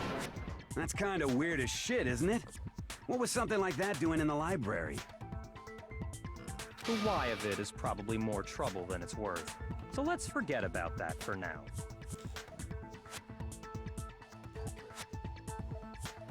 More importantly, it outlines all the specifics of every Genocide Jack case in exceeding detail. According to the file, there appear to be two defining characteristics in every Genocide Jack case. The first is that a bloody message is found written at the scene of every murder. Yeah, I see you now. Yeah, I see you in here now. Nice. Oh, that's right. Boob lust. Poop lust? No. It's actually bloodlust. But more important is the other characteristic, and it's something that has never been made public. Never made public? What the hell is it? Why don't you tell them, Makoto? The other characteristic of every Genocide Jack case, which the world at large doesn't know. If I'm not mistaken, it has to do with the positioning of the body.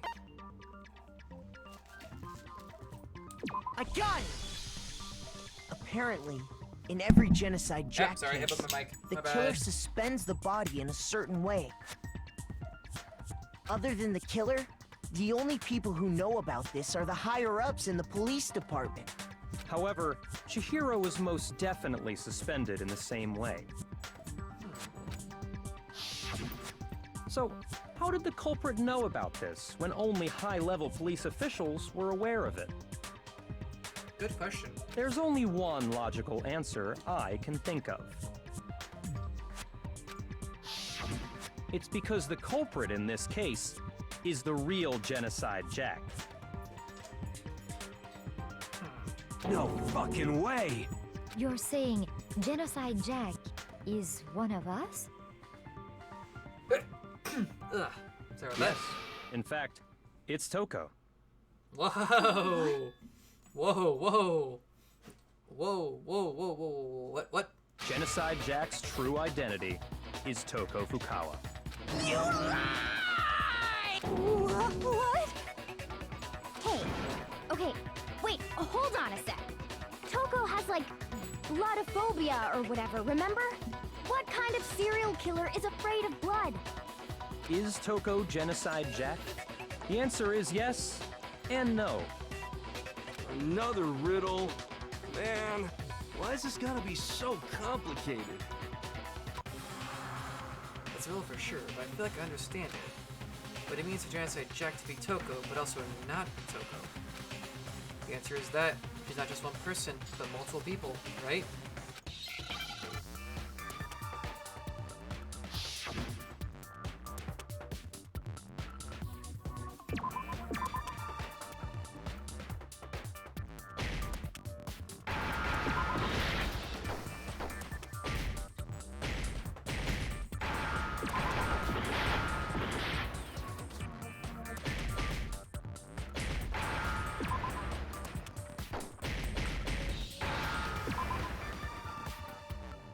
Now I understand. That's fine. Is it because Genocide Jack has a split personality? I should be here by the time you get back, hopefully. Huh? I think I read that somewhere in the file, too. They thought that the suspect might have, what did they call it? Dissociative identity disorder. Oh, okay. But still, to go and say that about Miss Fukawa is... Perfectly acceptable. Toko's strange behavior after seeing the body is proof enough that she has a split personality. Interesting. The one thing that shows Toko could have split personality has to do with her behavior. I got it! You're talking about how she started acting totally different than usual, right? Intriguing. That's right. Think back. She fainted when she saw Chihiro's corpse, and then, when she woke up...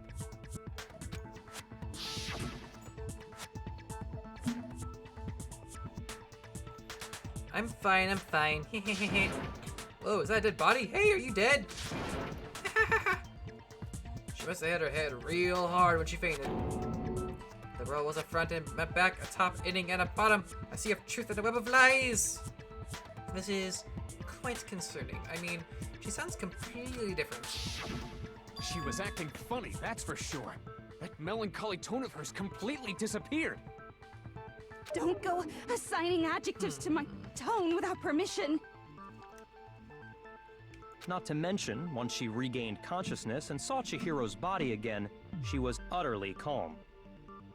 In other words, within her is one personality that can handle blood, and one that obviously can.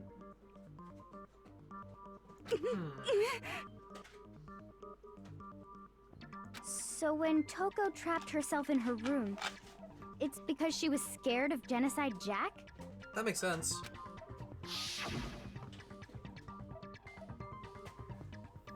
I won't let Genocide Jack have control. That makes sense, actually. Drive out the killer. Drive out the murderous fiend. The reason she locked herself in her room wasn't to keep other people from getting in. It was to keep her other personality from getting out. What? Toko was afraid. Afraid of the murderous fiend inside of her. Of killing even more people. How? Yeah. How can you know all this? Definitely, I man. do believe you misunderstood her. What she's trying to say isn't, how can you know all this? Togo's getting destroyed right now. No. What she wants to know is, how could you tell them?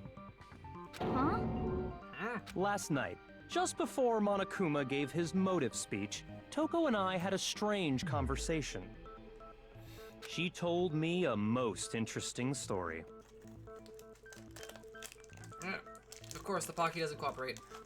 She said a murderous Pocky, fiend here lived we go. within her, and she was afraid it could appear and attack at any time. And that trepidation is what's caused her to have such a bleak attitude. Isn't that right, Toko? Interesting. This is all a lie. Right, Toko? Not a lie. You said you wouldn't tell anyone.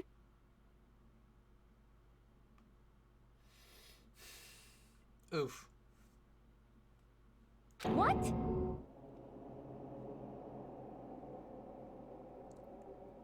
Oof. You promised! I can't believe you lied! You have only yourself to blame. You came to me with your tragic little story. I didn't ask you to. This is the real world, not some romantic fantasy fairy tale. Oof. Besides, you broke your promise first. You said that as long as you were here, no matter what, you wouldn't let Genocide Jack kill anyone.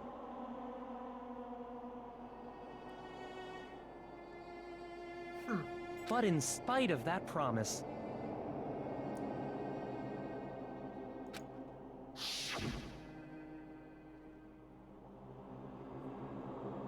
I'm sorry, I couldn't keep our promise. But don't worry, never again. I won't let Genocide Jack have control ever again. You said if I kept my promise, you would go out with me. Dang, man! That's the only reason I promised. how many times do I have to tell you? Miyake, man, I you never jerk. said that. But you weren't able to do it. You just couldn't resist that rush you got from killing, could you? No, not at all. I tried. I swear I tried to control it, but...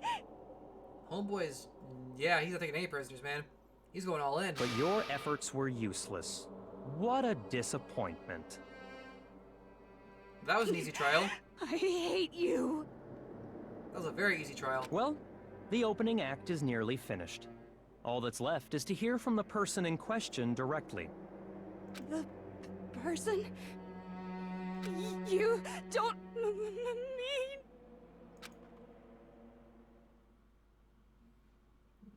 Toko's body suddenly lunged backwards. A huge thud echoed across the courtroom. But in the next second...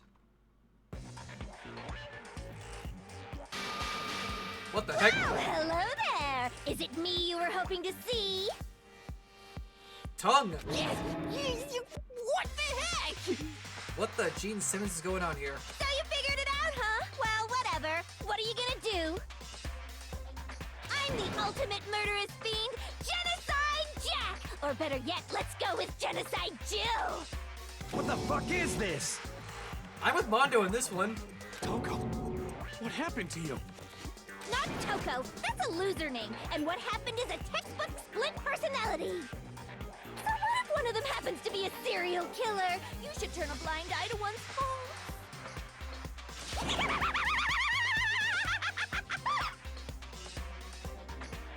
This has gotten a lot more interesting. Ladies and gentlemen, Genocide Jill has entered the building. Like they say, sound and murder is mind, sound and murder is body. This one is so different from the one we've come to know. Yes, well, the world is composed of a front and a back, you know. Just like how every inning has a top and a bottom, or how in the depths of every truth lives a little lie. Behind every dark and gloomy soul lives another that shines as bright as the sun!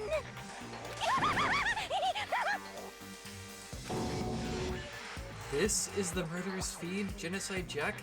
This is beyond insane. Miss Jack, Jill, can I ask you a question?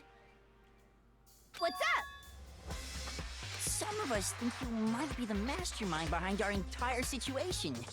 What are your thoughts on that? Well, I'll tell you, I am the mastermind of all masterminds! Just kidding! Then it's not true?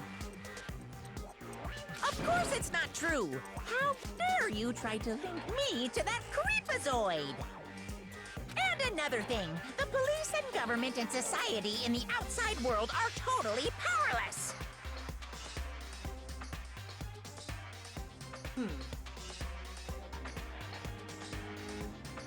I mean, they just let this idiotic, bloodthirsty maniac go buck wild all over town!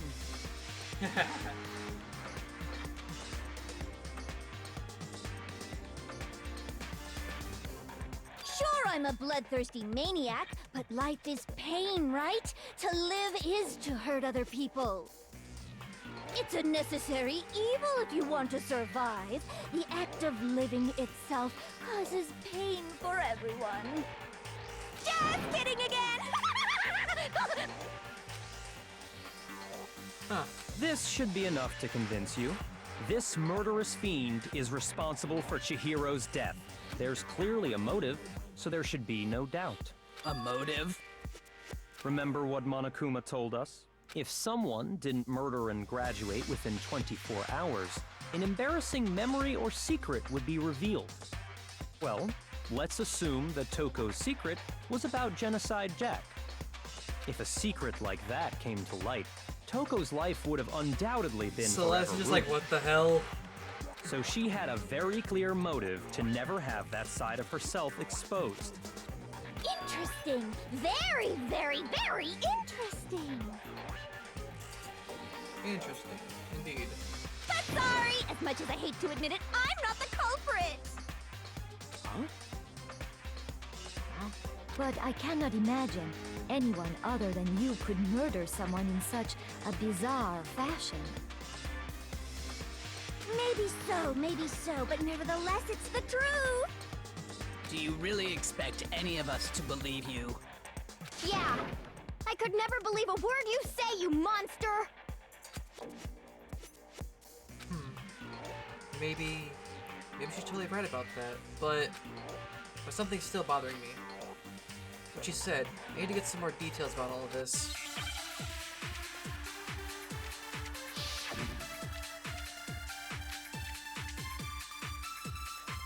Sorry, but I didn't kill anyone. You say that, but do you really expect any of us to believe it? Perhaps if you had an alibi, that would change things. Oh, an alibi, huh? Now we're talking. When you compare your past murders to this incident, the modus operandi matches completely. Wrong, Bayaku! Do I call you Bakuya right now? Also, B, if you do me a serious favor, Are the methods I of murder removed the second really beef exactly from the the chat. same? Can you make sure you can still access I'm the not so Discord? sure about that. Make sure you didn't glitch out you further. I removed the one that bugged out. I want to see if it still lets you in. I think there's a slight difference between the Genocide Jack cases and this one. Huh? How's it any different? Uh-oh, you don't know? Well then, human garbage, let me tell you! Dang. I murder with passion. passion and conviction. I consider myself a professional, and I have a very particular way of doing things. Imagine you go to a fancy Italian restaurant. They're very picky about the noodles, the sauce, everything. I see why it's not her. But what happened to Chihiro? It'd be like if that same Italian restaurant started using ragu or Chef Boyardee. This is no creation of mine. Let me rephrase that in a way that maybe makes more sense.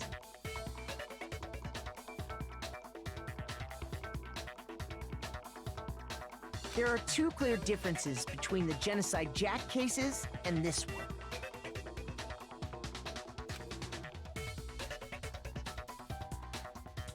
There's one clear difference between the murders. In the photos from the other Genocide Jack cases, look at the neck and stomach. Excuse me. I got it! For one, the cause of death is different.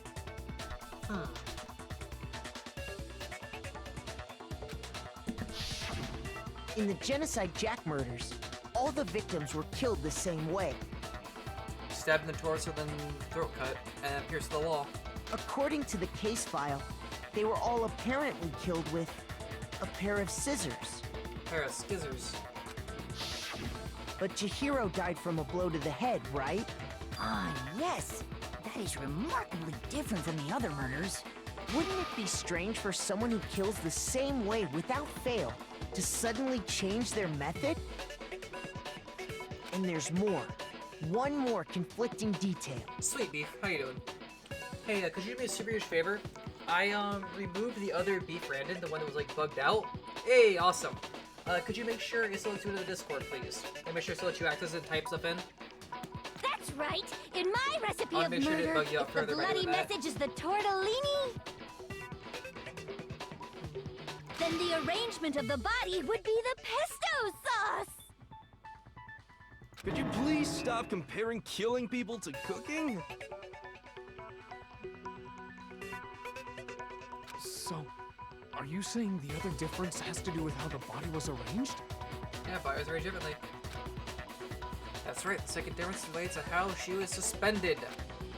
In the photos, the other Genocide Jack cases, all the other victims were stabbed through their hands. We'll use the suspender. I got it! Do you remember what Oh, yeah, I the see killer it popped used up. to suspend her? Awesome. They used some kind of rope to hang her up by her wrists. Awesome, awesome, awesome. So it didn't break. Good. What is your point?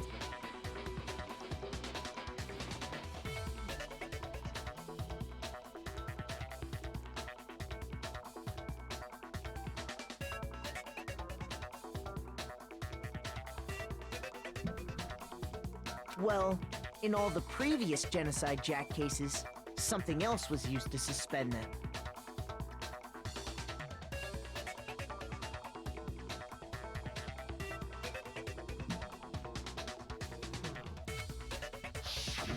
Specifically, pairs of razor-sharp scissors.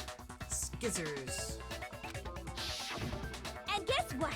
I used my own specially designed scissors for the murders and the arrangement. Like I said, I'm a professional, so naturally I'm very picky about the tools I use.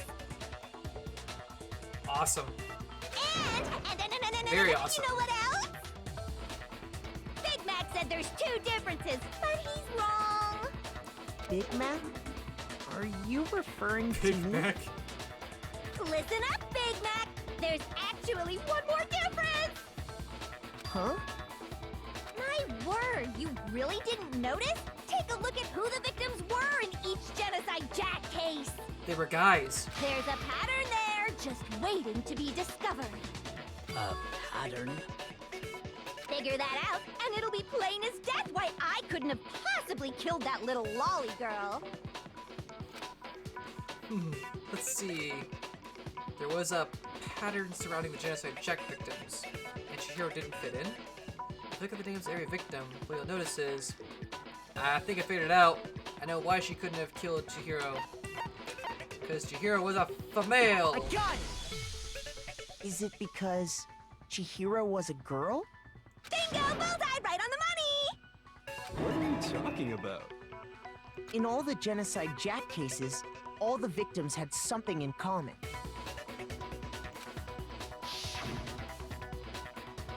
Ken Harada 32, Tetsuhiro Honda 17, Shoji Gaku 23, Keno Isai 14, and Takashi Yoshida 30. Much for the names I felt like reading. There was no end to it. They were all guys? That's right! The people I kill with such passion and conviction are all adorable little men! I can't believe I said it! I'm so embarrassed! The hell is wrong with you?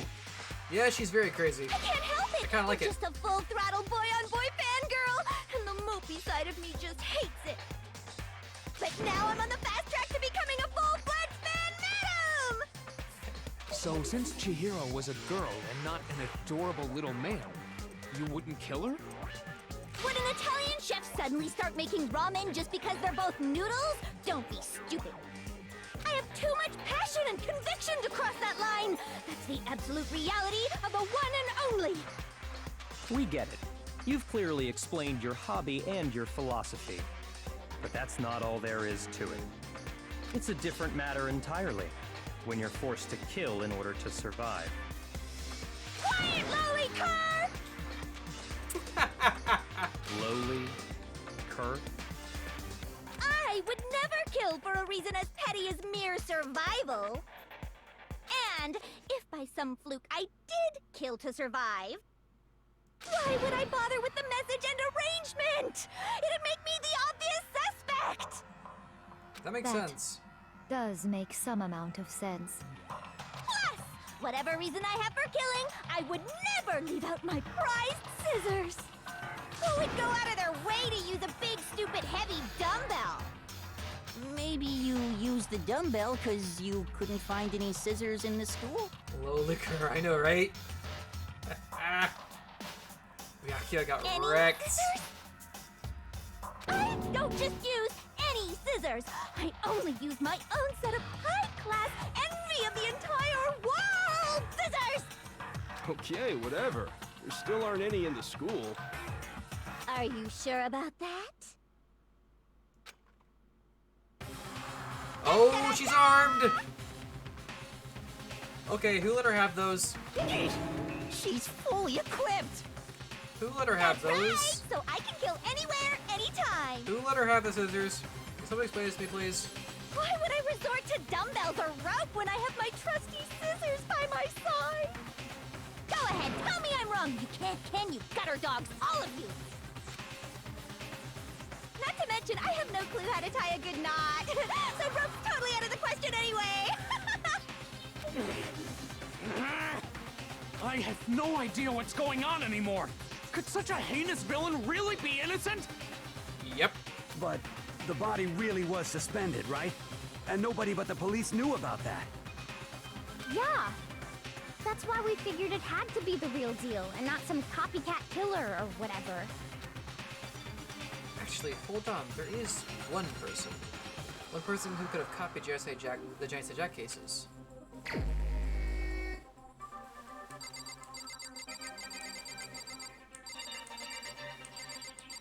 It would be Togami. Your suspicion, my dude. answer. Byakuya, it's possible you could have found out, isn't it? You'd have no problem gaining access to classified government documents or internal police records. Plus, you'd already looked through the Genocide Jack file before this all happened, hadn't you? Are you saying Mr. Togami did it? Exactly. I'm thinking exposed, my dude. Then, the reason he pushed the theory of Genocide Jack being the killer so hard was because he wanted to pin the crime on her. So, he rearranged the scene to disguise it and make it look like I put my stamp on it. The adorable glasses man was behind it all. Oh, I'm on fire! Alright, she's not bothered. Byakuya, what's your response? I see. So now the suspicion falls on me. Then I must ask, when would you say I began acting suspicious? Surely you must have an answer. Looking back and thinking about it now, the way you were acting right before we discovered the body was a little strange. And the locker rooms. They're suspicious. Very suspicious indeed. Wouldn't you agree? Oh, suspicious. It seems nobody searched the locker rooms. Let's start with the girls' locker room. You wanted to go to the girls' locker room right away, right? I should have naturally thought of the boys' locker room first. Is that what you want to say? The victim was Chihiro, a girl. Hence why I said we should check the girls' locker room. Nothing strange about that, I'd say. On the contrary, there's something very strange. Agreed. Okay then, what's so strange about it? Go ahead, share with the rest of the class. There's a clear contradiction in what Byakuya just said. I need to make it clear to everyone. A new element has been added to the non-stop debate. Would you like to read more? Yes, please. Thank you. Next, we're going to add something called a truth flashback. If you aim at a weak spot and hold down the left mouse button, then you'll memorize that weak spot. This memorized phase can only be shot once as a single truth bullet. If you shoot or change the truth bullet, it will disappear from your truth cylinder. However, you can use this flashback feature as many times as you want. If you don't seem to have the answer to a lie or contradiction in your loaded truth bullets, it might be wise to memorize a different weak spot and use that to make your case. When's the best time of his flashback? Well, you'll just have to use your keen wits, won't you? Oh god, this is gonna be bad. In this case, though, I will say that if you don't use a flashback, you won't be refuting anything. Well then, good luck and have fun. Thanks, game.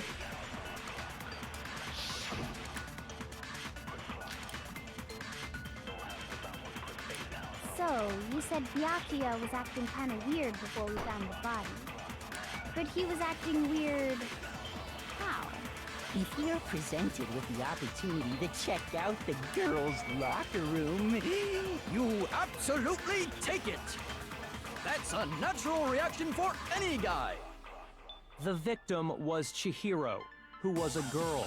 So of course I would suggest we check the girls' locker room first. There was no time for pointless distractions.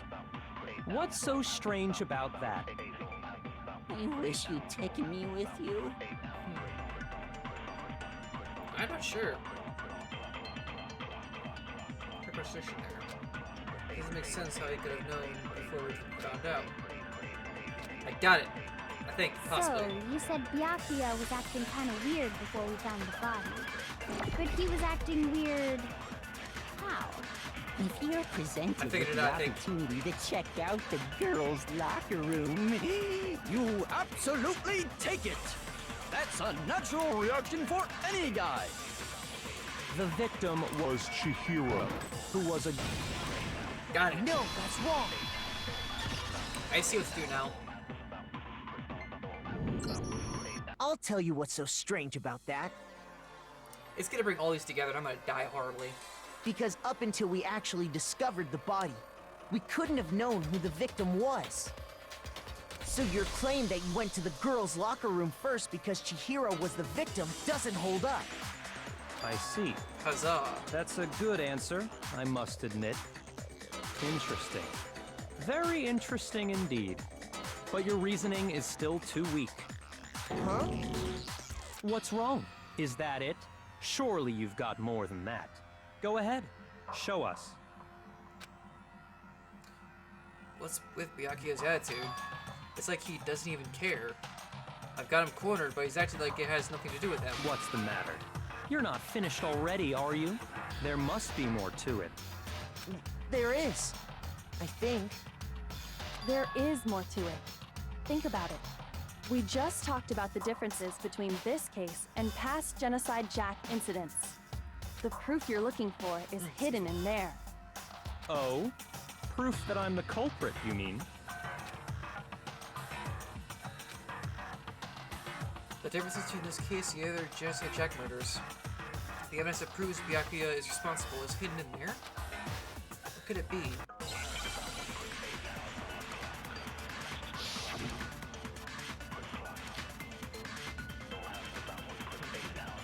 What? The difference between the cases? You want me to explain it again? When I want to kill, I use my very own special scissors. And I use those same scissors to arrange the body. But Chihiro was suspended with... It was some kind of rope. Was it not? That's right! It absolutely was! Then there must be something very fishy indeed about that rope. Hey, Byakuya, where'd you get it from, huh? I'd never seen that rope before in my life. No, Got it. it's wrong.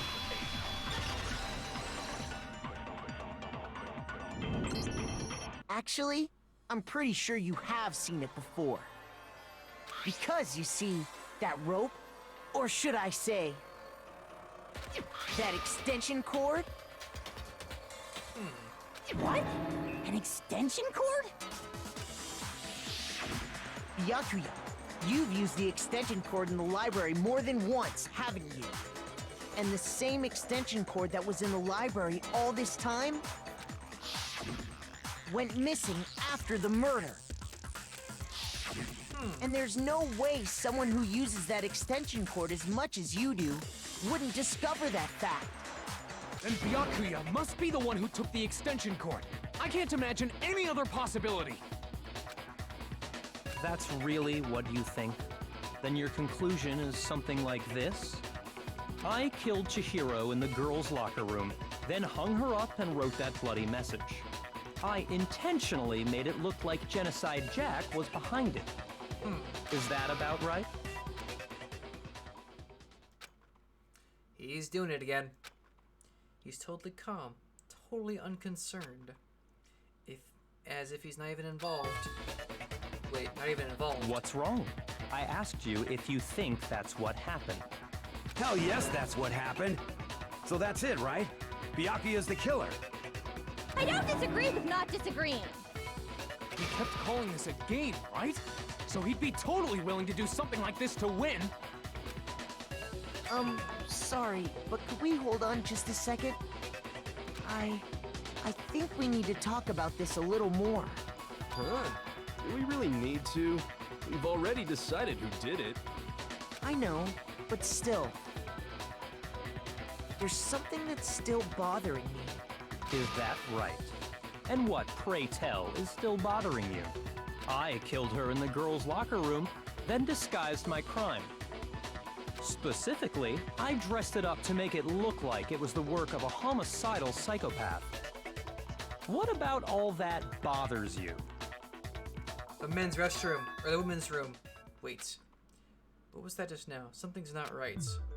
Chihiro's body was definitely found in the girls' locker room, but does that mean... Can I really just accept what Byakuya said as the truth? No, I don't think so. There's definitely something off by what he said. I got it! You say you killed Chihiro in the girls' locker room, right? But are you sure about that? Isn't it possible that the murder took place somewhere else? How disappointing. What kind of question is that? Even in the world of disappointments, this is a true letdown.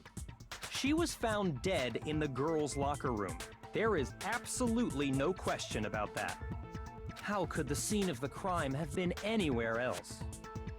Well, I think it's entirely possible that she was killed somewhere else, then carried there later, along with the rest of the murder scene. The rest of the murder scene? That was awfully specific. Please tell me you have a reason for saying all of that. I believe I do. If Byakuya did do this, did I just take you off guard? When the story suddenly moved to the crime scene, Byakuya, who'd been so confident up until now, maybe Byakuya never even realized that the actual scene of the crime could have been somewhere else. Hey! Don't just move on without permission! What do you mean she was killed somewhere else?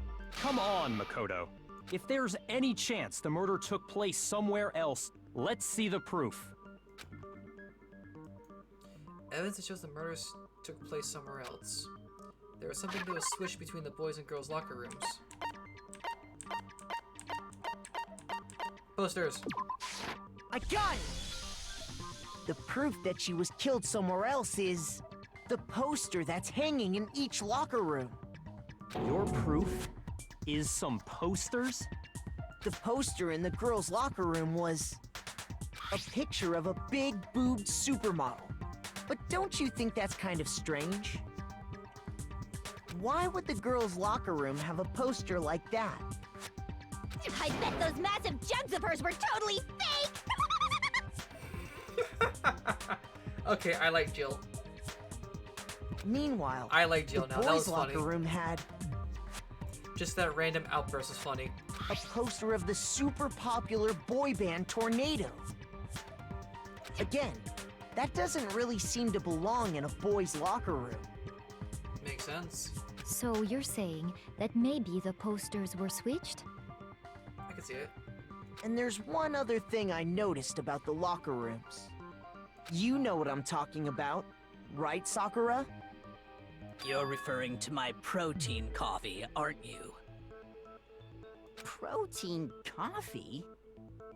While I was in the girls' locker room earlier, I spilled some protein coffee on the carpet. Massive jugs. But I noticed that after the murder, Like milk the jugs? stain had been totally scrubbed Or away. like sweet tea jugs. Or like water jugs. What kind of jugs are we talking about here, Jill? Explain! No, it's not that the stain was scrubbed away. It was moved.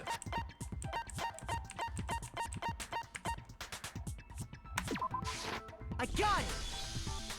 The stain on the girls' locker room carpet wasn't scrubbed away. In fact, I found it on the boys' locker room carpet. That's definitely the stain from my protein coffee. Then, does that mean that the carpets were switched too? But why would anyone do that? To move the murder scene from one locker room to the other. It's certainly plausible, don't you think? That makes sense, actually. What? Makes total sense. In other words, in order to completely swap the scene of the crime, the blood-stained poster and carpet were moved along with the dead body.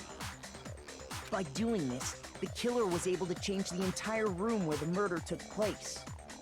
Smart, actually. I can certainly follow your reasoning, but why would the culprit bother doing that? Huh?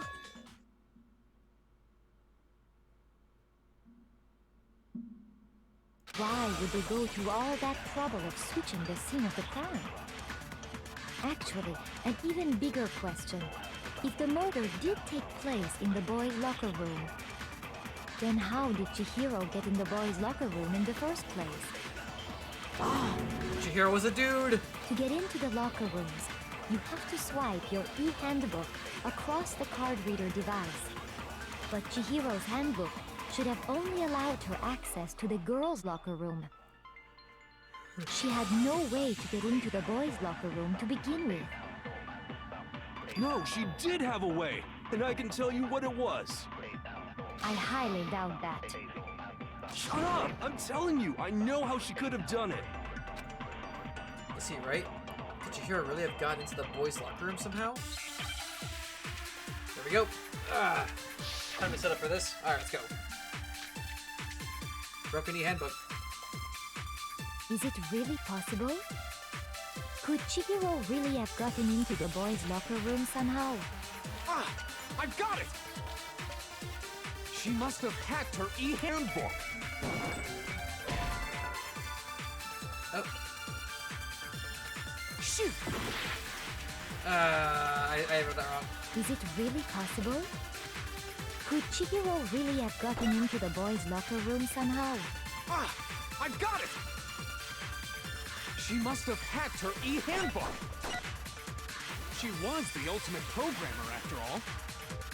I'm sure that would have been no problem for her. No, I don't think that's it. She used the thing that was in the main hall. Huh? What thing? I'm talking about Leon's handbook, of course. No, that's wrong.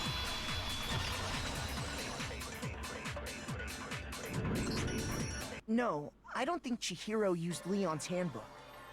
Why not? Because Leon's handbook was broken. Oh. Well, then, yeah, I guess that'd be pretty impossible, huh? I am struck silent by how quickly you gave up. Plus, isn't there a regulation against using someone else's handbook? Actually, the rule states that loaning your handbook is prohibited. It says nothing about borrowing one. Exactly. Thank you, Toguro. In other words, you could borrow a dead person's handbook all you want, and you'd be safe. Yup, yup, yup! Hit the nail square on the noggin! Of course, if it were broken, that wouldn't make any sense anyway. So then, she must have hacked hers, like I said. She used her ultimate programmer skills and... Psst! You can't fix an e-handbook! The instant you open one up, a security buzzer starts blaring! So, if she didn't use Leon's handbook, and she didn't modify her own handbook... Maybe Mr. Naegi's initial assumption is just wrong? It seems like there's no way she could have got into the boys' locker room. So I guess so. Okay then, I vote for Byakuya! Is that it then? Chihiro was killed in the girls' locker room and Byakuya is the one who did it? Really? But still, I don't know what else I can do. Hold on a second. Thank you, Kirigiri. About time you spoke up. I agree with you, though. I think you're on the right track. What the? You finally decide to open your mouth and that's what you've got to say? There's no way she could get in the boys' locker room, right? So... Why are you so sure she couldn't get in? There's still one other way she could have gained access. What? What are you talking about? What other way is there? Well, to explain that, why don't we take a little break from the trial? I'd like you all to come see something. Wait!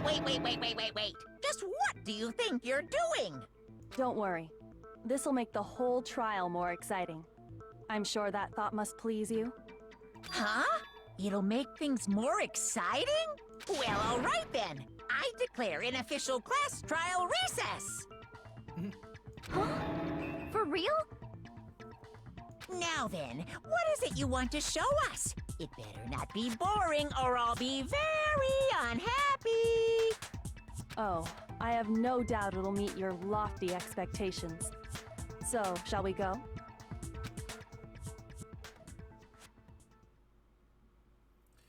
So before I even knew what was happening, the class trial had been put on hold. We headed off with Kyoko in the lead. And where she took us was...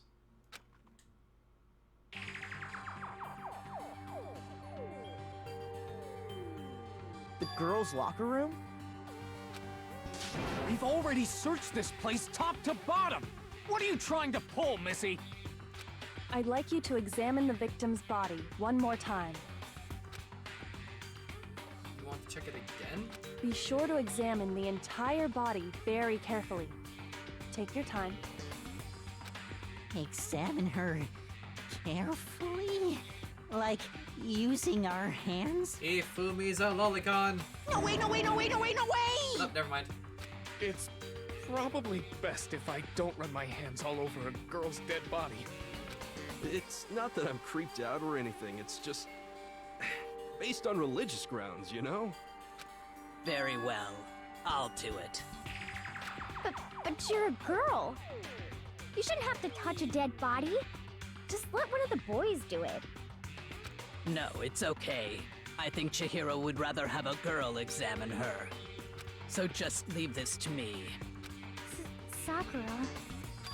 What is this? Some kind of secret girl-on-girl action? Is that what you two are about? Oh dear. That's not it at all. Stop screwing around. Okay, here I go. I'm sorry, Chihiro. Please excuse the intrusion. Putting her hands together in a brief prayer, Sakura then began to quietly examine her body. Be sure to check her entire body, and I believe we will solve this particular mystery. Her entire body? I know you say that, but... What? This is... What is this... What is it? Not possible. It's not possible. Sakura's eyes were staring wildly at Chihiro's lifeless form. Her massive frame trembled. This girl is... Is what? is a boy. Ah, I see. So she I knew it! actually a he. I knew it! Interesting. I knew it. Thank you for I confirming picked this up those fact. trap vibes immediately. I am the trap scanner. I have the trap radar. You cannot tell me otherwise. What? You're joking, right? I wouldn't joke about this. Then it's really true? Chihiro was a guy? Oh, what? You guys didn't know? Heck, I knew that right off the bat. Chihiro Fujisaki was totally a guy. He was a cross-dresser? Oh, I'm really on fire! I wish I had killed him! Alright, Jill, calm yourself. Just calm down. So that's what Kyoko wanted to show everyone, huh? Interesting. Intriguing.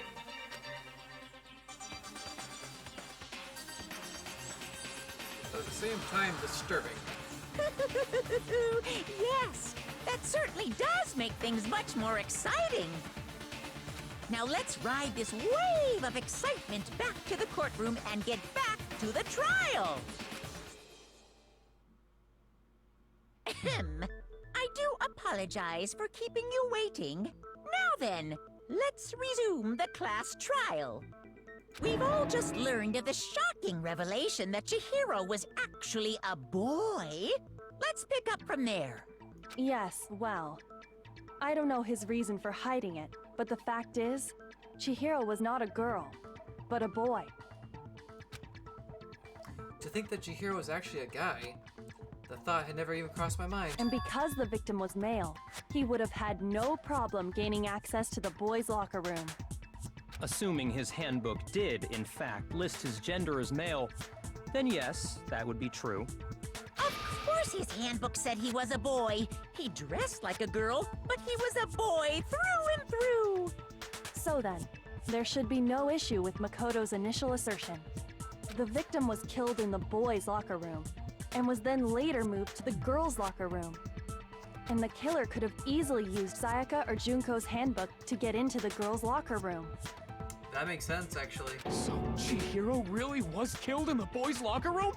I still don't understand the motive for moving the body, but yes, that does seem plausible. Well, I must admit, I did find it rather odd. I knew he felt a little off.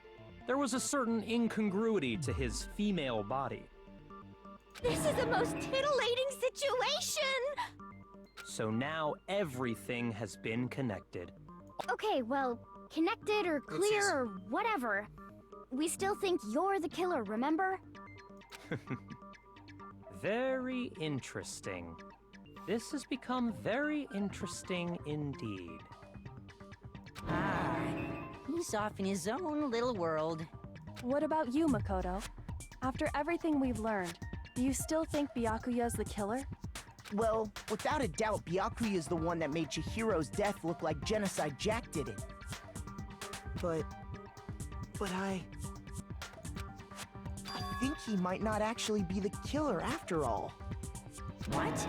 But aren't you the one who accused him in the first place? He just seems to be too easygoing about all this. Like he's enjoying us solving the mystery. The way he's acting, it makes it seem like it doesn't have anything to do with him. And you think that might be because it doesn't have anything to do with him? Plus, the evidence he left behind was a little too... how can I put it? Overt. He consciously chose to use the extension cord, knowing it could connect him to the murder. At least, that's how I see it. And Byakuya, when you found out the murder took place in the boys' locker room, it seemed to rattle you. And then again when you found out Chihiro was actually a guy. If you really were the killer, that stuff wouldn't have had any effect on you. So that's your thinking, huh?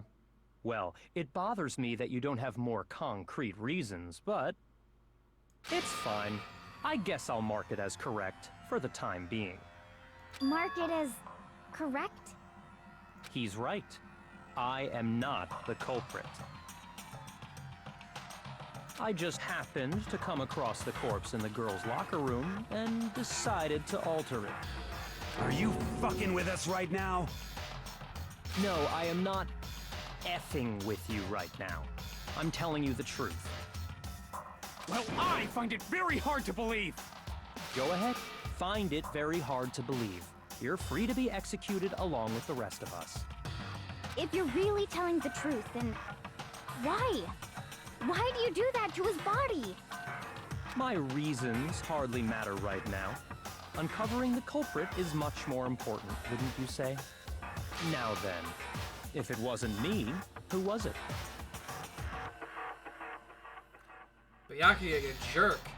Completely throw out the trial. I don't think I can say for sure without talking about it a little more. We're seriously gonna keep going? We're all good, aren't we? I thought it was clear Byakuya did it. It can't be now. No, I'm with Makoto. If there's any doubt whatsoever, we need to explore every possibility. Because if we're wrong, we all die here. That's true. Very well then. I'm with you too. Damn straight. Count me in. Do you not have a mind of your own? Of course I do. What am I, an ant or something? Anyway, let's discuss this all as a group one more time. That's very true. Oops. Did it again. Our lives are all on the line. Excellent. Then shall we resume our game of hide and seek? If Byakuya didn't do it, then who's the real killer? Who murdered Chihiro? There's one thing we can be sure that we know about the killer. The killer was able to gain access to the real murder scene, which means the killer is a dude! I got it! Since the crime scene was the boys' locker room, you would need a boys' handbook to get in. Since Leon's handbook's apparently broken, the killer would have had to use their own. In other words, it had to have been a guy. But that's still not enough. I need to find some more clues.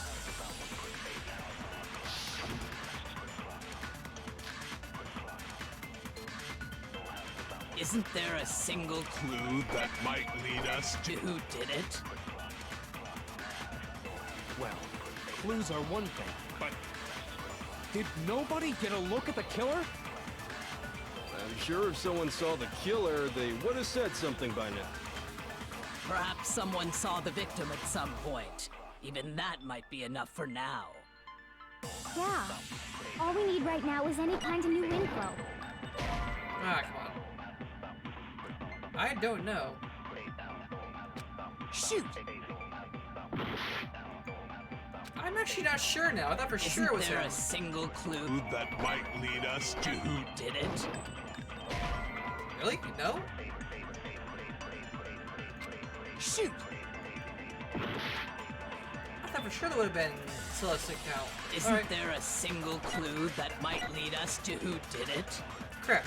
Well, clues are one thing, but did nobody get a look at the killer?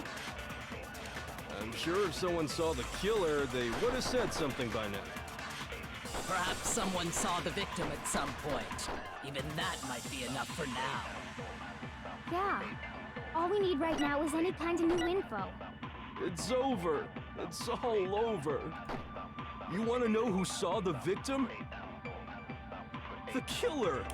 And only the killer. There we go. No, that's wrong. Remember he was famous as Sakura? Okay.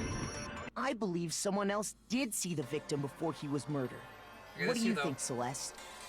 Okay, got it. Now that you mention it, yes, I did see him. Huh? Really? Oh, but I suppose only Makoto knows about this. The rest of you had no idea, did you? That is why you're all making such ugly noises. Just hurry up and tell Hey, you're us! fine. It was last night, right before nighttime. I saw Chihiro in the dormitory warehouse. I saw him stuffing a track jacket into a duffel bag. And then, I assume, he headed off to exercise. A track jacket and a duffel bag? But we didn't find anything like that at the murder scene.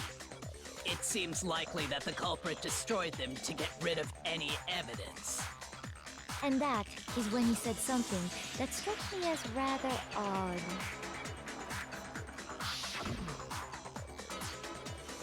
Well, I better get going. I'm kind of in a hurry. Chihiro told me he was in a hurry. In a hurry, quote unquote. But why would he be in a hurry? Only if someone were waiting for him, I should think. So, Mr. Fujisaki was on his way to meet with someone, and then they were going to work out together? But Hina and I had invited him to exercise with us plenty of times, and he always declined. Probably because he was afraid you'd find out the secret he was hiding, right? Which means that conversely, he must have trusted whoever he was meeting with very much. Yes, we did find out he was a trap. They confirmed it. I had a whole, I'm gonna clip it later, I had a whole rant about how I have a trap radar. Enough so that he was willing to risk his secret being revealed. It was actually kind of entertaining. Woohoo! What a marvelous friendship! The point is, whoever he met up with is the culprit, right? So we just gotta figure out who it was. But knowing what we know, I can't even guess. No. You already have what you Honestly, need to make that was the a connection. joking assumption. I actually jokingly said he's a trap. I actually didn't know for certain or not. I just kind of went with it.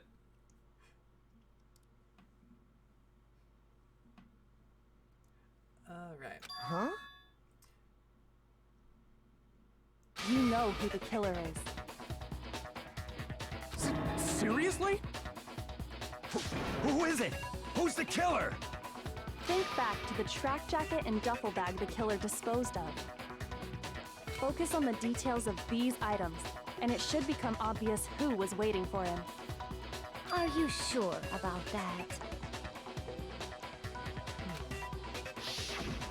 You really think we can figure out That was who my did it reaction. based on 2 pieces of evidence that we don't Mega have? lol.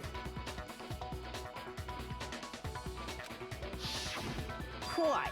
You want to track down some fingerprints or something? Even if we had the equipment for that, we wouldn't know how to use it. As was noted, the evidence is already gone. There's nothing to get fingerprints from. Maybe, but we can make certain inferences if we just take the time to talk it out. Easy for you to say. But fine. Celeste, did you notice anything special about the bag or jacket? The bag was just a normal duffel bag from the warehouse. All the bags in there are the same, so I actually have Fall Guys. can't imagine what would make I've been that playing it one quite a bit. It's special. fun. I play it in my spare time. That or COD usually. Well, if I remember right, there was a decent variety of tracksuits to choose from. Do you think there might be some connection between the culprit and Chihiro's jacket? I might actually do a long Fall Guys stream after, as like a break between Danganronpa 1 and 2. So I don't think I'm gonna jump right into the second game after I do the first one. Perhaps. Let's explore that and talk a bit more about the jacket he took. Does Chihiro's track jacket really hold some clue about the killer? Somehow, it's really hard to believe. Here we go.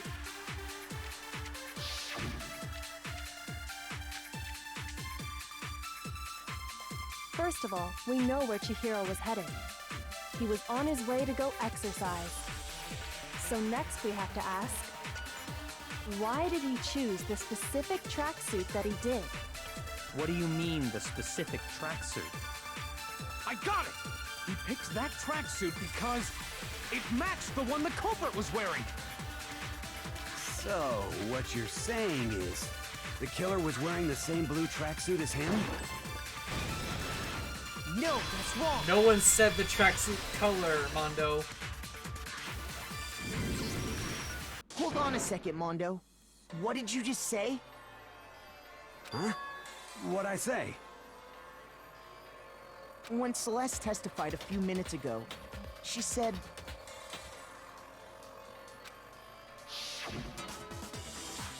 I saw him stuffing a track jacket into the duffel bag, and then I assumed he headed off to exercise. She never said anything about the jacket's color. Oof. So why did you say Chihiro's blue tracksuit? Uh-oh, Mondo, you goofed. What are you? You just... Hey, Celeste. What color was Chihiro's tracksuit? As a matter of fact, it was blue. And before we began the trial, did you tell anyone that? Oh no, Mondo goofed. No, it can't be Mondo. The only one I told about any of this was you. It can't be my boy Mondo. No. Then, Mondo, how did you know what color Chihiro's tracksuit was? Because I just... I'm sure he saw the clothes at some point in the investigation. No, that can't be it. The bag and clothes were surely disposed of by the time we began our investigation. Then the only reason he could have known what color the tracksuit was is if he saw Cherry with it before he died! That's the only possibility! Cherry? Are you talking about Chihiro? So, how about it? Did you see the tracksuit or didn't you? Just by chance. I just happened to see it last night. He walked past me, and he was carrying the tracksuit in his hands. No, that can't be it either. According to Celeste's testimony... No, Mondo didn't. Oh no. She stuffed the jacket into her bag in a hurry. It was almost like she was trying to hide it. And just like that, she was gone. When Celeste noticed it, Chihiro made a point of making sure the jacket was completely in the bag. Oh no. If you just ran into him briefly, you couldn't possibly have seen what color the tracksuit was. It would appear you've dug your own grave. Perhaps. But you handed him the shovel, didn't you? That's why you said what you did. Focus on the tracksuit and it'll be obvious who he met with? What a bunch of nonsense. Ah, now I understand. It was all one big bluff, wasn't it? Your true intention was to draw a slip of the tongue from the culprit. That's why you said you knew who did it, to put them on edge. That's right. However, Mondo was my target all along. I had my suspicions about him from the very beginning. Why? But why? What made you so suspicious? Yeah, I'm curious too. That's a good question. The way he was acting? Nope. There was a certain turning point that tipped me off. Maybe you didn't notice it, Mondo, but you tend to refer to men and women differently. You only call guys dude. For girls, it's chick. And after he was killed, you happened to refer to him as dude. Once I picked up on that, it occurred to me that Mondo knew something we didn't. Wow. Did you notice such a tiny detail? That's a really small detail. Hey, I you even witch! noticed. She's a witch! You're positively frightful! Okay, Jill, calm down. No, I'm not the frightful one. Thunderbolts and lightning, very, very frightening me. There's a moth. Not nearly as frightful as someone capable of murdering a friend. Mondo, was it really you? Did you really kill Chihiro? I didn't kill anyone! You've been all over me, judging everything I say, putting words in my mouth. What gives you the right to treat me like a goddamn criminal? Yeah! He would never do something like that! This is a false accusation! It's true. My reasoning on that is pretty shaky. That was fast. Well, this does present us with a problem. It seems we are all out of leads. Night time has nearly come. What's up with Ifumi's voice all of a sudden? That's what my little ghost friend is telling me. What the hell? Oh yeah, that reminds me. Hifumi, weren't you telling me you found some evidence? Really? What kind of evidence? Actually, you know, now that I'm thinking about it here calmly, it might not be all that relevant. Jeez, did your confidence just get up and walk away? It's fine, man. Just tell us. If you really insist, then... Here it is. What do you have there? It happens to be an e-handbook. I found it laying on the ground, so I scooped it up. You found it on the ground, right? Then it must belong to... Chihiro. I got it! We Gotta be know Chihiro's. Chihiro's handbook was missing from the scene of the crime, right? Mondo shot himself in the foot. For a fact. Slash head, probably. For a fact indeed. I was totally sure I'd found it. Then it must hold some clue about the culprit, right? Well, that's what I was hoping. But it's busted. It won't even turn on. I imagine the culprit broke it to get rid of any evidence after the murder. That's odd. I didn't think the handbooks were quite so fragile. You're right. They're not. They're totally waterproof and shock resistant. It would take an awful lot to break one. And yet, this one does appear to be broken, as is Leon's, sitting useless in the main hall. For all your confidence, that is a remarkably high failure rate. Do you think there might be some kind of mystery in there somewhere? How precisely did the handbooks get broken? How did the handbook break? There's only one possible explanation. Hitting its weak point. I got it! You already told us before that the handbook has one weak point, didn't you? Yeah! You remember that? Sure, maybe I let that slip, but I never told anyone what the weak point actually was. But if the handbook is supposed to never break, and two of them broke in quick succession, then we can only assume that someone's figured out its weakness. You know what the weakness is, right, Monokuma? So, what is it? Huh? You're asking me? I think it's a necessary piece of information if you want this to be a fair trial. But if I tell you, and someone else decides to copy it, that would be very not good. Just tell us already! Why would we want to break our own handbooks? This is true. The sauna. Oh well, I have a weakness I'm assuming for you're afraid of the pushy sauna, demands. But you're sure you won't follow their example? Wait, heat? Does heat Then mess with allow me to make a special announcement. The weak point of my cutting-edge e-handbook is... When it's exposed to high temperatures for too long, it will suffer a meltdown and totally break! Wow. I flippin' knew it! So Mondo... Oh, wow. You knew it? Yeah, because I found the handbook laying on the floor of the sauna. The temperature in the sauna can reach over 200 degrees. Strange how you don't get burnt, huh? It's because as your sweat evaporates, it creates a cooling layer of air around your skin. If the hot air of the sauna were somehow pushed directly onto your skin, you'd definitely get fried. Huh, didn't know that actually. That layer of air would get blown away. That's why you may feel a burning when you move around. So when you're in a sauna, make sure to keep nice and still. Wow, interesting.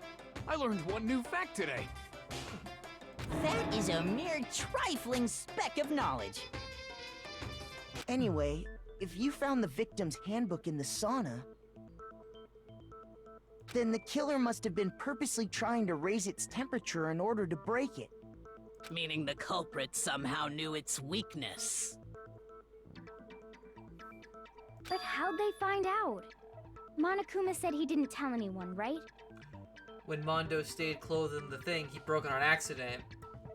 Indeed. After the Chihiro situation, Quite the mystery. he chucked it in there. That doesn't make sense. What if they found out by accident? Yep. What do you mean by accident? What if the killer took their own handbook into the sauna, not knowing its weakness, and it broke? They'd realize it was broken, of course, and it wouldn't be hard to figure out why. And once they had Chihiro's handbook, they knew they had an easy way to dispose of it. I won't say it's not possible, but who would have done something like that? I don't know of anyone who took their handbook into the sauna. I might know someone who did. Whoa! Seriously? I think the one who may have taken their handbook into the sauna was...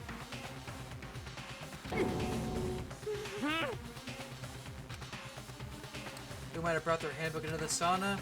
It had to be the one who wore all their clothes into the sauna. It was...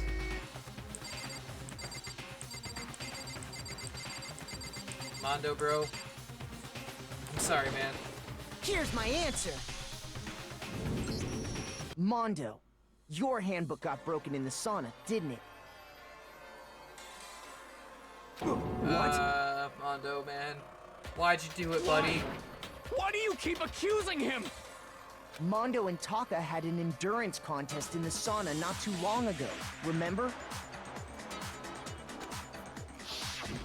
And for the contest, Mondo just so happened to keep his school uniform on. But little did he realize, he'd also left his handbook in one of his uniform pockets. And when it was all over, Mondo discovered that taking your handbook into the sauna could easily destroy it. No, wait, hold on. You've got it all wrong. He would never kill. I don't accept this. Show me the proof. The actual solid proof. I mean, I don't want to believe it either, but I found something that proves it beyond a shadow of a doubt.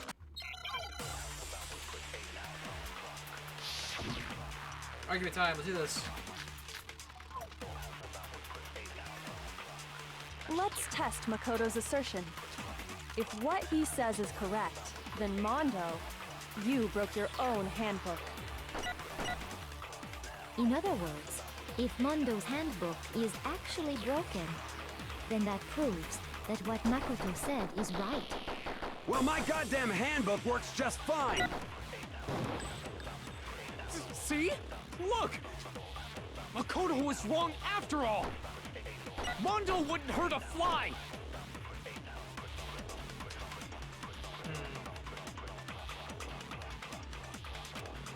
To show the handbook Mondo must actually be... Let's test Makoto's assertion. If what he says is correct, then Mondo, you broke your own handbook. In other words, if Mondo's handbook is actually broken, then that proves that what Makoto said is right. Well, my goddamn handbook works just fine! See? go button. Look! Makoto was wrong after all! I'm restarting that. Shoot! Let's test Makoto's assertion. If what he says is correct, then Mondo, you broke your own handbook. I had the wrong button, crap. In other words, if Mondo's handbook is actually broken, then that proves that what Makoto said is right. Well, my goddamn handbook works just fine! See? Look! Makoto was wrong after all! Mondo wouldn't hurt a fly! I don't get... I'm confused.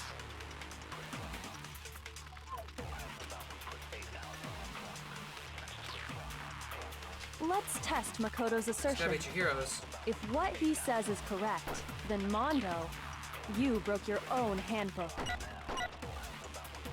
In other words, if Mondo's handbook is actually broken, then that proves that what Makoto said is right. Well, my goddamn handbook works just fine. See? Look! Makoto was wrong after all! Mondo wouldn't hurt a fly! Shoot the Mondo statement, I'm dumb. Okay, I see now. I knew it was a Mondo statement. Let's test Makoto's I'm assertion. an idiot, I'm sorry. If what he says is correct, then Mondo, you broke your own handbook. In other words, if Mondo's handbook is actually broken, then that proves that what Makoto said is right. Well, my goddamn handbook works just fine. What? See? Look! Why is he in the wrong handbook? Makoto was wrong after all! Mondo wouldn't hurt a fly! I'm stupid, I get it now. I am... Let's test Makoto's assertion. I am so sorry for that bout of If what he stupidity. I am says is so correct, sorry. then Mondo, you broke your own handbook. In other words, if Mondo's handbook is actually broken, then that proves that what Makoto said is right. Well, my goddamn handbook works just fine. There we go. No, that's wrong. I pushed my microphone in the process. I reached hit my spacebar. Mondo, the handbook you have right now, is it really yours? Thank you, Beef. I was slightly... I thought it was supposed to be Chihiro's from the way the blue text was saying. The fuck is that supposed to mean?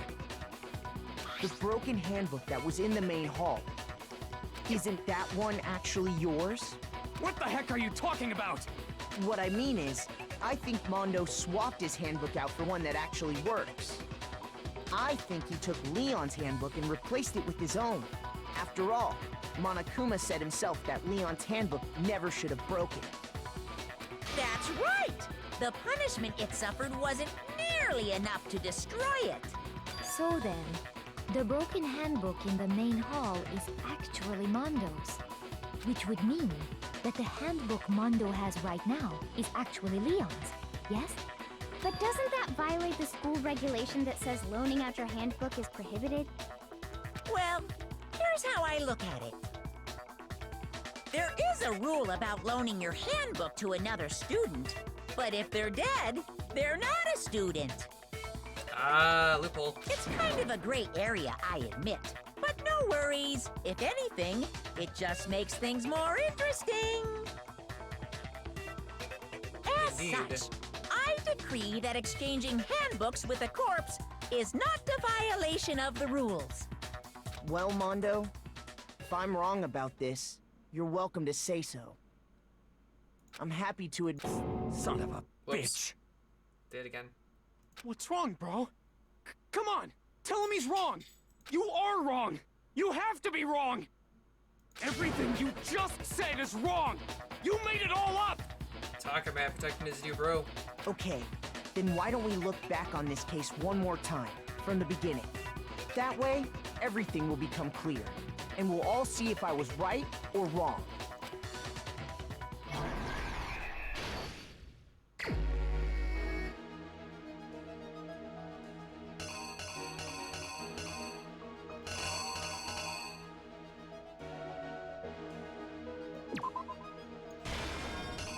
Saw that.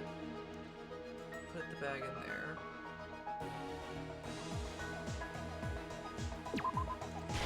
Used the handbook. Went in to open the door. Saw whoever it was in there. Whoever it was had the weights. Went in there. Smashed Chihiro with the weights. Like so.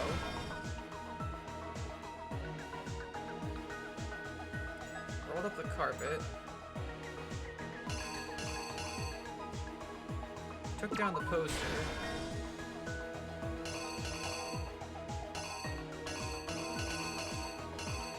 What else we got here?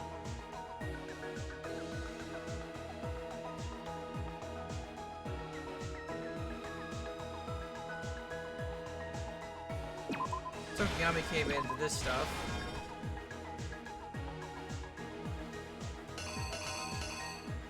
The guy.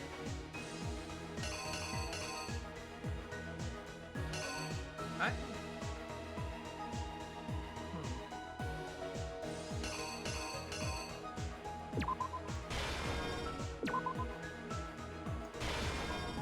think I got it right. Emphasis on think. I probably screwed it up, but there's trial and error here.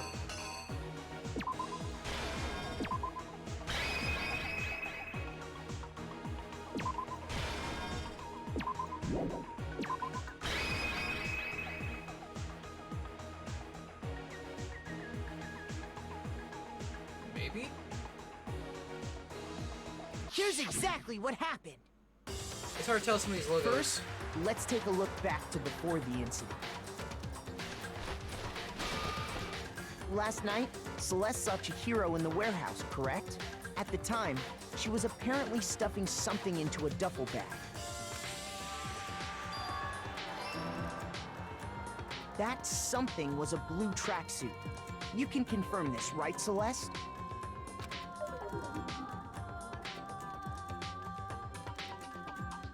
With bag in hand, Chihiro headed out, even though it was officially nighttime.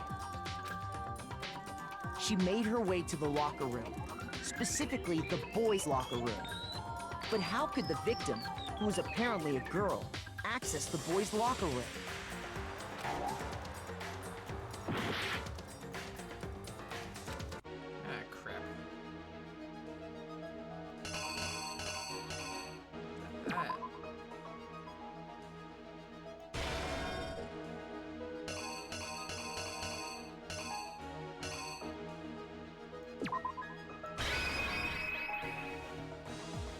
The killer is you!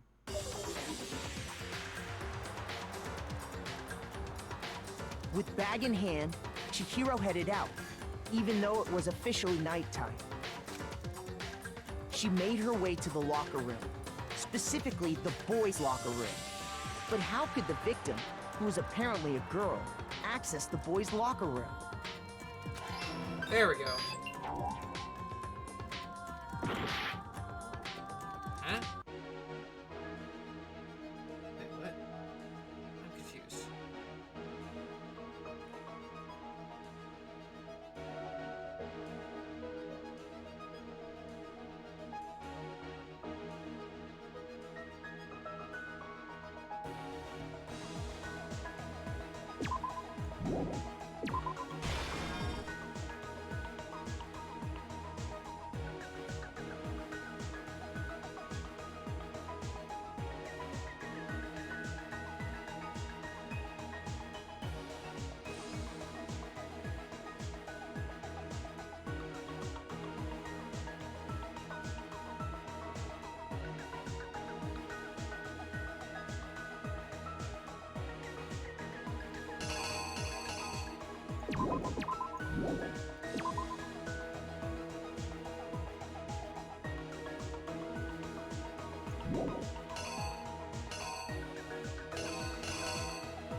Oh, there was more. I'm an idiot.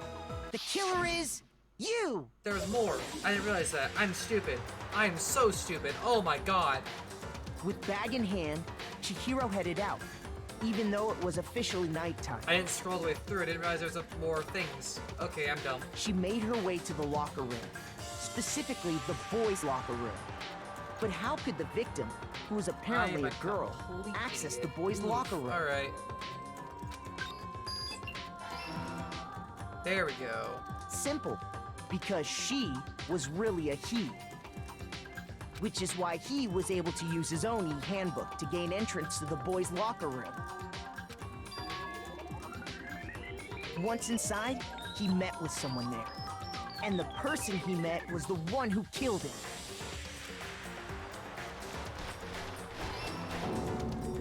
It seems likely that the killer grabbed the nearby dumbbell, approached the unsuspecting Chihiro, and attacked him.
The killer is you!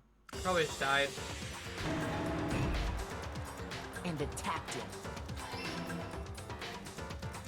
And that's where the bloodstains on the poster and carpeting in the boys' locker room came from.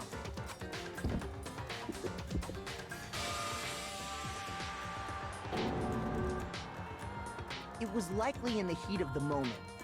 The body was arranged, but the murder itself felt unplanned. I died.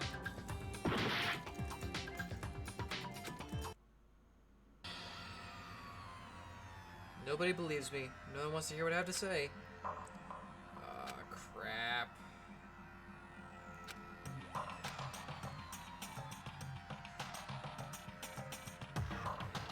But it appears the one with the most votes is Makoto. However, Makoto is not the blackened. Too bad. Looks like the real killer gets to graduate. Congratulations to them. I refuse to give up yet!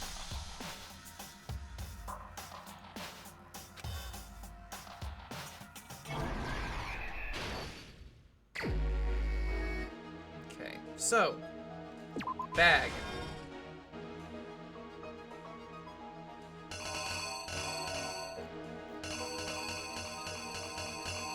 Swiped in. Open door. Walked in. Guy raised dumbbell. Smashed with blood on poster. Guy took down poster.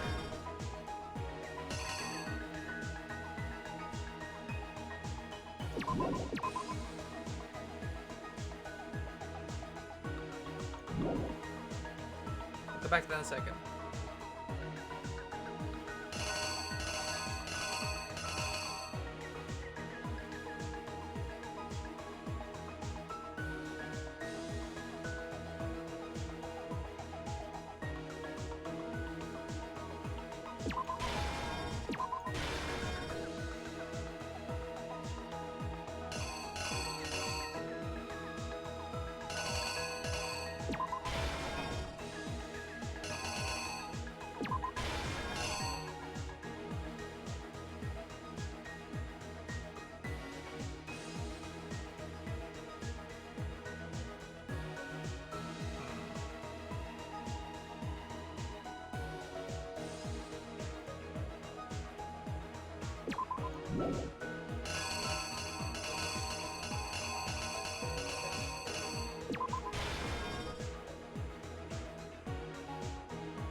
I don't understand those two. Nothing else lines up. This is bugging me.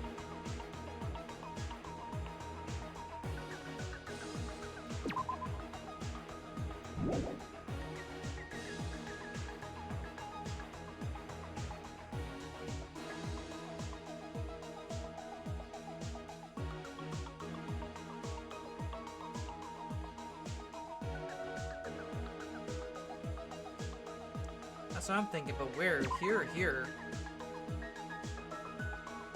I know it goes in one of these spots. I'm gonna put it there. Let's try that. The killer is you! First, let's take a look back to before the incident. Last night, Celeste saw Chihiro in the warehouse, correct? At the time, she was apparently stuffing something into a duffel bag. Gotcha. That's what I did. That something was a blue tracksuit. You can confirm this, right, Celeste?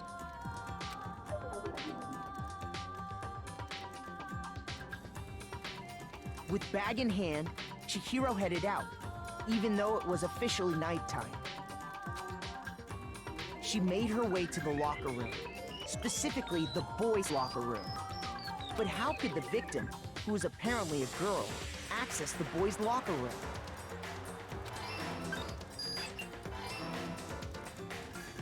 Simple, because she was really a he, which is why he was able to use his own e-handbook to gain entrance to the boys' locker room. Once inside, he met with someone there. And the person he met was the one who killed him. Gotcha. I think I got it this time. I think I might got it this time. Possibly. It seems likely that the killer grabbed the nearby dumbbell, approached the unsuspecting Chihiro,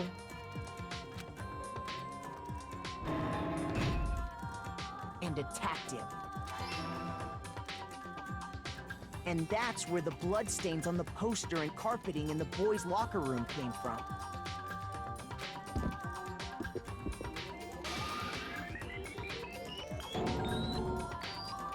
It was likely in the heat of the moment.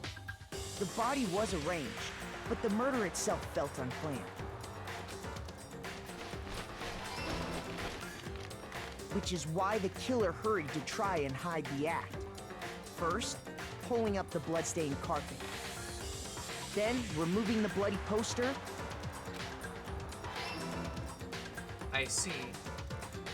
And finally carrying the corpse into the girls' locker room. A girl's handbook was necessary to get into the locker room, of course. But this alone doesn't prove that the killer was necessarily a girl. After all, Sayaka and Junko's handbooks had been placed in the main hall. Using one of those, a boy could get into the girls' locker room without much problem. What?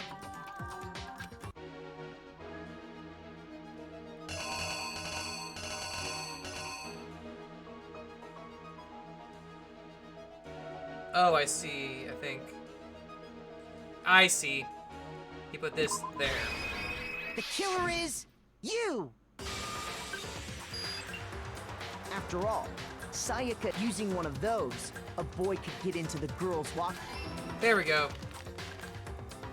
And that's exactly how the killer did it. With the carpet and the poster they brought with them, they got to work. They changed the layout of the boys' and girls' locker room in what you might call a crime scene switch. That could have been the end of things, but no. Byakuya discovered the body and decided to intervene in the situation, making things even more complicated.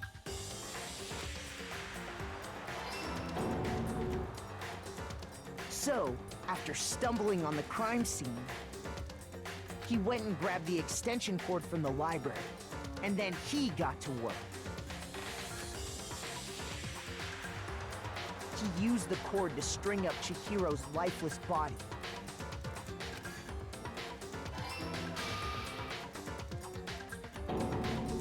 Then, using the victim's own blood, he left a grisly message there at the scene of the crime.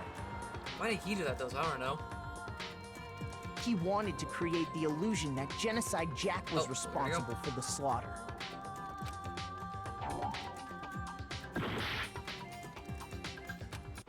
Okay. Oh, wait. Sauna room. This one. There we go. The I'm killer done. is You!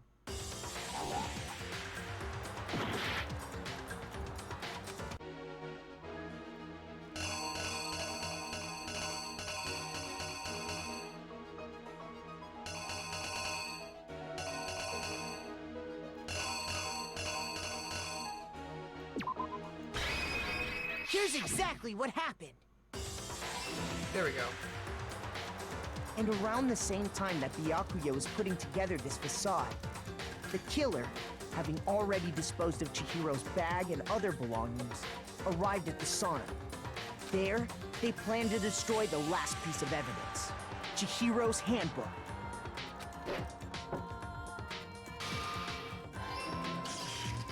And just as the killer expected, the steamy sauna was enough to ruin the electronic gadget. Finally, yeah, I apologize for that. Somehow, Jeez.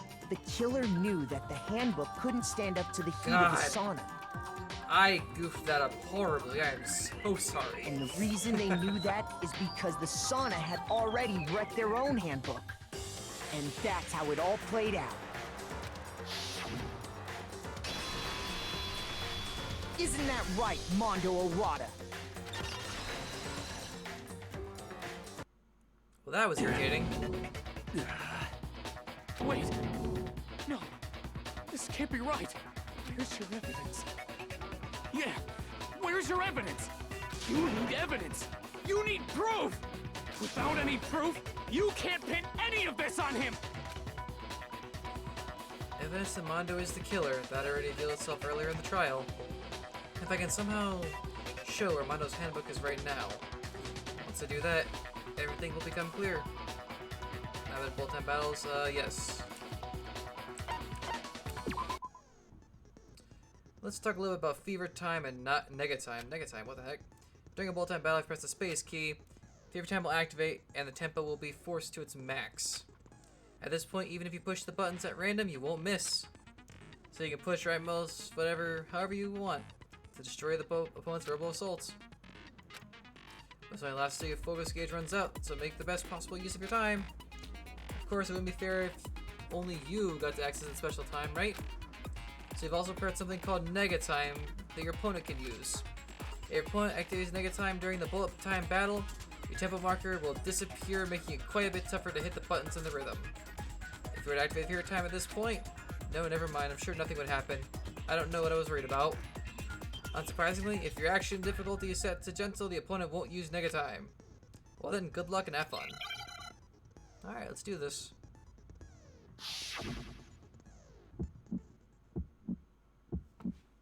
Show me some evidence!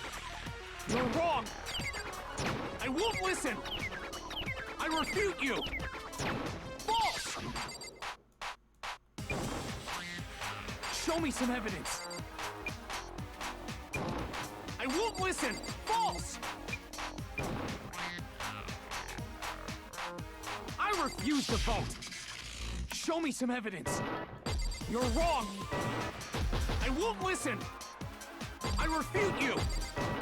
False! Show me some evidence! I won't listen! False! You're corrupt! I refuse to vote! Show me some evidence! This should prove it!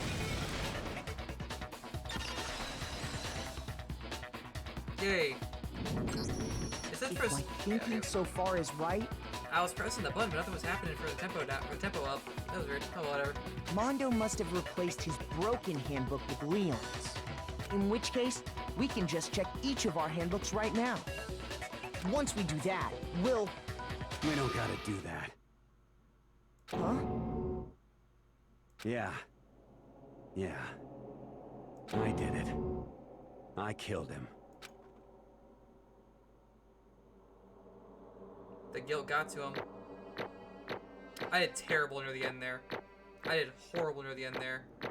How did I get a B rank? How did I get an A rank total? What the heck? I'm confused. Bro! What are you saying? I got no choice, man. After hearing all that, I gotta just... give up. Go ahead, Monokuma. Get it over with. Ask for the goddamn verdict. Roger that. Wait! Hold on! No waiting, no holding on. Yep. Time for the moment we've all Bye, been waiting Mondo. for. Grab your lever and give it a yank! I kind of feel bad about this one, though. Who will you elect as the Blackened this time around? Will you make the right choice or the dreadfully wrong one? What's it gonna be? What's it gonna be?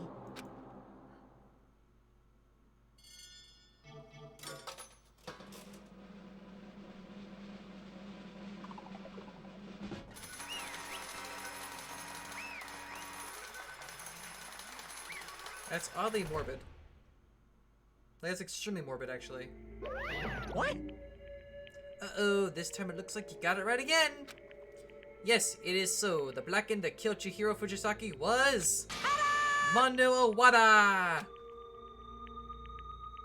Thoughts? In case you're wondering, the vote was not unanimous. Kiyotaka chose the wrong answer. You're treading very close to danger zone, Mr. Ishimaru. You need to be more careful. I refuse to believe it. There's no way he would kill someone. Sorry. What is this? Why are you apologizing? Why? Why? Why'd you do it? Thoughts? Now then. Well, it looks like Mondo's taken a vow of silence, so allow me to explain on his behalf. Actually... The story of the murder this time is the sad story of two men. Oh, but for anyone who doesn't really want to hear it, you can hit the control key to fast forward the text. Fourth wall break. Anyway, there was once a young boy, and his name was Chihiro Fujisaki. He had an extreme inferiority complex regarding his own lack of strength. You're so weak, even though you're a boy. He had heard things like that as long as he could remember, and he couldn't overcome his weakness. On the contrary, he tried to hide and buried himself further and further into that weakness, to take on the fragile form of a petite young girl. He had chosen that as his way out. Now nobody will be able to say anything about, even though you're a boy. But no matter how tightly he wrapped himself up in that shell, the inferiority complex had already taken root deep inside of him, and he was not so easily weeded out. As it turned out, the shell was completely empty. The complex didn't disappear. Instead, it only grew stronger and stronger. I'm weak. Weak. Once the killing game had begun, here at the school, he had no choice but to accept this fact. He wasn't a trap, no. Exactly, that's what I was thinking. After all, this world is survival of the fittest. If you're not strong, you don't survive. I see now. I get it. And then the lovely and hateful Monokuma announced the revealing of the embarrassing secrets, which of course included Chihiro's embarrassing secret, which I was more than willing to divulge. Even though he dressed like a girl, Chihiro was actually a boy. Hey, And that was something Chihiro couldn't let anyone find out no matter the cost. If that was revealed, it would be the end. The hardened shell would crack and the armor would fall away. Without a doubt, those around him would torture him more than ever before. Everyone figured being thrust into such a dilemma must have sent him spiraling into despair. What? And yet... I'm sorry. Sorry, I don't really want to talk about it right now. But... But I also don't want to leave things the way they are, so maybe I can talk about it later. After I try my best to become strong, then I can tell everyone. Annoyingly, he used the threat of discovery to motivate himself to become stronger. That's right. Now's my chance. I want to change. I'm going to get stronger and accept who I am. Aw, poor guy! Strong enough so that when someone says, even though you're a boy, I'll be okay. I'll get better. With that thought at the front of his mind, he resolved to take immediate action. And so, the day he made the commitment to begin exercising, he was prepared to retain his mind and body. But sadly, that would be the first and only chance he would get at it. Hey, When he decided to start exercising, he thought it would be good to ask for someone's help. But he wanted to tell that person his secret first, and then ask them to help him from there. And that person he went to? Yeah, that's right. It was me. Yep, it sure was. The biker gang fella had been painfully clear about how important his manly promises were. So Chihiro probably figured that even if he confided in Mondo, his honor would make him keep the secret. That's... Plus, Mr. Macho Mondo was the very symbol of a strong man that Chihiro had always aspired to.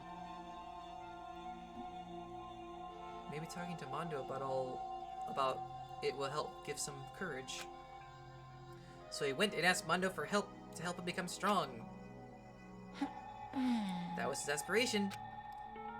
And he thought that only with Mondo's support would he ever be able to come close to that. Correct. So then, that must be why Mondo did what he did, to keep the promise he made to Chihiro.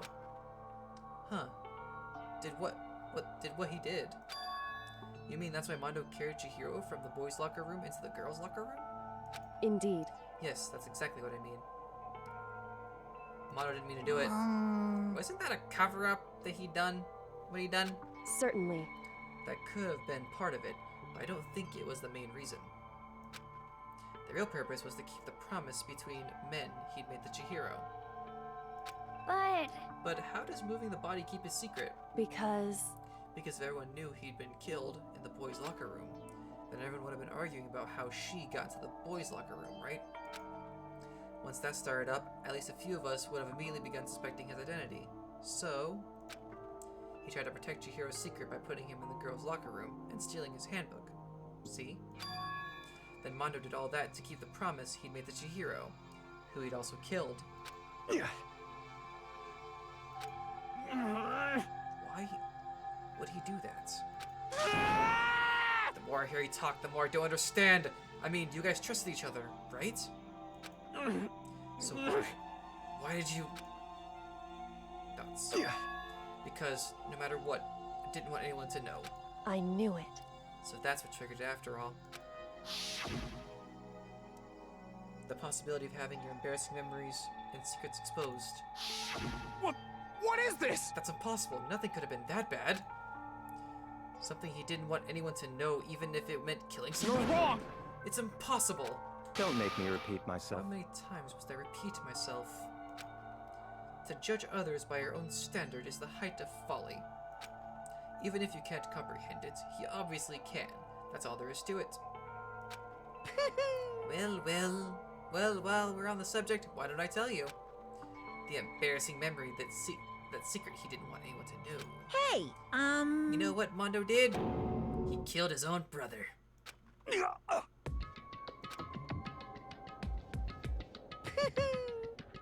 Mondo, the ultimate biker gang leader, makes all the hoodlums and the riffraff across the country tremble. But the only reason he had the chance to join a gang in the first place was because of a certain someone. Mondo's older brother's name was Daiwa Owada. Mondo had nothing but respect for him. It was because of Daiwa that Mondo ever got on a motorcycle.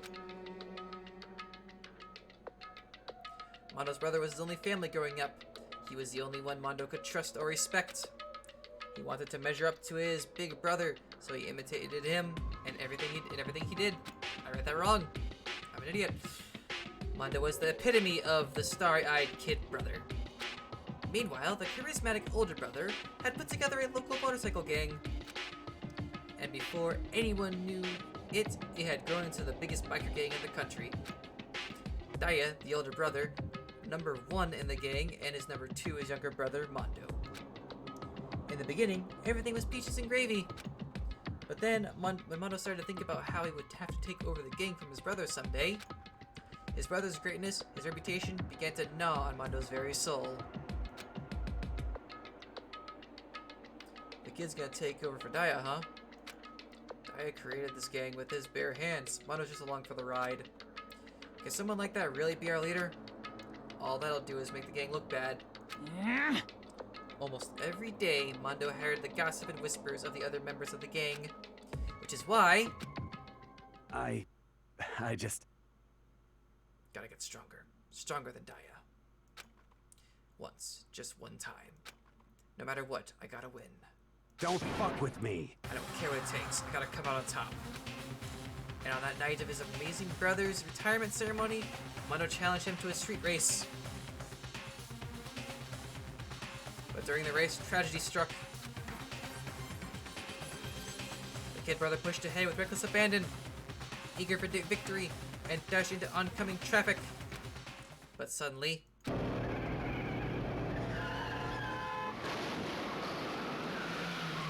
Oh man.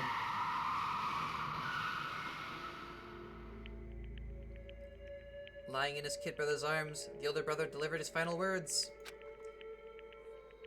My bad, kid. I screwed up. Sorry. Of course he knew it was his brother's fault, but Daya never blamed him for what happened. Hey kid, the rest is up to you. No matter what, you gotta keep the gang together. Cause it's the team, you and me, put together. It's a promise between men.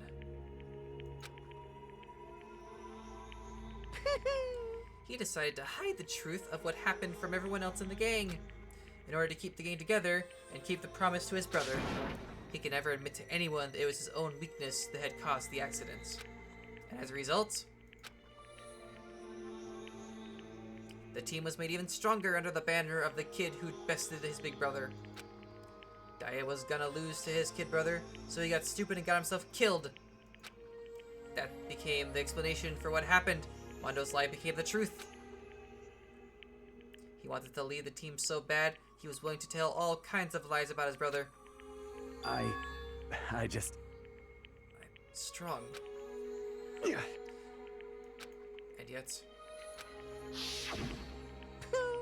As soon as our killing game began, he realized.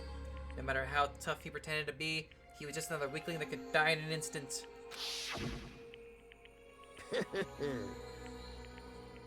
And then the hateful Monokuma announced the revealing of the embarrassing secrets. At that point, it was clear I would have no problem shedding light on his secrets. Mondo killed his own brother. No matter what, I couldn't let the other gang members find out. If that happened, everything would have been ruined. Everything me and my brother had worked so to create would have been destroyed. His death, all the guilt I'd been carrying around, it all would have been for nothing. So that's why.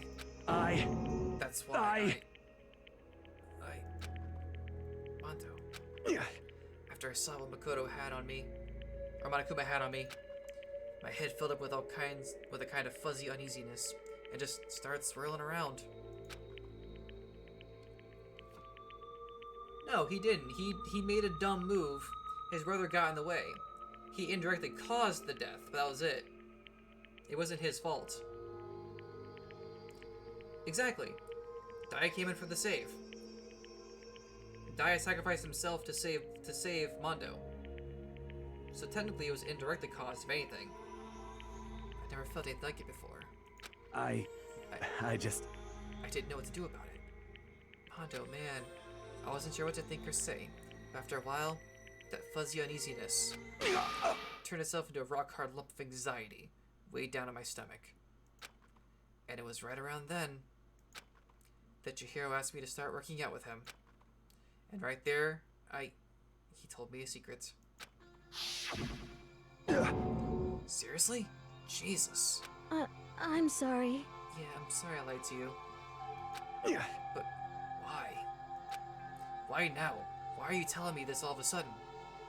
Huh? Huh? Because, I mean, you've kept that secret all this time, right? If anyone found out, you would... But... You're right, but... I want to change. I wrap myself in lies. I'm weak. I want to destroy that version of me forever. His words were like a knife in my gut. It felt like he was exposing the lie I'd been living myself. Exactly. Exactly. Mondo did not kill Daya. It was a freak accident. If anything, Daya killed himself.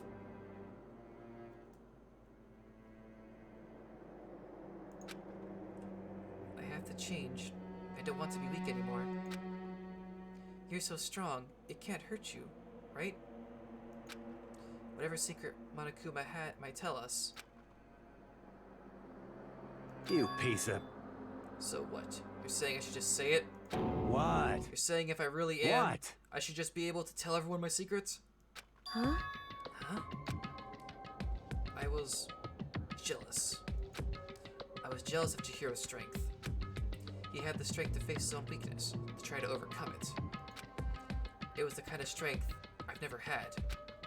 So I was jealous of him. And that jealousy broke me. What? Are you making fun of me?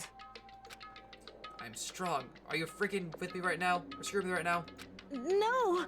I'm not making fun of you. You really are strong, Mondo. Exactly. I feel like I could hear something starting to creak. Something inside my head. What did he want me to do?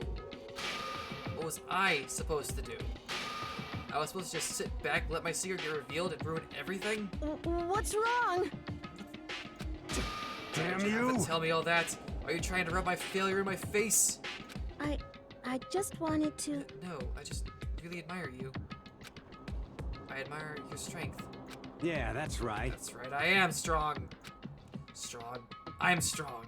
Yeah. Strong.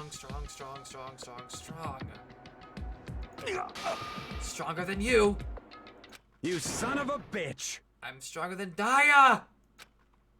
And then, crack. I don't remember anything after that. When I woke up again, he was lying at my feet covered in blood. I had the dumbbell in my hand, and I was just staring at him, down on the ground. Hey!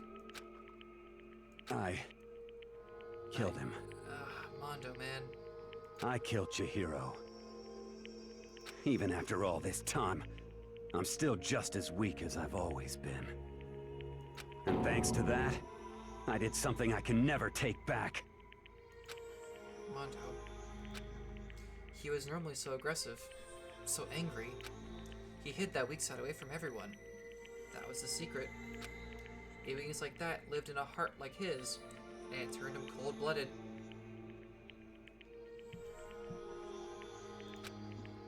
God damn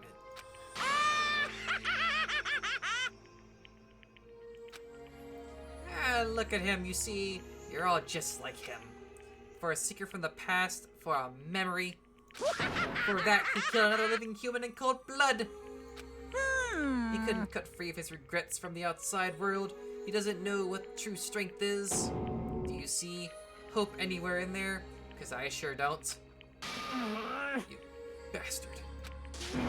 Just shut up, you son of a bitch. Go ahead, say that again, I dare you. Yep. Okay, I'll say it as many times as I want.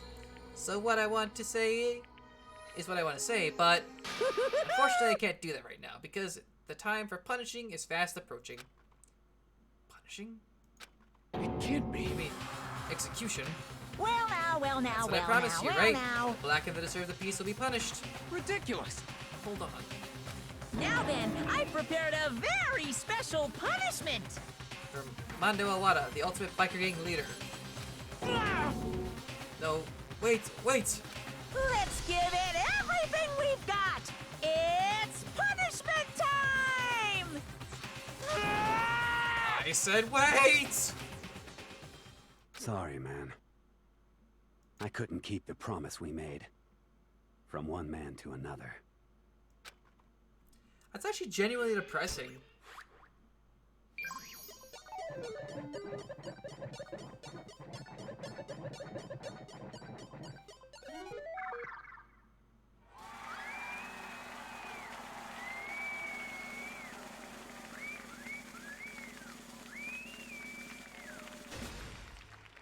The meme execute. Is this the butter? I heard something about butter a while back.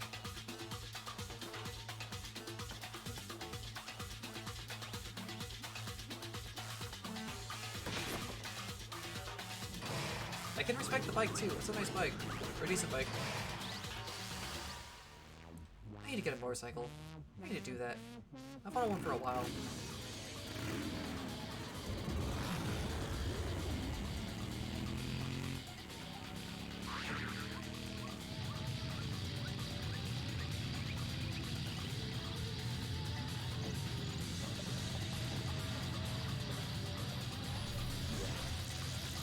What?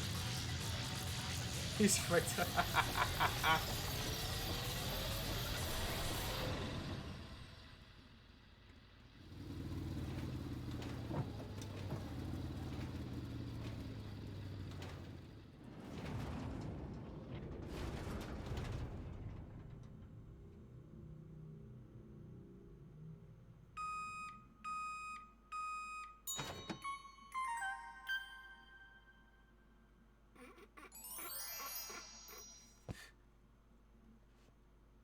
Oh.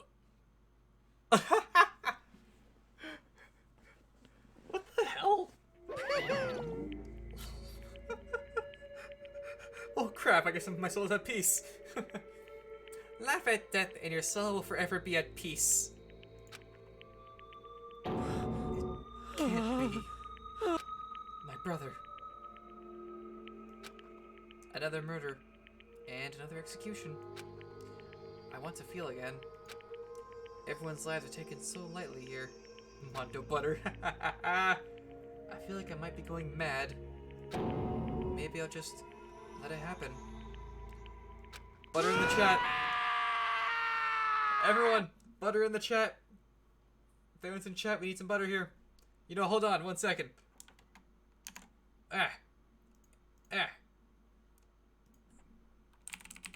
Butter. Where the hell's the butter emote? I don't have one. No. Where is it? There's no butter? What the hell? You know, screw it, I'll copy and paste yours. Haha, I win. Yeah, butter. What the hell is wrong with me? Alright, back to the game.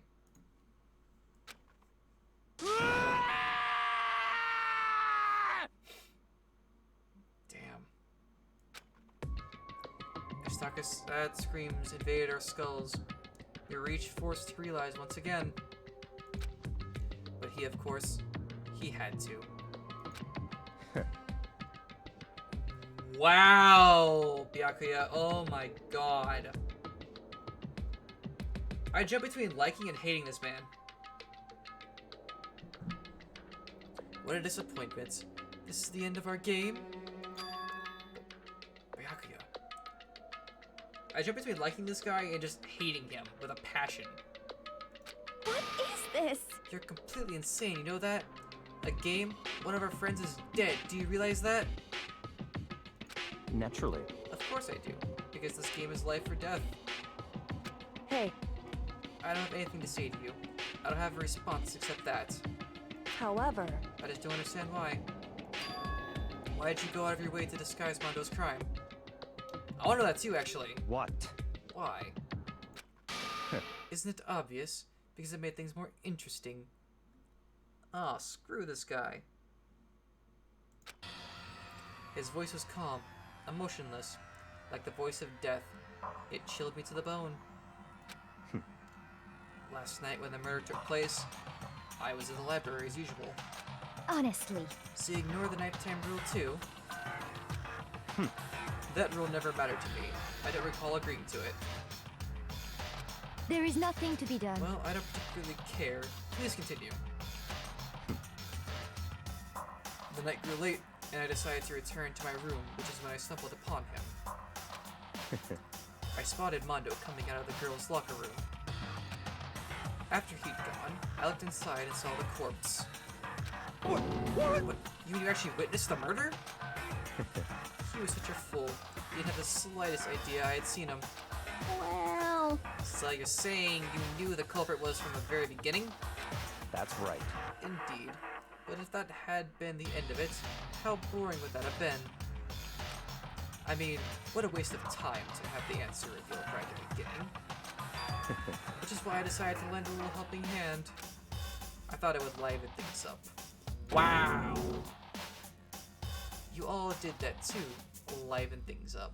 Or you did that to liven things up. That was me talking. Whoopsies, I'm an idiot. I see.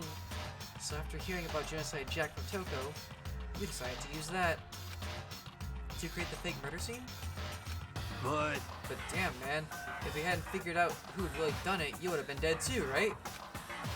Well, obviously I would have revealed the truth before it reached that point. Of course. Byakuya turned and looked me in the eye. I could feel his sharp eyes piercing into me. Thanks to a certain remarkable someone, it never did, and I was able to perform an interesting experiment. Interesting. Once I do decide to become blackened, I know who I'll have to watch out for. Correct. So that was your reason.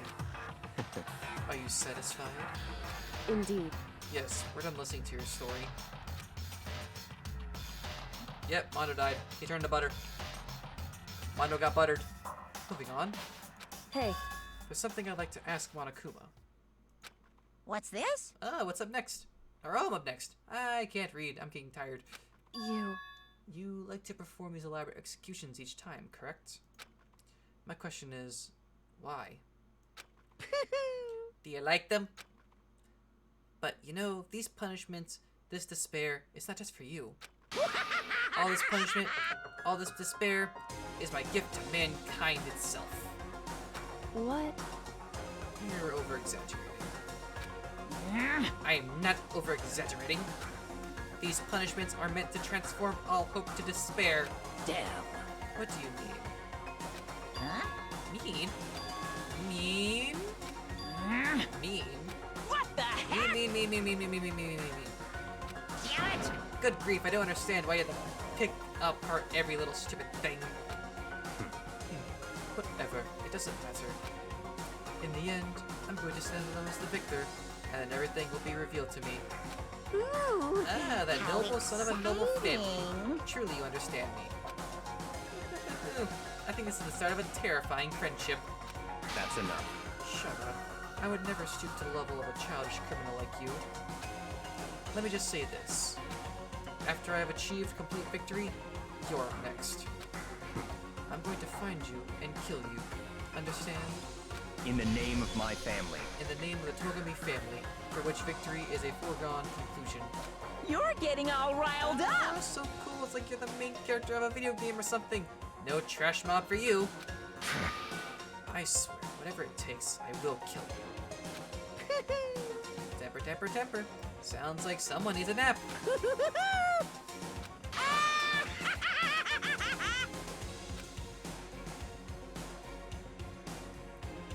Monokuma's laughter peeled across the courtroom, and the curtain closed on the case of Chihiro and Mondo. But I knew that wasn't the end. The killing game would still continue, because the mastermind wouldn't let it end. For those of us who were still alive, our worst fear and despair kept on multiplying. It was the kind of despair that felt like a blind puppy in hell had more of a future than us. All of our courage, our effort, our friendship, it felt like it amounted to nothing at all. It was the worst kind of despair.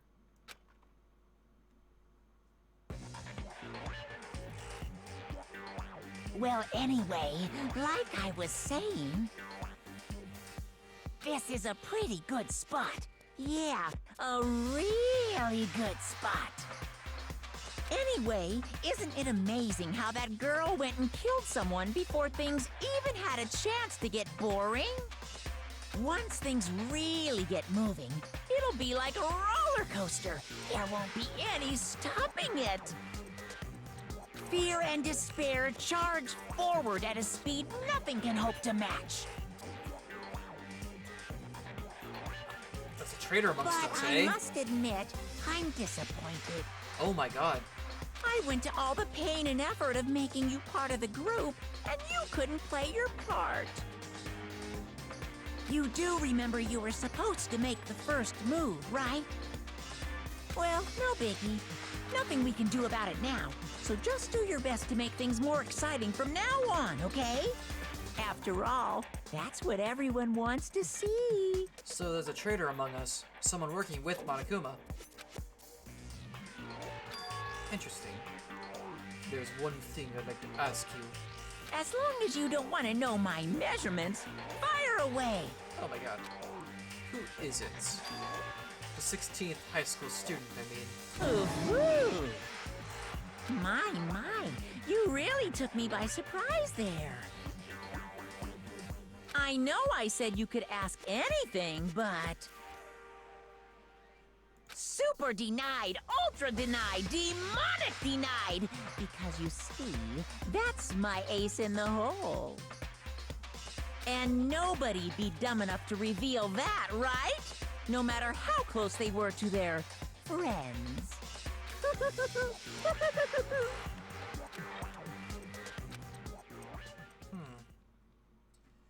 So there's a traitor among us, eh?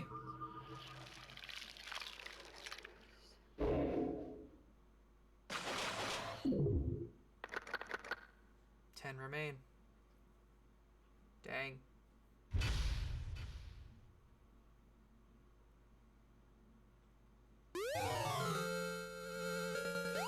Receive the crazy diamond present. Would you like to save your data? Yes. Alright, well, it is... I have been going for 6 hours now. It is currently... I'm actually not sure. I think the traitor... I don't know, actually. My only guy I think could be the traitor would be, Byakuya Togami. Only guy I think could be the traitor. Or Celeste. I could see Celeste. She has a good poker face on her. Or the clairvoyant guy. He could be a bit... He might be a bit on the, He seems too dumb, if that makes any sense. The clairvoyant guy, he seems too dumb. I forget his actual name. And he seems like he's too... He hasn't had enough screen time, I feel like. That's why I think he might have something to do with that. Potentially. I don't know. Alright, it doesn't seem smart enough, if that makes any sense. I don't know. Anyways, though, for the time being, I am going to go ahead and end the stream here. We finish another chapter. I'm probably just going to do the streams chapter by chapter, considering each chapter takes about 6 hours each to do. Yeah, Hero does seem dumb. Hero could be too, yeah, I think about it. Hero could... I feel like the characters that seem like they're too dumb could very well be the guy. I feel. Like, I feel the traitors... Heck, it could be Hifumi for all we know. I feel like the characters are just, like, bizarrely, like, out there. Like, Hero being kind of a airhead. I forget the name of the clairvoyant guy. Him being more of a idiot himself. And Hifumi being just totally just unlikable. It seems like those three characters would, like, kind of become targets? Would not become targets. I don't know. But yes, I will be running another stream again. Probably Thursday. I'm going to try doing my streams on Thursdays and Saturdays. US time. So I think it'll be around, like, Friday technically for you, Beef. And if you want to play something, feel free to hit me up on Discord. I mean, the Discord link is in the, or I'll make sure it works now, in the link down in the panels down below. But yeah, this is a good stream. Thank you all for watching. Thank you for having a good time. It was great. I had fun with this, and I'm looking forward to the next round. Well, you all have a good day / night wherever you all are. Yeah, Friday, Monday. Okay, so it'll be Friday, Monday for you then. And once things settle around a bit more, I might throw a third day in. I'm not sure when exactly just yet, though. But alrighty. Y'all have a good night. Or day, or whatever it is. Wrong button. Wrong button again. There we go. See you later.